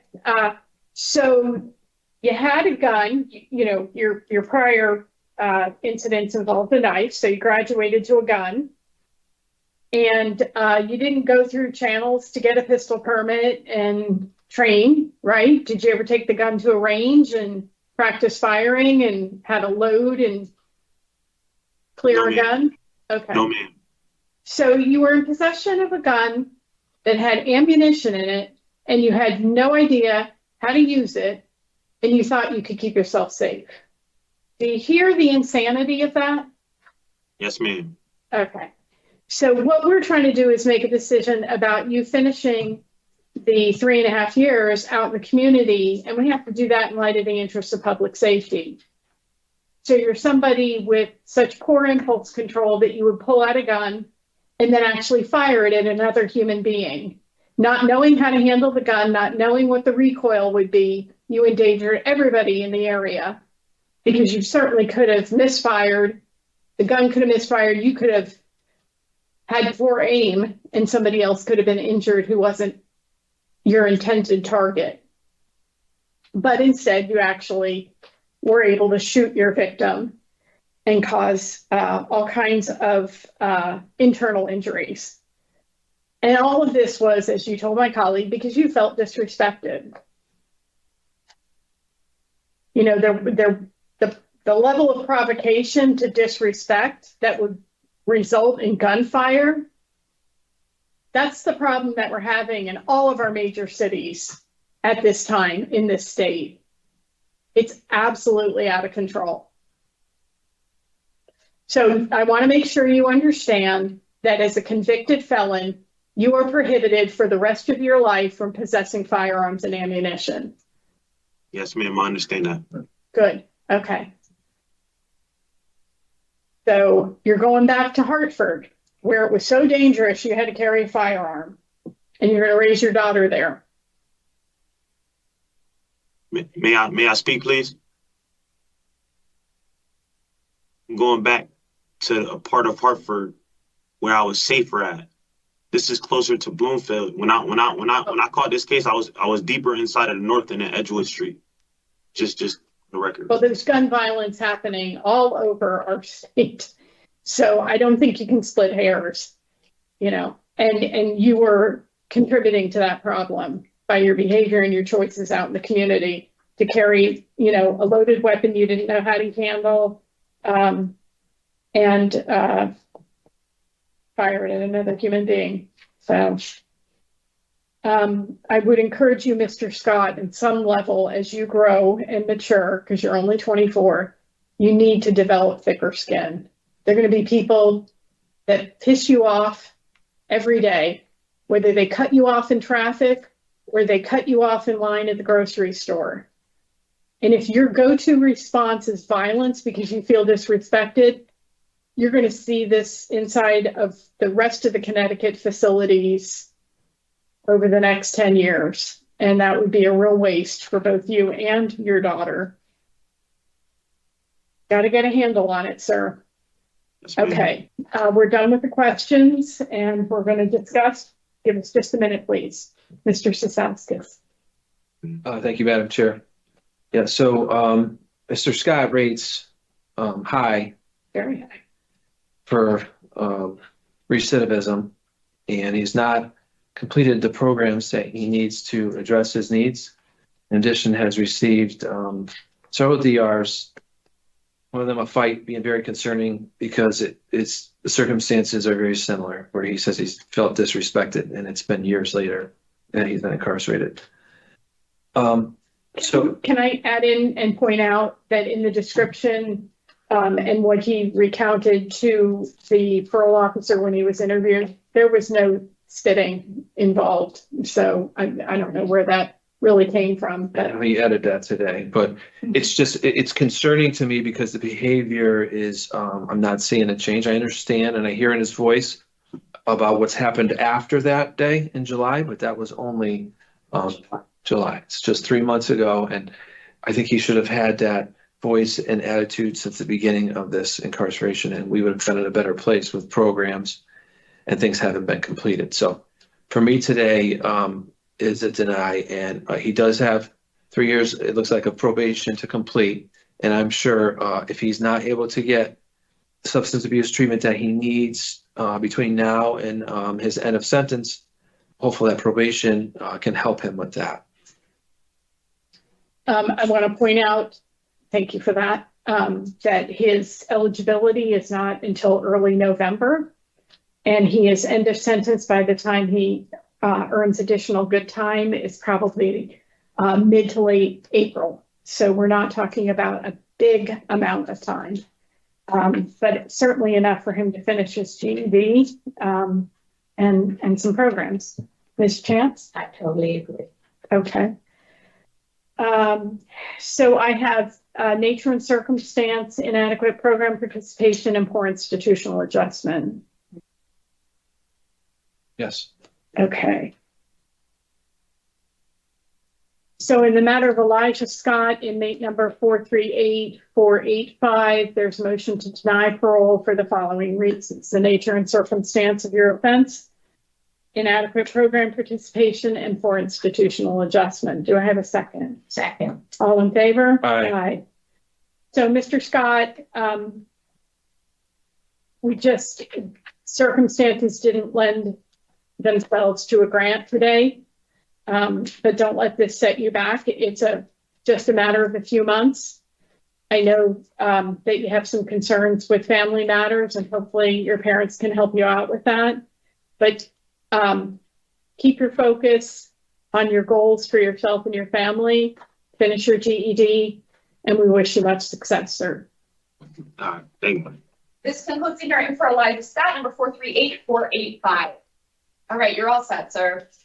May I suggest a comfort break at the facility? To disconnect from session, that'd be great. Thank you so much. Hi, Barter. Mr. Ruby will start with. Thank you. Hi, how much until he starts? Yeah, but we can start. We'll start in a few minutes. Mr. Ruby should be ready to go in a few minutes. Okay, because he's been waiting for a while, and I mean. Yeah, we should be ready within a few minutes. Okay, I'm gonna have him sit in front of the computer. Yeah, have him sit. Thank you.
Hello, sir. Could you ask the CO to come back in for just a moment? Good morning.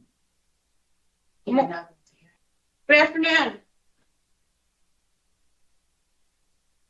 Mr. Barubi. Mr. Barubi, could you just ask the officer to come back in for a moment?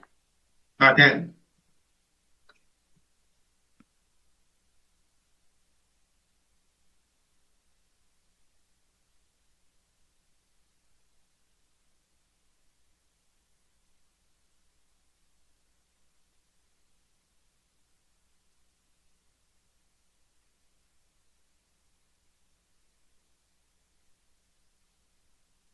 They want to see you for a minute. I don't know what. Yes.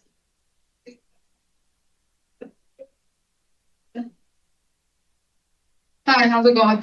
Hi, just for his case, I was hoping to get your help with the tablet, to change a setting, if you could. Okay, what do you Just because he has a hearing impairment, so we're gonna turn closed captions on. Okay, how do I do that on this? On the tablet, do you see the 3 dots on the bottom row of buttons? Yeah, so show live captions? Perfect, yep. And then as I'm speaking, you should see it appear on screen.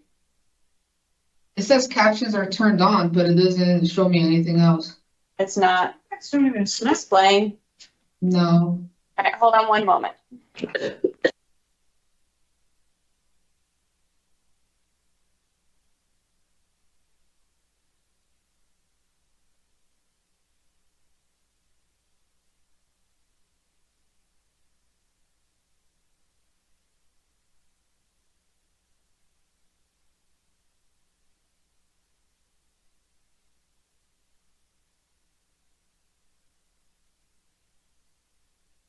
Would you just try turning it off and then? Ending the call and then. You want me to end the call and rejoin? No, don't end the call. Just try to turn the captions off and then Sorry. See if they'll come back on. All right, I just did it. And is anything appearing for you? No, it just says captions are turned on. Doesn't show anything. Okay. Hold on just a second.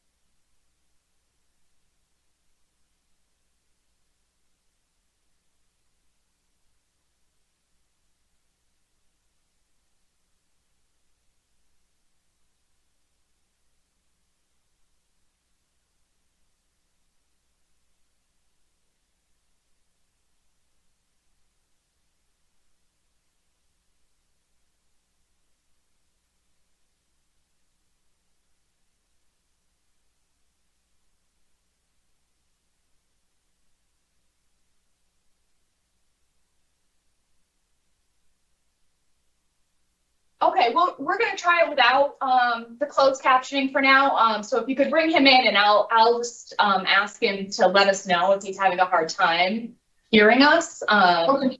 Yeah, thank you so much. No problem. And for the next guy, just call him down when he's done, correct?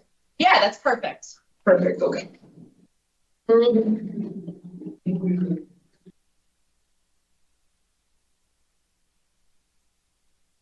Mr. Berube, it's Parole Officer Micalizzi. Can you hear me okay? Can you hear her? Berube, Yeah, can you hear her? a little bit, yes. Can you turn the volume up maybe? Would that help? On the bottom of the tablet, there's the volume. I don't know if you can make it just a bit louder for him. It's different. Huh?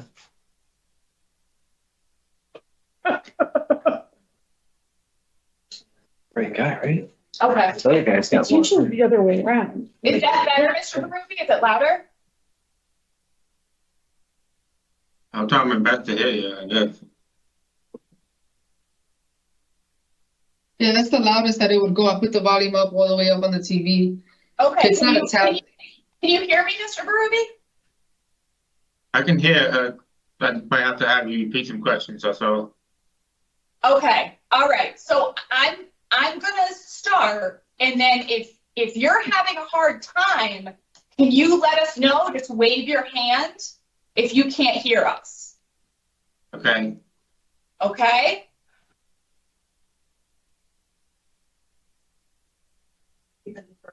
Right. Which makes sense. So it'll be louder. This is there any way to move this closer to? See the one, the microphone. She's the farthest. Maybe Ms. Chance can bring her chair over here when it's her turn to ask questions. But You're soft spoken anyway. Yeah. Yeah, he might never. Yeah. Mm-hmm. Good afternoon. My name is Parole Officer Micalizzi. Today is Wednesday, October 9th, 2024. And this is a hearing of the Connecticut Board of Pardons and Parole. The following board members are present this morning and by stating their names on the record, certify that they have reviewed all statutorily required documents in preparation of this hearing. Nancy Turner. Joy Chance. Robert Cizauskas. Mr. Berube, can you state your name and inmate number for the record? John Berube, 37. Your inmate number. Oh, 411-219. Thank you. This hearing is being conducted in consideration of the parole application for Dylan Berube 411-219. He is serving a sentence of 50 months flat for assault on public safety and violation of a protective order. As of today, records reflect a parole eligibility date of December 1st of 2024 at 85%. There is no victim input in this case. There is an offender accountability plan for the offender. It has been reviewed and shows that the offender has completed Tier 2. Utilizing the statewide collaborative offender risk evaluation system, the offender's overall score falls within the high range of recidivism. Mr. Berube, this is your opportunity to express to the board why you believe you should be granted parole. Is there anything you wish to say, sir? No. Okay, so we're going to ask you some questions. After we're done with the questions, we're going to discuss your case and give you our decision. Are you ready to proceed? Okay. Great. We're going to start with my colleague, Ms. Chance, and she's going to move closer to the microphone to help with this. Better? Yeah.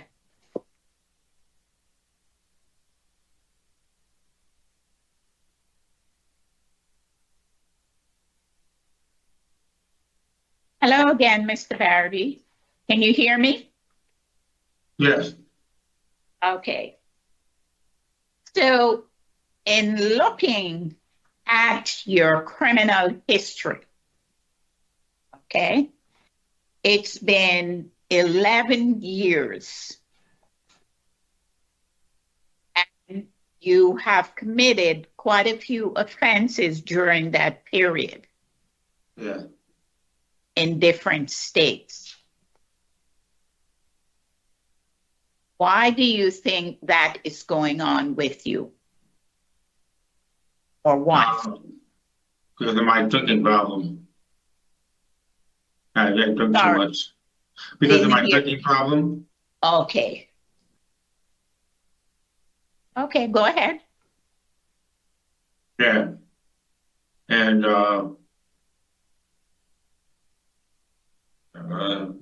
that's pretty much it. I mean, if I wasn't drinking, none of those things would happen.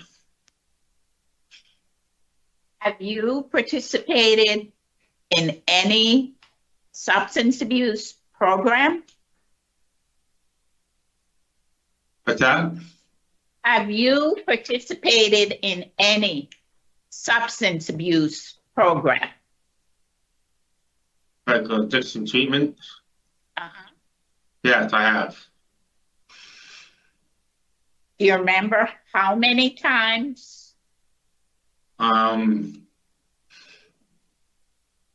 Quite a few.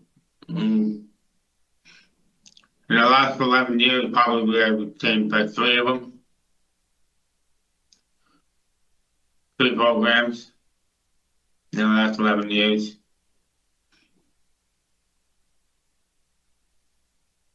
So, why do you think you continue to drink?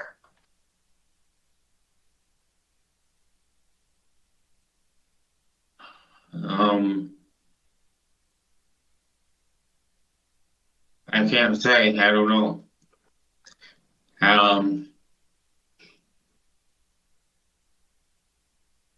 I have a addiction problem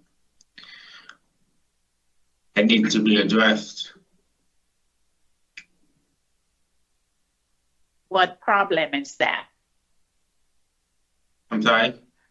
What problem is that? My drinking is out of hand, and I need to figure out a way to not drink. So, when you completed the treatment programs, did you participate in aftercare programs that would help you to stay sober? Yeah. I remained sober one year till I relapsed once.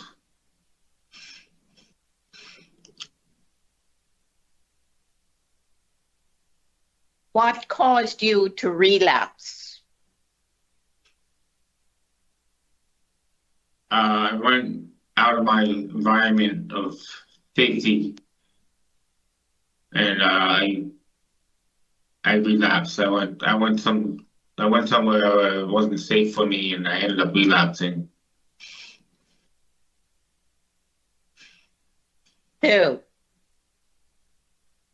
what do you need to do in order to stay sober?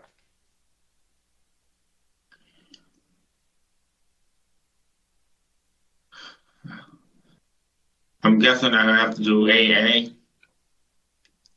AA will help me stay sober. AA and what else? I have a medication that I'm on that helps me a lot for cravings and stuff. Are you taking them now? I am.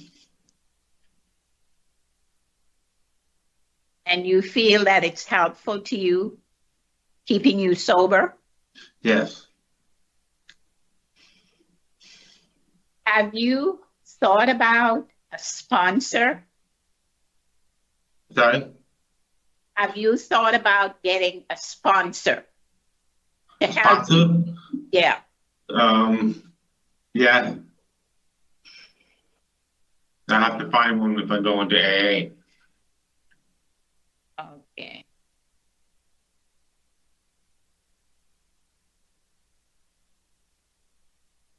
My uncle goes to AA as well. So I can get some help from him. And is he close to where you're going to live? Once. Oh, okay.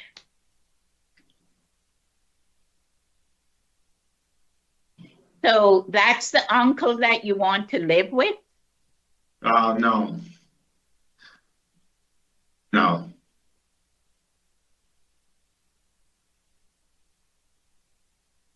I don't have a place to go just yet. You don't have a place, or you don't know where you want to go? I don't have a place to go yet. I had a place, but it fell through. And I don't want to go to a halfway house.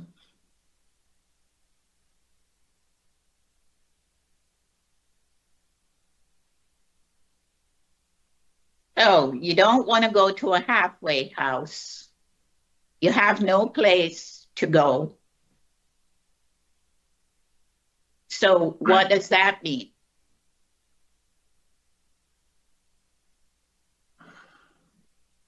What's that? What will that mean? If you don't have anywhere to go and you don't want to go to a halfway house? Well, I'll have to wait and find a place to go. But you knew you were going to have your parole hearing today. Right.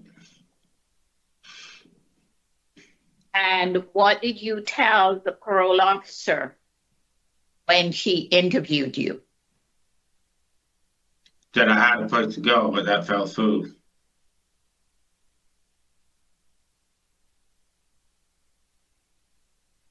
It fell through during the time that you had the interview with her to today's hearing. Right. Okay. So, do you know what your triggers are? What makes you drink? Stress. Stress is my main trigger.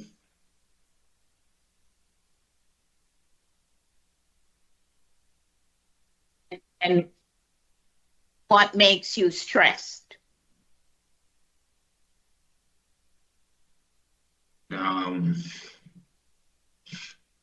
When things don't go my way,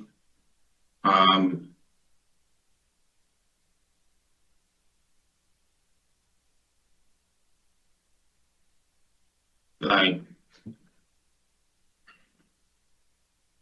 when I'm trying to succeed at something and it doesn't go my way, that's when I get upset and I drink. But Mr. Berube, you know things are not always going to go your way. Yeah. You agree with that? Yeah. So, have you been able to figure out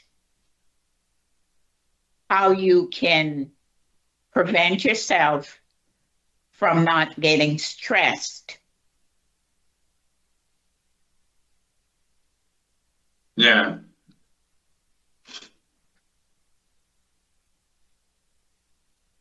I read a lot of books while I was incarcerated, and I read 25 books while I was incarcerated to learn how to deal with certain type of things. And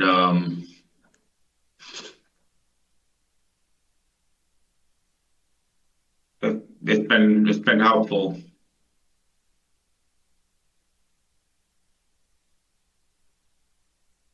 When was the last time you read a book? A few months.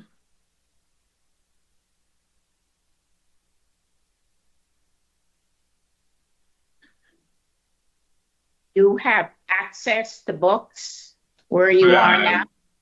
Yeah, I have my family mail them in from Amazon.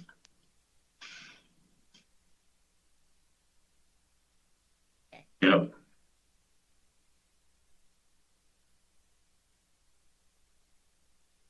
Okay, and now, you know, I noticed that you have not received any DRs in 2 years. No. How did you do that? I just keep to myself and I do what I'm supposed to do. That's it. Oh, you keep Take my to your medications.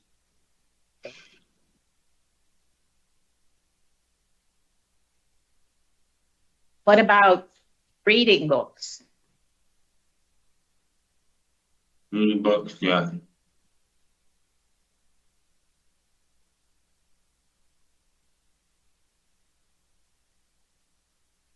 So, can you tell me what your plans are when you go back in the community? My plans are to get a job with the state, working for a state company.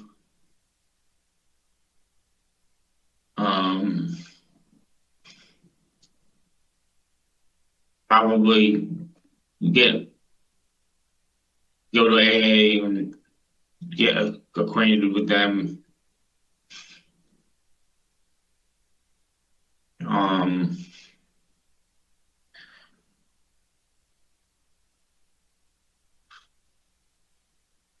don't know what else more. So you had mentioned before that your uncle attends AA meetings. Yes. Are you going to be able to connect with him? Yes, I can. And do you think he is going to be your sponsor? No, he won't be my sponsor. He'll be somebody that I would go to the meetings with.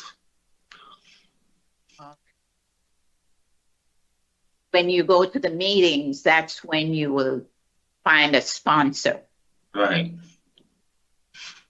Are you familiar with the 12 steps of AA? I've read the book, the whole book.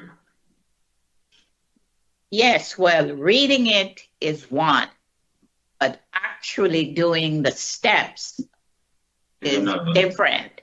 Yeah. Yeah. Do you remember what the first step is? Yeah.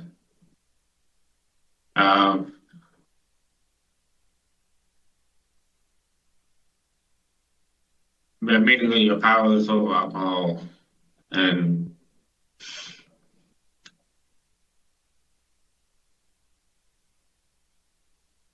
immediately you're powerless over alcohol.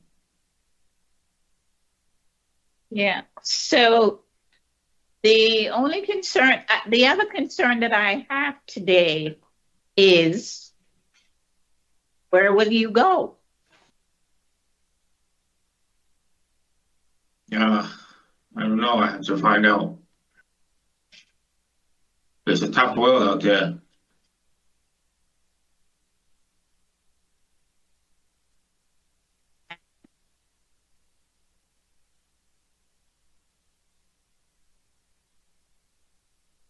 Can you tell me why you do not want to go to a halfway house? I don't have any transportation. I have to be able to get to a doctor's office. Be able to take my medications and stuff. I gotta be able to get all that situated. Honestly, I don't trust going to a halfway house because I'm afraid there'll be people doing drugs and stuff there. But, you know, you're going to have to try to figure out how to do that, because if you don't have anywhere and that's the only place you can do, They do have people at the halfway house that is, you know, is able to administer medication or give out medication. What part of the state would you be going to?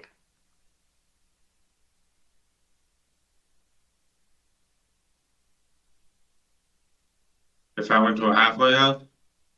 Well, yeah, but I live in Stonington. okay. You live in Southington? Yeah. Oh, Stonington. Stonington.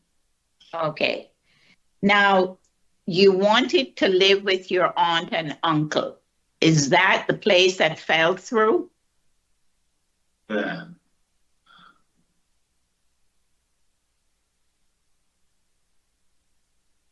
Now, you've also said that your social supports are your parents, your aunt, and uncles. But I do know that you've had some issues with your father. Well, not necessarily. I've had issues with him from my arrest, yes. But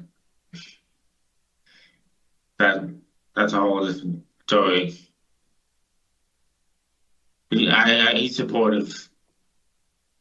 But do you think that's because of your drinking? Yeah. How long would you say you are sober now? How long have I been sober now? 3 years, 3.5 years. Doesn't that sound good? Yes, it does. Because you said before that the longest time you have been sober was 1 year. Right. Now you're up to 3.5 years. So you've indicated that to continue your sobriety, you're going to attend AA meetings. You're going to look for a sponsor. Right. You're going to get a job. Yep. And you know enough that when you get an urge or a craving, that you can call that sponsor. Right.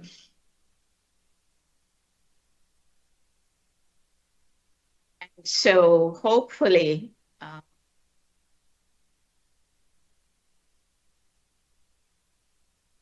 you will continue to have the support of your aunt and uncle, your parents, when you go back, but you have to give a place where you want to go. Right. Okay? All right. I'm all set. Okay, thank you, Ms. Chance. Mr. Berube, do you have any money saved?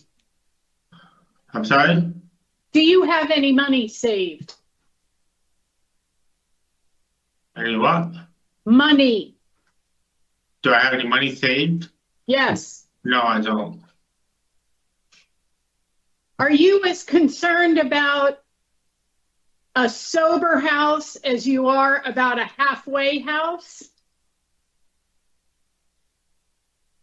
Sober house, what's that? It's a recovery community in the form of a halfway house. Oh. So you don't know about them to know whether you distrust them too? I didn't know about that.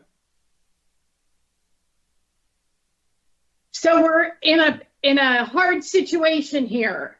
You've refused halfway house release by DOC. You come before us with 7 months left on your sentence. You don't have a sponsor, and you don't want a halfway house. I'm not sure how to help you. Do you want to just go out, end of sentence, and not be bothered? I still want to try to get somebody to go to still want to try to find a place to go. What does that mean? Family, friends, what? Family or friend, yeah. Okay.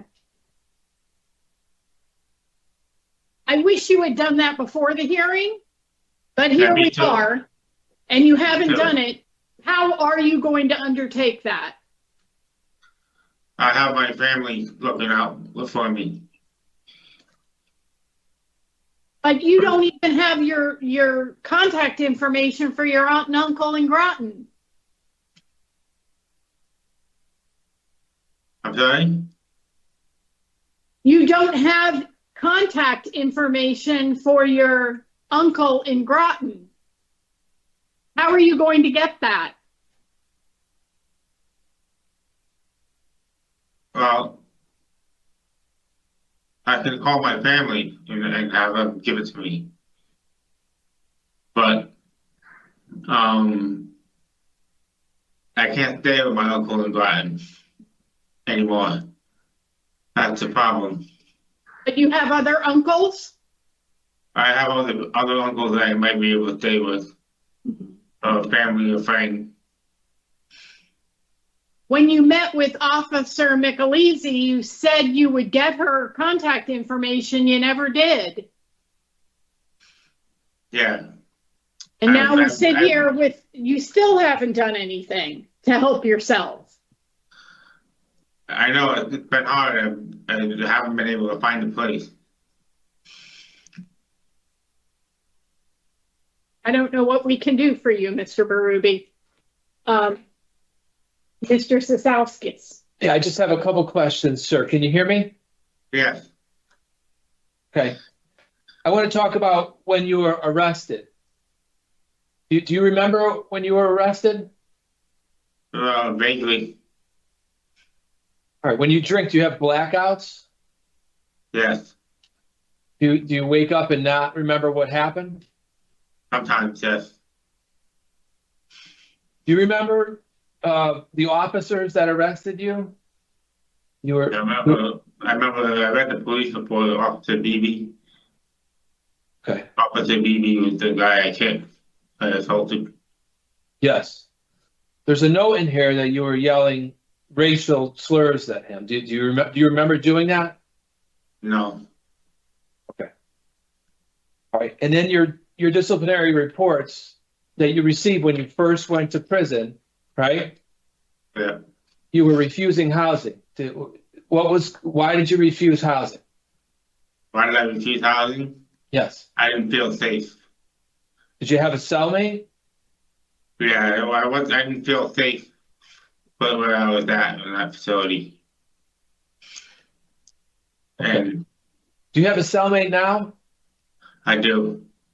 And you have no problems with that person? No, I don't. Okay.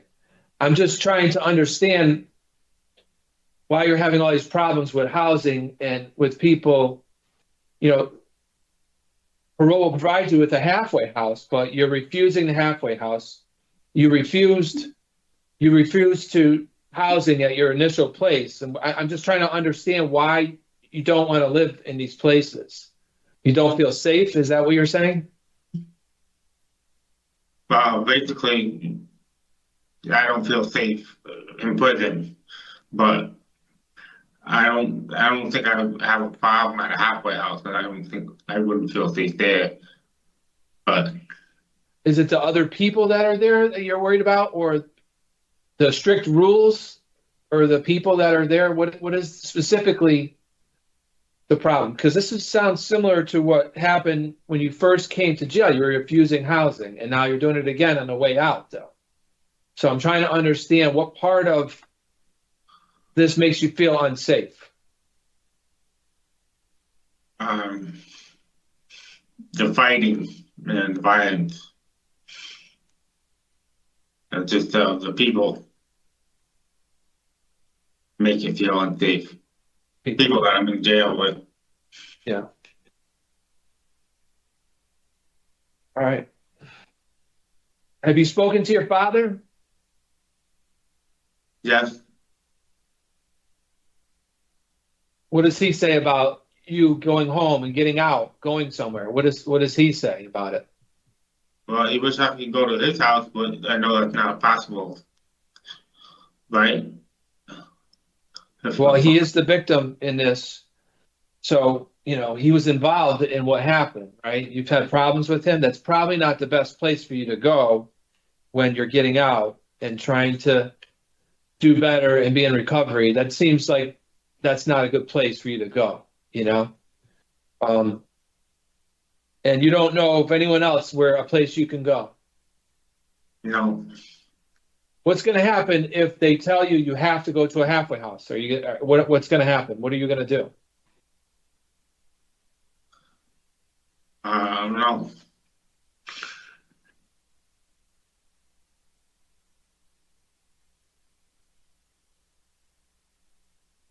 How do you think your behavior has affected your family over the years? I read a lot about your father in its paperwork. I don't see a lot about your mother. How do you think this impacts her? Not good. Does she live with your father? Was she there when all this was going on? Yeah. She was there.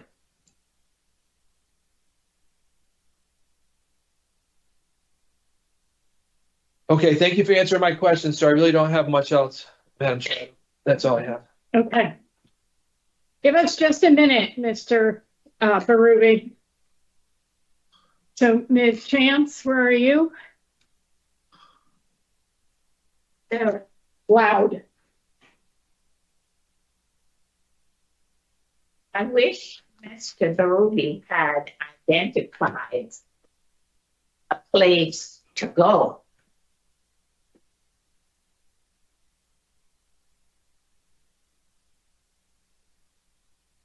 Because he does need to be somewhere where he can abide by, you know, the stipulations that I'd intended to put on him, because my idea was to release him to go out so he could have some supervision before his time ends. We can still do that. So, and then let the chips fall where they may. So I'm all for a grant as well. Yeah. It would be effective today's date. I have no alcohol, mental health treatment and medication compliance, halfway house placement if needed, and no contact with the victim without PO's permission. It's 85%, so he's past the date. I thought I had December. No, yeah, it's 24. But 24. Okay. All right. So then they can sort it out between now and December 1st. All right. Are you on board? Yes. Yes. Okay. Any other conditions? I had 3: mental health treatment, med compliance, and no alcohol. I'm sorry. That's okay. I don't do it by numbers, so sorry, I can't help with that. So in the matter of Dylan Berube, inmate number 411219, there is a motion to grant parole on or after your earliest eligibility date of December 1st, 2024, with the following conditions. You are not to consume any alcohol. You're to engage in mental health treatment and medication compliance. You're to be placed in a halfway house if needed, and you're going to have no contact with the victim, Daniel Berube, without your parole officer's permission. Do I have a second? Second. All in favor? Aye. Aye. So please work with the staff there to get them information about a sponsor. We wish you much success, Mr. Berube. All right, thank you. This concludes the hearing for Dylan Berube, number 411219. Mr. Berube, if you come up with a sponsor, send it to me. Write to Parole and send it to me, okay? Okay. All right, have a good day. We have our second grant. We're all set, sir. Can you tell me it's all set? He can't. The hearing is over. You may leave. Okay, thank you. Yep.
Thank you.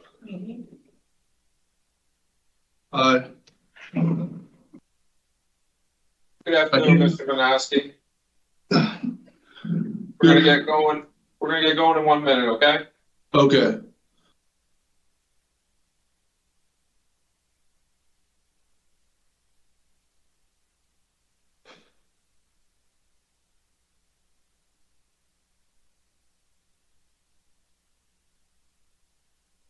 Good morning. My name is Parole Officer Mack. Today is Wednesday, October 9th, 2024, and this is a hearing of the Connecticut Board of Pardons and Paroles. Following board members are present this morning and by stating their names on the record certify they have reviewed all statutorily required documents and available pertinent information in preparation of this hearing. Good afternoon, Nancy Turner. Good afternoon, Joy Chance. Good afternoon, Robert Cizauskas. Nice to meet you. Sir, please state your name and inmate number for the record. Dylan Vanaski, 437-456. This hearing is being conducted in consideration of the parole application for Dylan Vanaski, number 437456. He is serving a sentence of 7 years, execution suspended after 3 years with 10 years of probation for possession of child pornography, 2nd degree. As of today, records reflect the parole eligibility date of April 12, 2024 at 50%. There is no victim input in this case. There is an offender accountability plan for this offender. It has been reviewed and shows the offender has completed the following programs: job assignment and currently participating in voices with an anticipated completion date of October 10, 2024. Utilizing a statewide collaborative offender risk system, the offender's overall score for recidivating falls within the high range. Mr. Vanaski, this is your opportunity to express to the board why you believe you should be granted parole. You may begin. Can I read a statement and then just? Yes, please. Okay.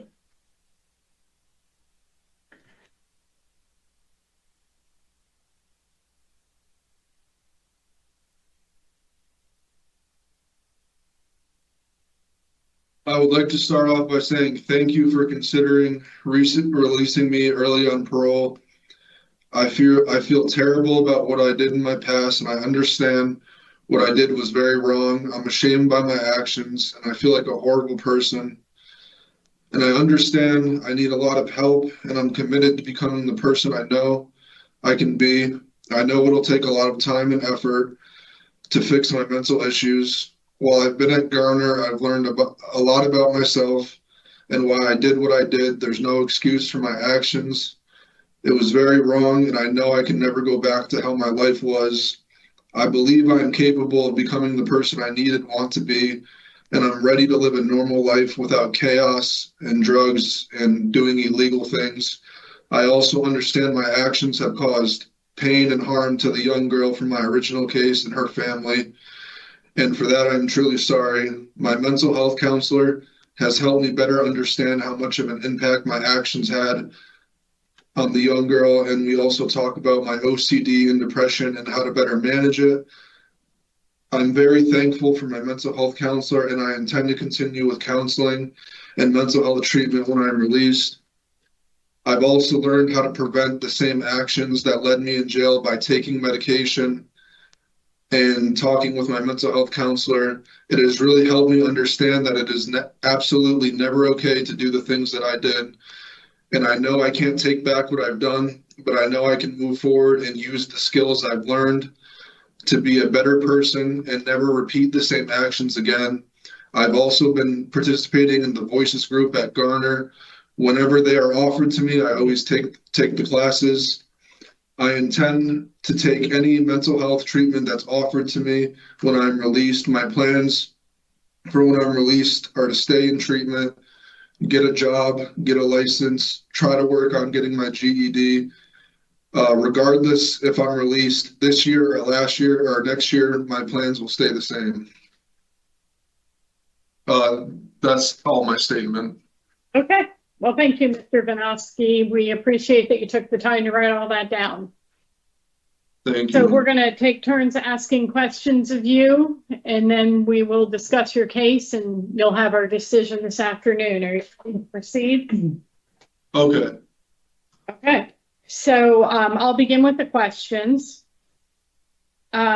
So you mentioned a few things that I want to unpack in your statement.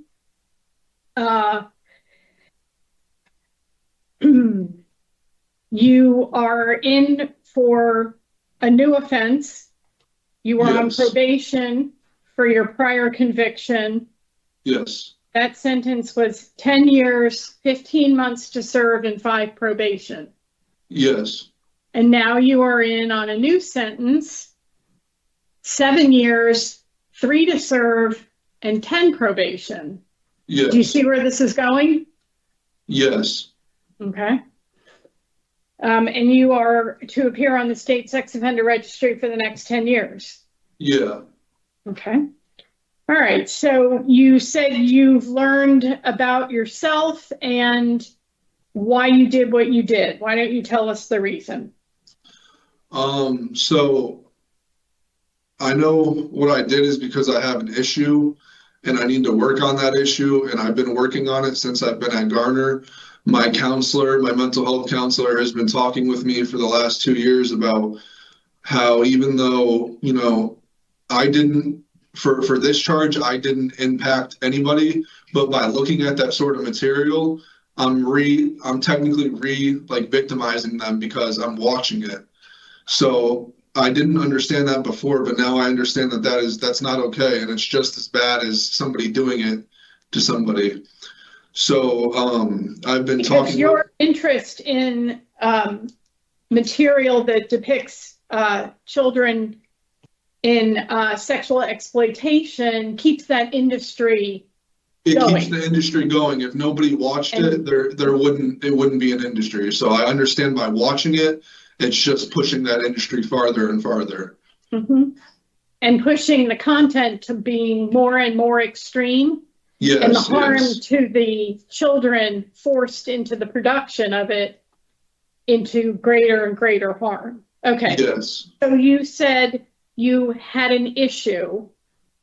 Are you willing to tell us what that issue is? Yeah, so with my attraction to younger people, it's just, I know I need to work on that, and I'm going to need a lot of, counseling and therapy, and medication to control that, because I know it's not okay to have that sort of attraction.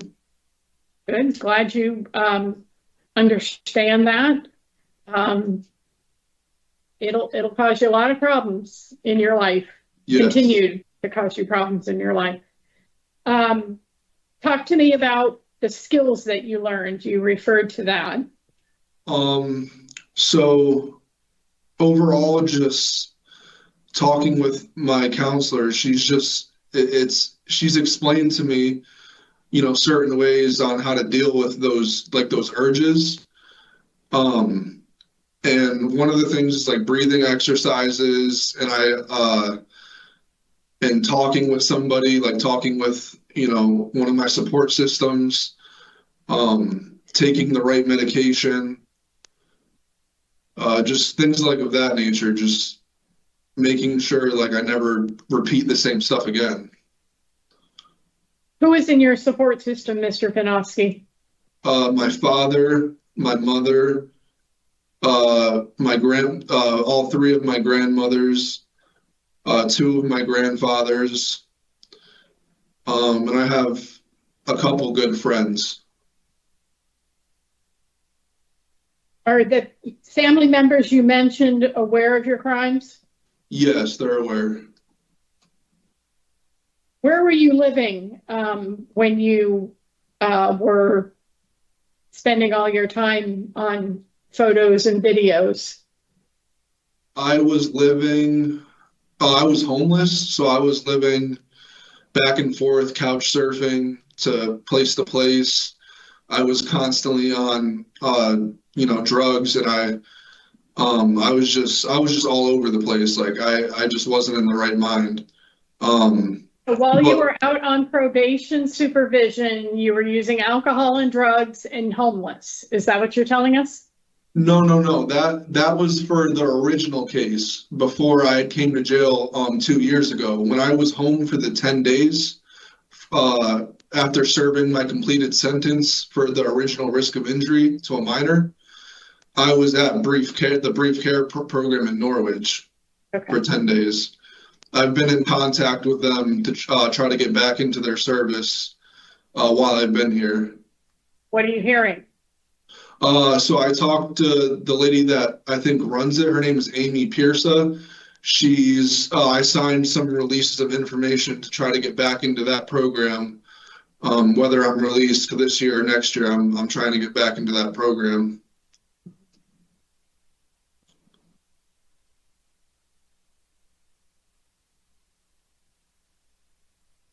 So you've done substance abuse treatment out in the community before at Bacchus? At Bacchus, you said? Yeah. Yeah, so I've been to Natchog. That's Bacchus, Natchog? No. I've been to... How many times have you done treatment out in the community? Maybe 2 or 3 times. I've never done it consistently because I didn't understand that I needed the help. But now I know there is no doing this alone. I need people to help me to get through the stuff I'm dealing with. What do you understand about the harm of PCP? I know for one, it just completely kills your brain cells, and you're just, me personally, it made me not think about what I was doing, not care about what I was doing. It would make me just basically just like I would just be in another place. Like I wasn't thinking. What about the experience of PCP kept you using it? The fact that I didn't have to think about anything and I didn't have to deal with my emotions. Okay. So you used it to avoid life? Yes, pretty much, yes. Yeah, it does long-term damage to your brain in ways your brain does not recover. Yeah, I've had a lot of memory issues, so I definitely know about that. I have a lot of memory issues. Okay. So your daily use of marijuana, I'm assuming that was not medical? No, it was not medical. So do you have anything in place for relapse prevention? Yeah, so if I get back into brief care, I mean, regardless whether I'm released now or next year, I'm gonna be in some sort of treatment. So whatever treatment center I'm in, there's on top of probation, there's gonna be drug testing and counseling and medication. The medication I've been on for the past 2 years has been very helpful. It's kind of calmed me down, and I don't really have as bad as the urges to use drugs, but I know I'm still an addict, and that's a lifelong problem. But as long as I'm in treatment, I feel like I can handle it. I know I can handle it. So going forward, Mr. Vinosky, you have treatment in, every aspect of your life. You've got sex offender treatment. Now you've got substance abuse treatment. You've got mental health treatment. Yes.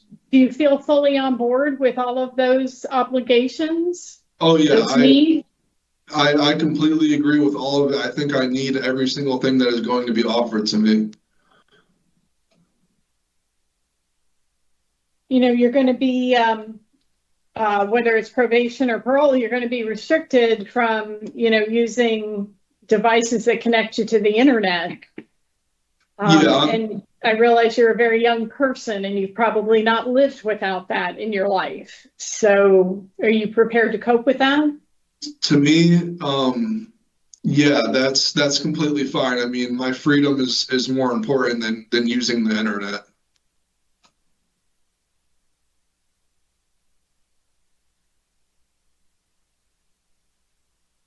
So you are holding a job in the facility doing what?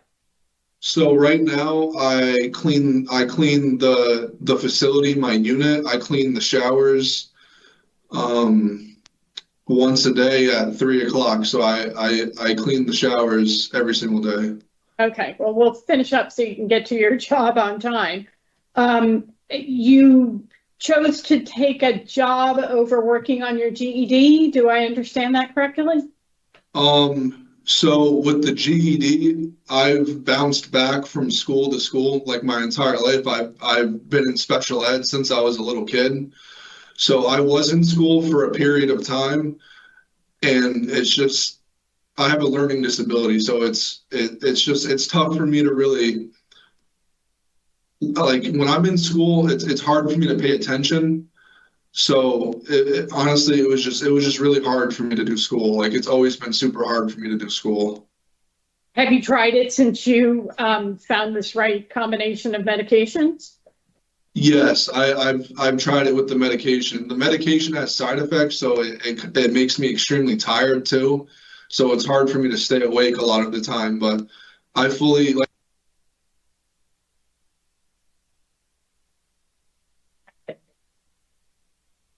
Okay, Mr. Vinovsky, if you could hold up a second, we've lost audio. So I can see that you were talking, but we can't hear you. Can you hear me? Can you hear me? Nope. He said he can't hear.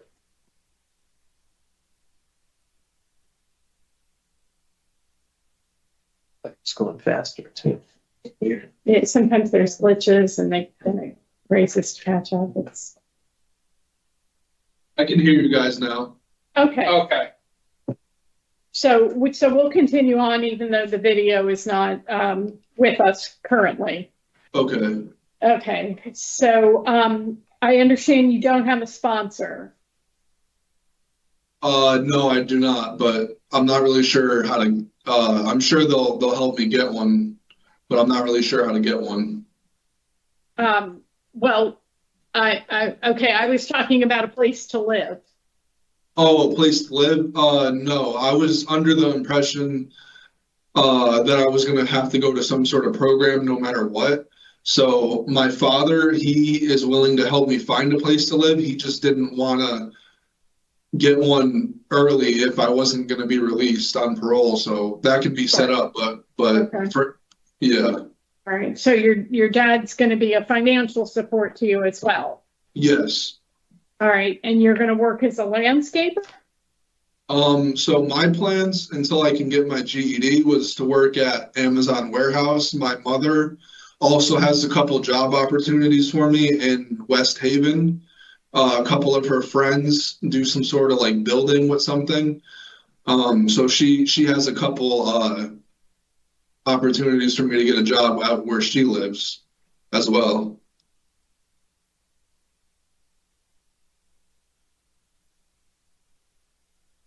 On your prior incarceration, I know it was just 15 months. Did you do any programs? Oh, that was a while ago. Sorry, let me think.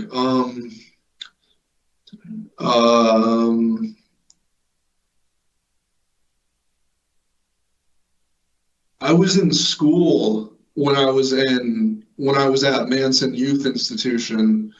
Other than school, I don't think I was, other than, Okay. Yeah, I can't really remember. I'm sorry. That's all right. What are your life goals? My life goals are just to live a normal, healthy, happy life without the things, that led me here, and just to live a normal life like every other person on, in the planet that's living a normal life, to have a job, a car, a license, healthy relationships,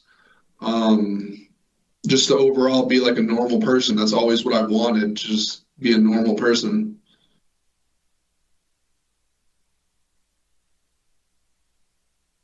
Well, I certainly hope you'll be able to create that for yourself. And, the definition of normal can vary a lot. And it can also change over our lifetimes. So I don't have any more questions for you, Mr. Vazquez. I'm going to ask my colleagues if they would like to talk with you. Mr. Cizauskas? Yeah, hi. I just have a couple questions, sir. Okay. You know, I read a note in here about the Tier 2 program. Were you in that twice? Were you started it 2 different times? Tier 2, the addiction services. Yes. So I signed up for that a while ago, maybe about a year ago. They had a paper, a sign-up sheet on the unit, and I put my name on it, but it seems that nothing ever came of it. So I'm not really sure what happened with that group. You never went to any classes or started that program? No, not here, no. Okay. All right. And you have not taken the sex offender treatment program in your facility? No, they don't have it here, and I'm unable to be transferred due to my mental health. So that's the reason I haven't been transferred to another facility to do it, because of my mental health and my mental issues. Yeah, I hear your acknowledgement of the things that you need to work on, but you know, you haven't had the programs, and that's my concern. Is I would like you to, you know, to complete these programs, regardless of what happens here today. You need to advocate on behalf of yourself, so that way you can get into substance abuse treatment, and then, you know, and then make sure you take care of this other stuff that you admittedly have concerns about. You know, because in the community it's going to be a little bit different. You know, so you want to make sure that you have addressed all these issues before you're exposed to the community and you're back out there, so you don't end up back in this situation again.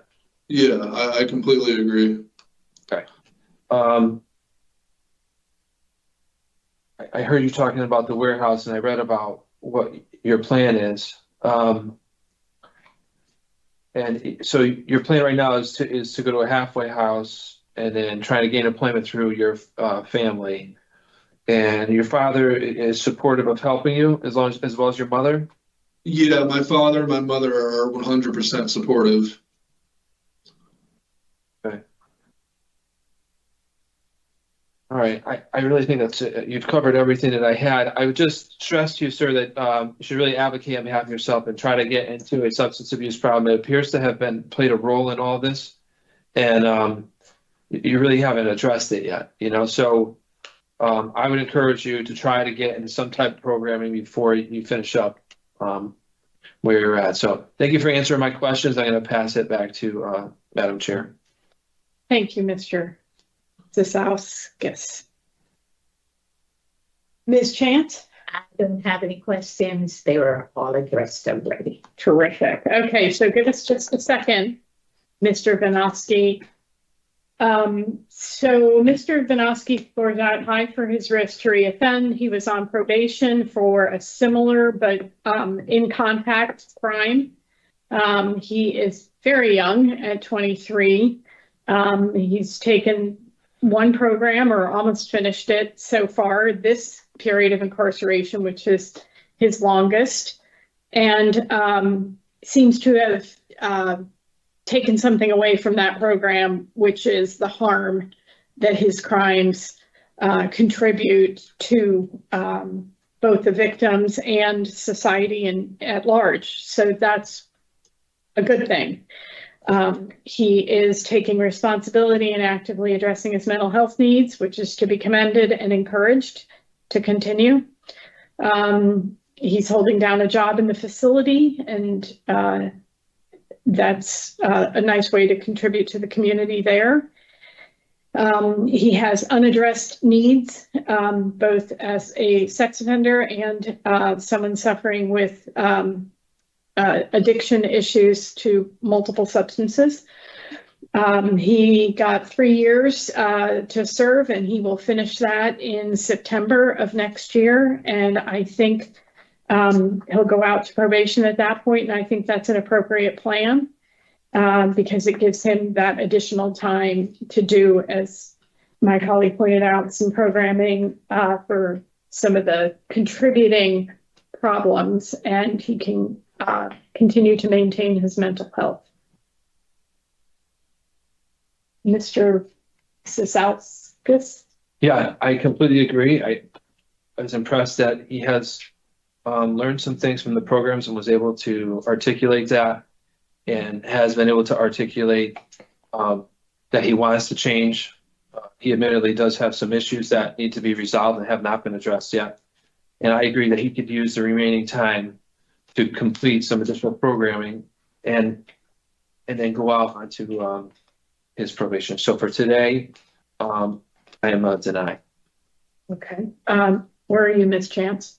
So I do agree that Mr. Vazquez knows exactly what he needs to do in order to comply with his probation requirements. And I did hear the change in him, but for me, he still needs to do the substance abuse treatment. It was a major factor, he said, in addition to his mental health, which he's addressing. So there's still some more work to do when he has a window of time to do it. So it's a deny. Okay. So I have nature and circumstances, inadequate program participation, and inadequate relief plan. Anything to add? No. Okay. So in the matter of Dylan Vazquez, inmate number 437456, there is a motion to deny parole for the following reasons: the nature and circumstances of your current offense, your offense being committed while you were on probation, an inadequate release plan, and inadequate program participation. Do I have a second? Second. All in favor? Aye. So, Mr. Vazquez, we commend the efforts that you've undertaken thus far. Encourage you to seek out and advocate for yourself, as my colleague put it, to get into a substance abuse program and develop your release plan. We wish you much success back in the community. All right, thank you. This concludes the hearing for Dylan Vazquez, number 437456, and also the day's hearing docket for Cheshire and Garner, end time 2:51. Thank you, everyone.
All right. So, guys, this is it. It's over. It was almost 6 hours, a 6-hour stream. I'm gonna go ahead and cut it. I really appreciate you guys tuning in. I'll be back tomorrow. Go ahead and get back to the regular streaming activities, if you will.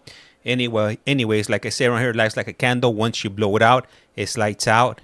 And with that, I am out. A rato.